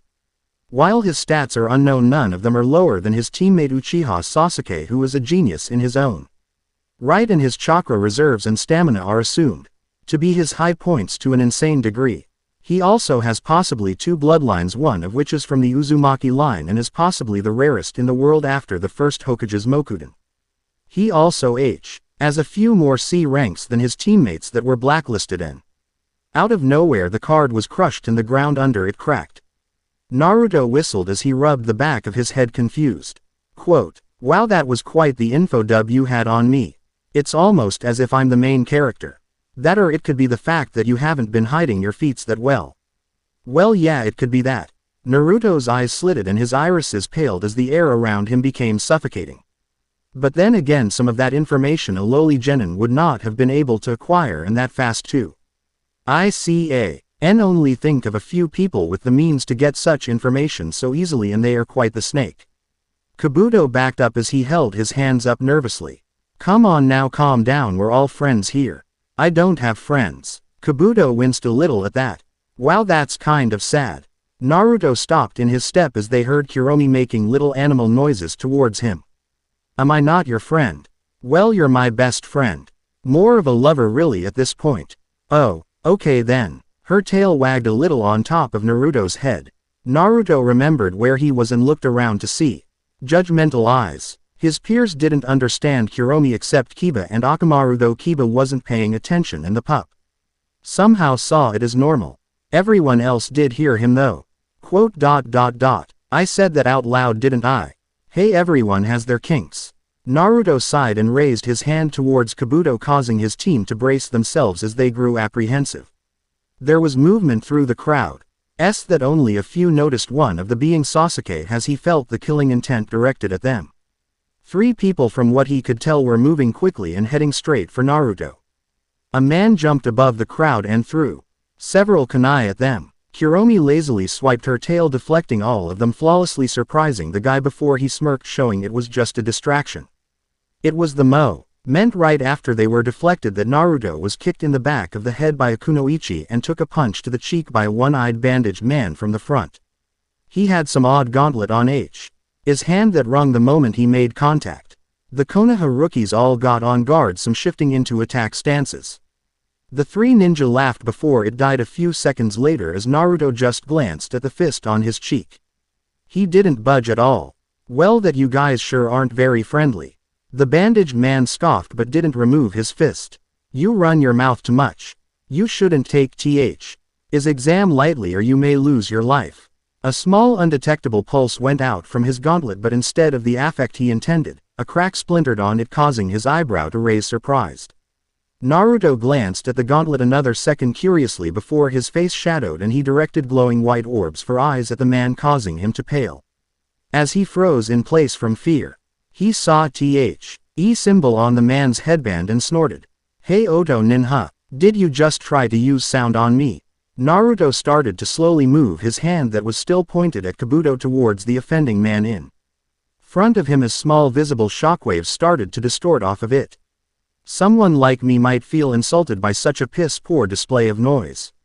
The girl behind Naruto was about to help out her mate, but Naruto grabbed her foot instead and threw her like a sack of potatoes at her teammate, hard enough for them to tumble a good bit away while their third teammate pointed his palms at Naruto, pissed off. Naruto grinned as he eyed the still standing sound nin that now found himself unable to move. He shook visibly as he stared at Naruto, hearing a low buzzing go off of him. Naruto's eyes had lightening to a near moonlight bluish white as he grinned darkly at the guy. You can go on and attack if you want. Come on if you can, I dare you. Just give me a reason to end your heart's beating. Who even are you? Hiba pointed at Naruto wildly. Some still saw him as the idiotic dead last, but this intimidatingly dark person in front of them wasn't matching that image at all. I still had some BTS, but now I'm certain that that is the Kyuubi's host. She seems pretty happy in the company of her jailer too. Well, he is good looking and judging from what we heard he's quite capable as well. Yugito leaned into her hand as she watched the Leaf Genin. That Leaf punk is pissing me off already. I bet he sees this as some game and doesn't know what it takes to really be a ninja. A dark-skinned woman by the name of Karui spouted as she glared at the boy and really the group in general. PSSH, yeah right sis. He may think he's hot, but he's nowhere near as hot as me. A male blonde that reads MB led Samui boost, causing her to look at her brother oddly. I'm not sure how you expect me to respond to that, Atsui. I think we should be careful, guys. I mean, look at him. Blonde hair, blue eyes, strong, Konoha shinobi. What if he's somehow related to the fourth Hokage? What if our Raikage sees him and tries to kill him? But then both villages start to war at each other, but with both being major Nari, it doesn't end quickly and other villages jump in, starting the fourth shinobi war gak. The dark-skinned male named Omoi started to choke as a sparkling dust flew into his mouth. Fu pumped her fist up in the air in an excited manner. I can't wait to meet him. I bet he's a fun guy. The buzzing warns of danger. Her inner insect demon queen state, which just confused Fu. The what? The two EAMS of Kumo Genin around her looked at the girl with a sweat dropped at how she choked Omoi discreetly and acted like nothing happened. Mother is confused. Gaara spoke out, his voice voicing his own confusion as his siblings eyed him warily. I want his blood. He is a threat. He will erase us. Gaara's own demon screamed in his head. Wait, but if he can erase us, then shouldn't we not fight him? Don't talk back to me, boy. Give me his blood. Gaara held his head in pain as the demon continued to scream. All right, you maggots. Line up and shut up.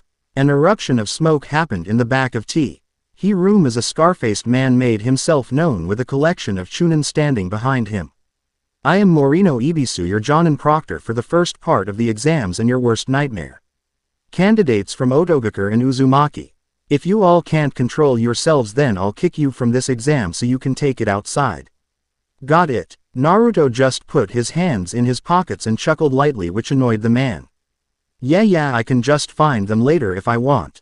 Ignoring how Naruto just not so indirectly threatened the sound Shinobis lives, Ibisu moved on. Everyone fall in, we will be moving on to the next room to start the first part of the exams. I know it's called the Chunin exams, but I still kind of hoped that there would be no written tests. Naruto groaned as they sat in a classroom. He was split up from his team, but that didn't matter since he didn't really rely on them anyway. It wasn't all bad though. He was sitting between two cute girls. He turned to his left to give Hinata a friendly smile. Ah, Hinata-chan. If you're sitting next to me, then it makes this a little easier. The girl smiled shyly and tried to look down to hide her blush. Thank Naruto-kun. You being here makes it easier for me as we Kami, you're even hotter in person. Hinata blinked as a female voice directed at Naruto cut her off. Naruto looked to his right riously before giving an amused glance as he saw the mint-haired girl next to him. I could say the same to you. My name's Uzumaki Naruto. It's nice to meet someone else like me. He winked at her, causing her eyebrows to raise. Oh, so you really do know. Yep, though here in the village what I am is a secret, just so you know. I understand. But if you're just like me, then do you want to be friends? She wouldn't spoil his secrets, but she still grew up lonely most of her life until recently, so social interaction with those who understood her was something she craved. Naruto's eyes watered, comic ally at the question, causing her to sweat drop, which was quickly replaced with a blush when he clasped his hands around her own smaller ones and leaned in close. Yes, let's be friends. A kunai sailed right past them as Fu squeaked out in surprise. Hey social outcasts, shut up so I can start the test. Ebisu yelled at the two while some of the other genin snickered at the two misfits. Hinata was unconsciously glaring at the girl in heated jealous before Ebisu's voice made her remember where she was. Further back in the classroom, Yugito was biting a thumb a little as she gave a weak glare at her teammate. Damn it, Fu, I wanted to get to him first. Ebisu stood firm at the front of the classroom. Alright trash, the first exam will be a written test. Things will run a little differently here. You will all start off with 10 points and lose a point for each question you answer incorrectly. Teams will pass based on their teammates. If even one of your teammates fail, you all do. That sent ripples through the audience of protests and exclamations that was music to Ebisu's ears. Also, you will be watched for cheating. If you get caught cheating, 2 points will be deducted from your score for each instance. If you are caught 5 times, you fail. Anyone dumb enough to get caught doesn't deserve to be here. Show us your skills as a shinobi. After that, Naruto pretty much ignored the man and they started the tests. Just glancing at the questions already got him going. Wow, I can answer some of these, but for the most part these questions are hard. Did they really expect us to be deep in bookwork studies while we are only genin? Then again, he did say a bit too much. You only lose 2 points for each instance of cheating. Normally cheating once is an automatic fail and a second time if you're lucky, yet we get 5 times. It's almost as if it's encouraged. The light bulb went off in his head and he closed his eyes, focusing only on his sense. He felt the motions of everyone in the room. Every twitch, every groan, every scrap against the papers, forming a 3D wave image in his head. Hey, looks like people are already cheating. The Chunin around the class also seem to be alert, but not as much as they should be. Some of the people here do seem to be answering their tests unusually fast. We have 1 hour for a 10-question test. It must be to give us time to cheat. So how am I going to do this? He opened his eyes and looked at his test. He answered 3 of them, but after that he would be guessing. I can see people's motions, but there are too many in the room for me to do it in detail and still fully act independently. I can see the motions too, but I can't see their answers on the papers of problems already written down. I can help you, Naru-kun. Kuromi nudged his forehead softly with her paw as she looked down at him. Can you even read? Single quote. I'm not trying to be mean, I just. And no, I can't. But I can learn. He would have laughed at her sudden wave of insecurity if they had been anywhere else.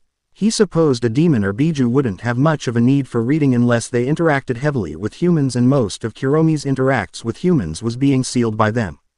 You wanting to help makes me happy, but we don't have time for you to learn how to read. She whined a little sadly, which just sounded cute, but then she got another idea of her own. Well, what if I look at the papers and just send you the images of what I see? Naruto whistled at that, which got Ebisu's angry eyes on him, to which he feigned obliviousness and looked away. Wow, Kuromi-chan, you earn a prize for that. That can be extremely useful. So for this, I'll write questions down that I am able to feel and will point you in the direction of those who are answering their questions at a fast rate. We have to also try to do it discreetly, as we may be getting watched, but we have to make it look like we aren't doing anything wrong. What's my prize? Not now, I'm taking a test, remember. Ah, you're no fun. Do a good job and I'll show you how fun I can be. He bristled as his tone excited her a little, but she coughed and tried to focus on the current job she had of looking around the area, albeit distractedly, at the tests of other shinobi. Naruto grinned before directing his attention back at the test. Now then, let's begin. He pushed his headband down over one eye. One eye off so I can focus on a smaller range while one eye is still on the test so I can read. We have some particularly excited writers over to our back left, Kuromi-chan. Right. Well, that was extremely easy. In fact, I think we were a lot more cautious than we needed to be. Still, though, we were possibly the only ones in the room that none of the examiners detected at all. Well, they didn't detect me. You could have been a little less obvious. They didn't know what I was doing. You walked across the classroom and sat next to Sasuke's test and stared at it for a good minute. I didn't know it was him. Half the time you humans all look the same to me. Kuromi, that's not the point. Why does it matter? I still did a good job, correct? I want my reward now then. You don't have to take the next part of your exams until tomorrow morning. Can I at least eat first? No. His sweat dropped at the crazy blunt answer. Shouldn't you be helpful simply out of the kindness of your heart and not expect things in return like this? It was out of kindness that I even offered to help you, love. Do you think you can just have my assistance without restraint? Are you trying to take advantage of your kindness? Wait, what? So by your rules I'm allowed to take advantage of your body but not your kindness? Yes. Kuromi, that's not how it works. Her ears droop. As she let go of his face and draped her arms around his neck instead. Do you not want to do it? He had to deal with the smell of Kuromi's passive desire for him all day, but now that lust was suffocating him up close. He pulled her in and smirked with their lips inches apart. Was never going to say no in the first place. She gained a smirk of her own as they closed in on each other. As he ran his hand along her tail which curled around his arm, she grew more into it. She playfully bit on his tongue before sucking it into her mouth, causing him to growl at the action. He wanted to eat first, but this was fine too. One way or another he was going to eat regardless. END. Chapter 9. Second exam. It's thanks to you I overslept and had to skip breakfast. Naruto groaned as he Alon G with his team and the other genin stood in front of a gate acting as the boundary to a giant forest. Kuromi, who was in the form of a small fox, snickered before affectionately licking his cheek, who did his best to ignore her. And it's thanks to you that I'm like this. Others approached the gate before Naruto, and three others suddenly became aware of each other's head along with Kuromi's sharply. Turned towards the fence to see Yugito leaning against it with Fu standing next to her. A little further away was Gaara with his own team staring at them. As if by some silent message they all left their respective teams and moved to stand mere meters from each other, forming a square between them. Now all standing in front of each other for the first time, they couldn't help but size each other which had the side effect of building a beacon of intense collected ki between them. It had the effect of making those watching anxious even if they didn't know why. Naruto smirked with his eyes open as he put his hands in his pockets. When was the last time 4 hosts were gathered all in one location? Maybe even 5. The two Kumo Kunoichi flinched at the last bit before Yugito spoke for them. So you do know what we are, and you're even aware of B-sensei. So that's his name. I knew there was another host in the village that wasn't in the exams. Kumo's Biju were originally the Nibi and Hachibi, yet I know Fu has neither, while you are the cat, so this B guy who was your teacher apparently must hold the 8. You guys definitely are bold to bring your full cast of hosts into my village. Almost as if you are trying to start something. Naruto's eyes slitted as his voice gained a dangerous edge at the end. Fu nervously held her hands up in surrender. We are just here to take part in the exams. I'm originally from Taki, but Kumo offered me a better home since they are nicer to those like us. I joined Yugito ne. Naruto relaxed a bit. Well, that's good to know. Glad you have people who accept you. Fu smiled happily, causing Yugito to smile softly. The blonde coughed into her hand before taking a more official aura against the others.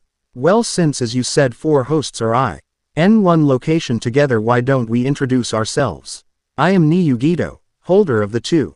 One of her eyes turned green and slitted for a second. Fu held up one hand and 2 fingers in the other. I'm Fu. No clan or surname. I hold the 7. Shimmering orangish dust sparkled around her for a moment. Naruto grinned as he stroked Kuromi's head as she laid on his shoulder. Uzumaki Naruto. Last Uzumaki left in Konoha. Ultimate weapon and holder of the queen herself, the 9. Isn't it kind of arrogant to call yourself that? Yugito gave him a raised eyebrow. Kuromi tilted her head confused while Naruto spoke for her. What you mean the queen bit or the fact that I call myself the ultimate? Both I suppose. Yeah it is, but it makes things fun as well. They looked at each other in a comfortable silence before looking over at Gaara, having expected him to speak. Something he only did now that the attention was directed at him since he had been glaring at them previously. I am Gaara. I don't care why you are here or who you are. All that matters is that mother wants your blood and I will use it to prove my existence. The three of them blinked owlishly at the boy, wondering what they did wrong before Kuromi leaned to speak up into Naruto's ear. He holds the Ikibi, which explains the dark rings around his eyes. Also kind of a bitch and likely screwed the boy's mind over. So basic all. Why you if I let you have your way with me? I've changed. Wait, did you just call me a bitch? So moving on from those lovely introductions, Naruto clapped his hands, quickly changing the conversation and ignoring Kuromi's question. Based on Konoha's history, the next part of this exam is likely a survival test before we have the actually fights. It's likely the rules are an anything goes type of scenario, but you have to move on with your team. However, it will be without an audience. We are all hosts and seek a certain amount of acknowledgement even if we act like we don't, so there would be no point fighting each other in the forests. Why not wait until we have an audience to show off in front of? Yugito put a hand on her hip and smirked. I have to say that does sound like a good option. I'm all for it then. We won't attack each other while in this second test. Since we are likely among the biggest threats here, that also makes this a lot easier for us, but I have a request as well. I'd like for none of you to target the second Kumo team here. They are close to me and I wouldn't want any of you going after them. If another team does, then fine, but if any of you target them, then the agreement is off. Gaara narrowed his eyes at her while Naruto squinted one and grinned. Well, I have no problem ignoring both of your teams. There are plenty of fodder to get rid of anyway. If you are gonna request a team be giving immunity, then I will as well. There is more of Konoha here and I know all the rookies, but I'm not their babysitter, so I won't ask for protection against all of them. However, Team 8 with the female Hyuga, I ask that you ignore her and her team. Though Fu had no issue with it, Yugito frowned as she picked up on the subtle implications. Just because Kumo has shown an interest in the Byakugan in the past doesn't mean I would target her. I'm not saying you would. But the world of shinobi is not a certain one.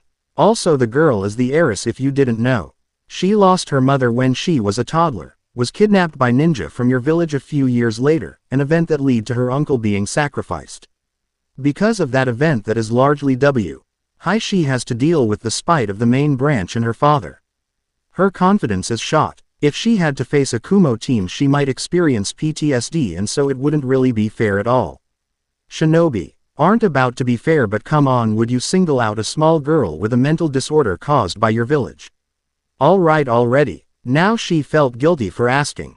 She was already aware of some the atrocities her village had committed for the village, and was glad in that sense that the third Raikage was no longer in charge, but she was still ignorant of how her village's actions really affected other people. So we won't target each other or our stated teams. Anything else, Gaara-san? The boy had an unreadable expression.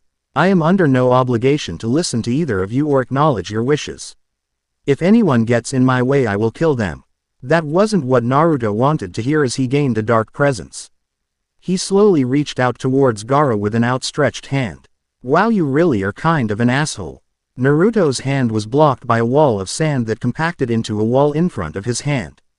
They noticed that cracks split through the wall for a second before the floating sand shield fixed itself. Gaara didn't know why, but he sweated a little.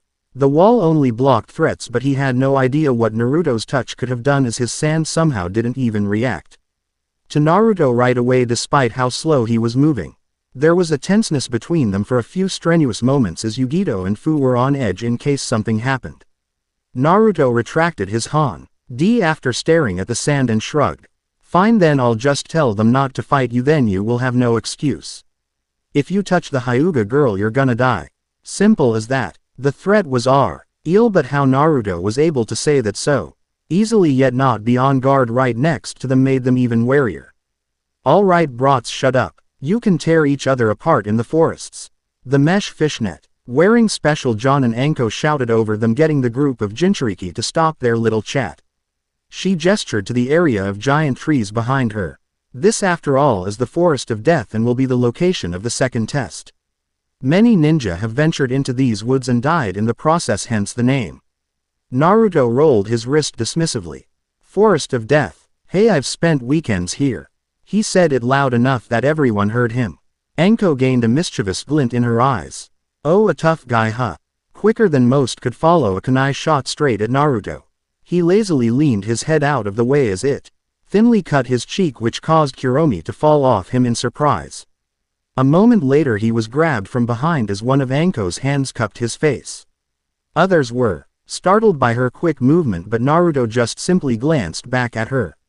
It's cute guys like you that are usually the first to go, unfortunately. She ran a finger along the blood on his cheek in a way that could be described as both creepy and hot. I was wondering why there was always so much ugly in the village. She laughed at the response, ignoring how Naruto was unaffected by her close proximity. Alright then, you're pretty infamous in the village anyway, so personally I hope you do last.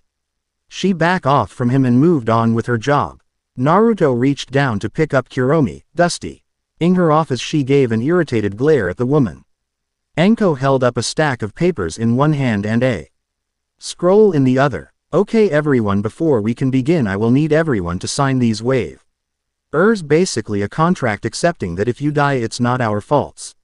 Several sweat dropped at the bluntness. Once you sign the papers each team will be given a scroll. There are only two types of scrolls, heaven and earth. You need both scrolls to move on to the next test when you take them to the tower in the center of the forest. The entire forest is around 20 kilometers and is both hard to navigate and filled with dangerous vegetation and wildlife, so this won't be a quick trip.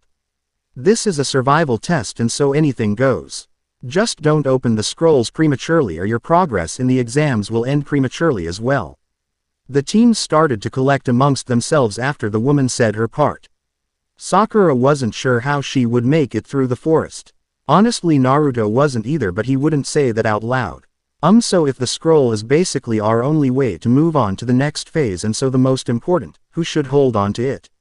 Sasuke was handed the scroll by Anko before the woman moved on to other teams. The Uchiha eyed it for a second before turning to his team. I'll hold on to it. As an Uchiha I should be the one to take care of our critical cargo. There was a whoosh of air before it was out of his hands. Naruto spun the scroll on his finger as he wagged his other at them. Nice try, but I'll be the one keeping this. As the de facto secondary leader of the team I am making this decision. Sasuke growled in irritation. You idiot, everyone's going to aim for you regardless because of your loud mouth and stupid orange making you a target. Sakura tried to mediate nervously but was still in favor of Sasuke. Naruto, maybe. Sasuke should hold on to it. You aren't exactly the safest person after all. Naruto smiled a little too cheerily at them. The scroll was suddenly spinning in the air before Kuromi snapped at it, grabbing it with her jaws.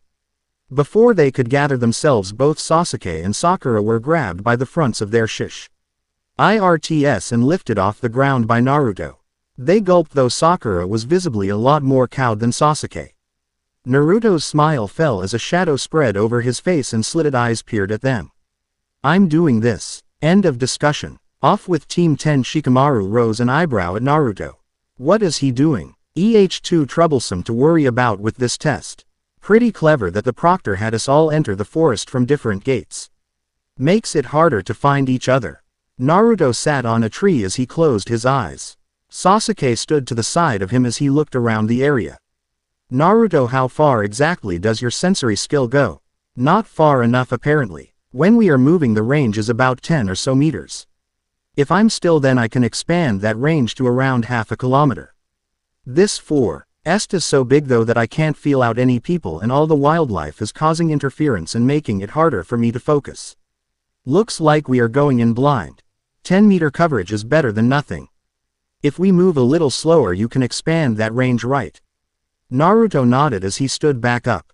Great thinking, Sasuke. I can't pick out people specifically just yet, which means there is no one likely close by, but don't forget my Kekkei Genkai is in line with sound. and the clashing of metal gives off an unnatural sound. I can't feel anyone just yet, but I'm detecting a lot of noise being generated from the northeast from here into the west of us. So there are likely enemies in 500 to 1000 meters from us or a minute away if we run. And you don't have any other way to improve the accuracy of your detection. Having a direction is good, but knowing what you're heading towards is even better. Naruto shrugged. Well, in this situation I do, but unless you want half the genin in this forest heading towards us, I don't think it's a good idea to use that. TCH, well, a direction is better than nothing. Sakura kept silent in the back. She didn't know how she could help out. Her two teammates hated each other, but when it came down to be serious they worked out. She didn't really know what she could bring to the table. It wasn't long before they made it through the trees to where Naruto detected a team. His nose twitched and he had to sharply hold up his hand, causing Sakura and Sasuke to slide to a halt behind him. Sasuke was about to yell at him until he saw the scene before them. There was two teams of dead shinobi at the forest ground crumpled. Naruto slid down under the branch to stand upside down before crawling on all fours down the trunk of the tree. Cautious L. Y as audible sniffs from him could be heard. What happened her? I felt the noise of a fight, but the way these guys died says otherwise. Sakura held her mouth as the different shinobi all suffered deaths ranging from gruesomely broken necks to being bleed out, yet there was hardly a sign of a struggle. It's like they never saw it coming. It was Sakura's words that alerted Naruto as his senses went haywire. He felt ripples in the earth around him. At first it was minor, but it started to close on them quickly before a force was directed at him. He gritted his teeth as sparks flew around him. His sense being altered, which caught his team's attention, having seen that before with Zabuza. Naruto squinted before gaining control of his sense a second later. A second too late. His eyes widened as he was side-checked by a fierce blast of wind that sent him flying into the woods away from them. Naruto. Sasuke whipped out a kunai towards the unseen threat. They were unnerved when a woman emerged out of the tree in front of them as if it had been liquid. Sasuke narrowed his eyes, vaguely recognizing her. You're one of the grass nin in the exams. What do you want? Ah, Sasuke-kun, I've waited so long to meet you. The woman smirked as an unnaturally long tongue lolled out of her mouth. A blast of killing intent was fired at them. What they experienced was worse than Zabuza. They saw themselves being killed several times over. The intensity of the intent and bloodlust was enough to cause Sakura to collapse as Sasuke almost lost his lunch. Losing your nerve already? For the last of the Uchiha, you aren't making a very good first impression. Naruto's arms shook as he held them up, holding back the jaws of a giant snake as he stood in its mouth. He sweated nervously as he strained to keep it from crushing him. I never was much of a fan of snakes. The snake hissed at him angrily for delaying its meal, but Naruto wouldn't budge.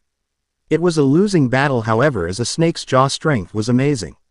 It was enough that if Naruto tried to hold it up any long, it might snap his back.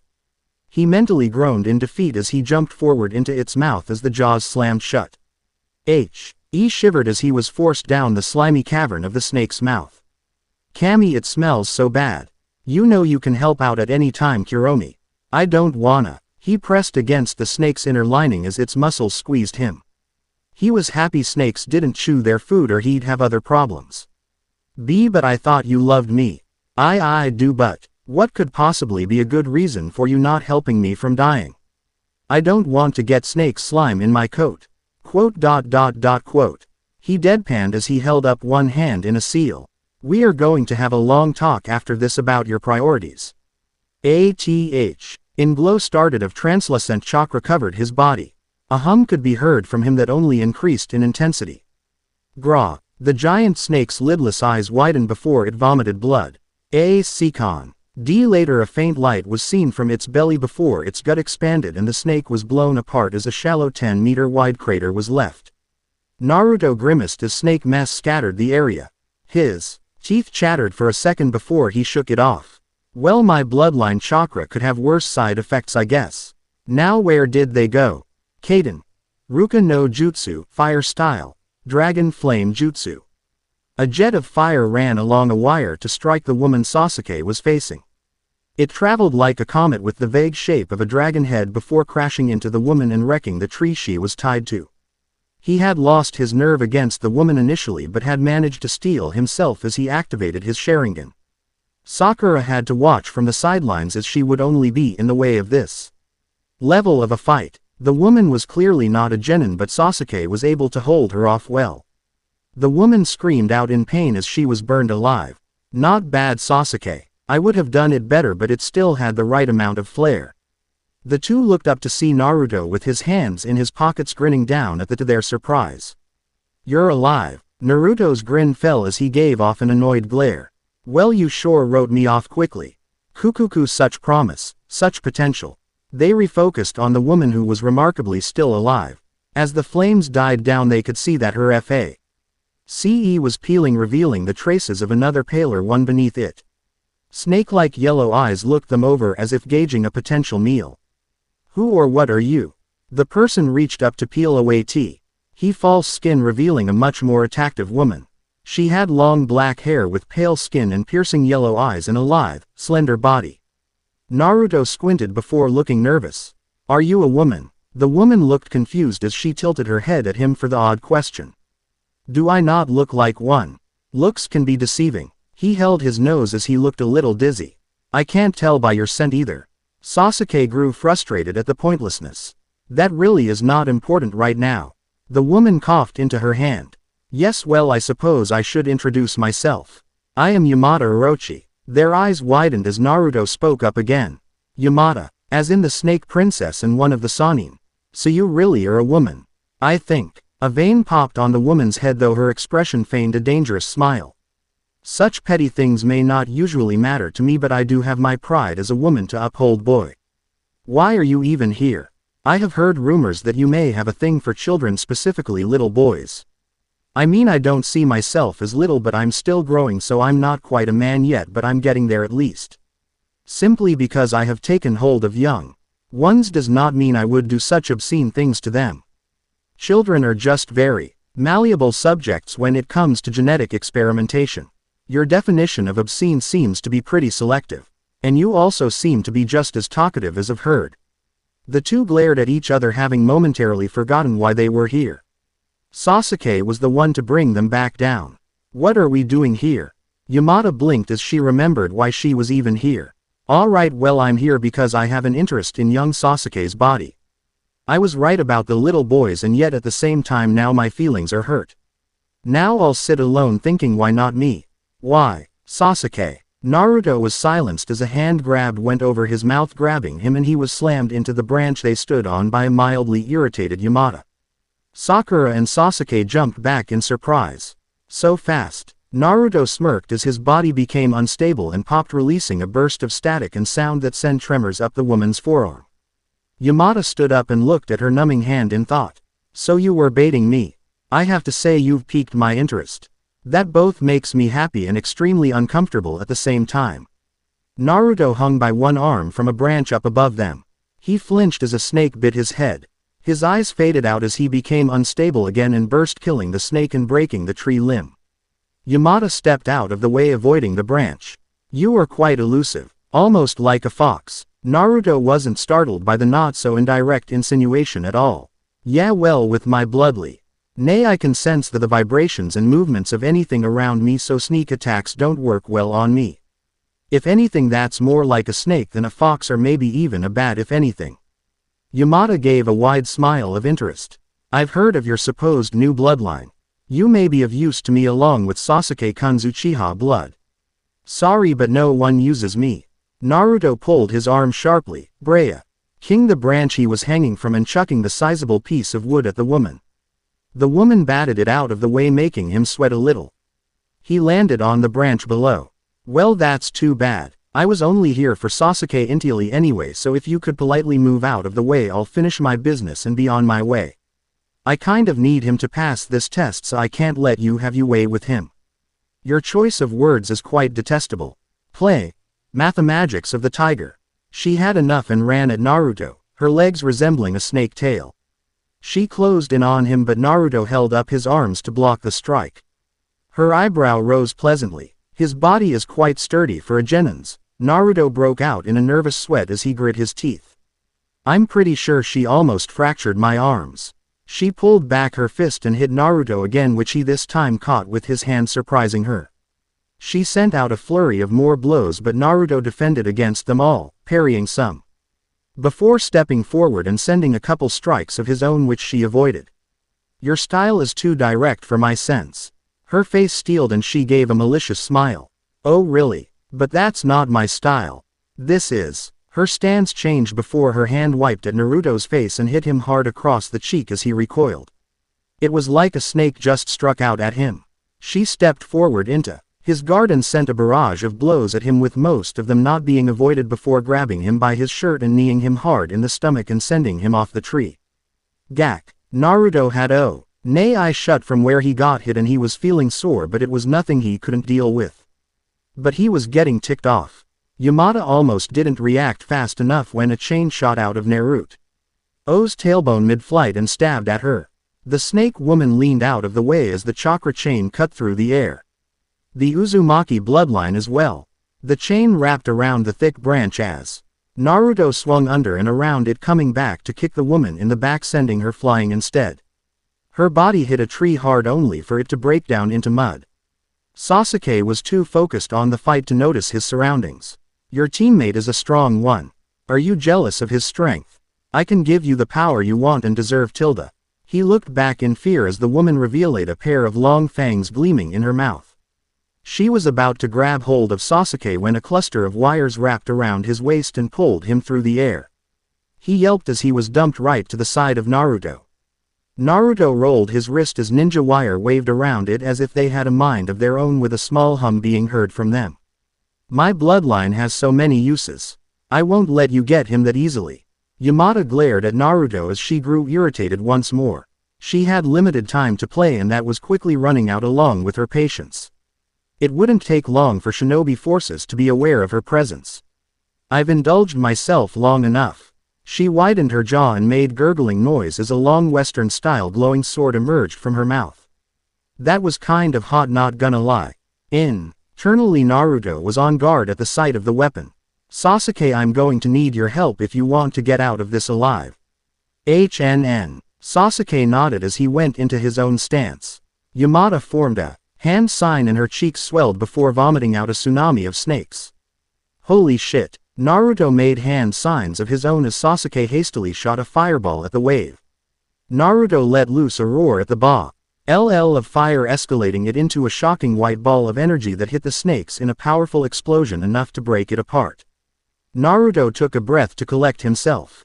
Too many snakes to keep Akoff was destroying the focus of his sense. As they looked on, they saw that Yamada was gone from her position. Naruto's sense went off and he rounded quickly before a hot blade tore through his torso.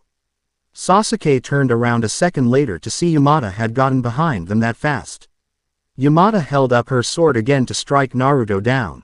Shit, the blade has a really strong poison. Naruto. Blow. OD flew in the air as, unlike the first strike, the second one was not shallow. Expecting the boy to drop, she was impressed when he stomped down, reaffirming his stance. He coughed up a little blood when a metal spike emerged from one of his cuts. He grabbed onto it and pulled hard as a semi-liquid black metal was pulled from him. It shaped itself, and at Naruto's side he held a massive black blade semi-identical to Zabuza's famed blade. You are full of surprises, boy. 2 bloodlines, one that is unique to you and the other one might as well be one of a kind as well, and now you have some kind of odd metal ability. I've decided to add you to my list as well. Naruto held his sword at her, but his arm started to shake before he dropped the weapon. He heard a scream of pain and his head snapped. Over to Sasuke to see him on the ground clutching his shoulder and Yamada standing over him licking the blood off her lips. You bitch. The one in front of Naruto was a mud clone proven by it dissolving, and he didn't like being tricked. Fufufu, now that's not very nice. I simply gave Sasuke-kun a gift to gain more power, and one day he will come to me asking for more.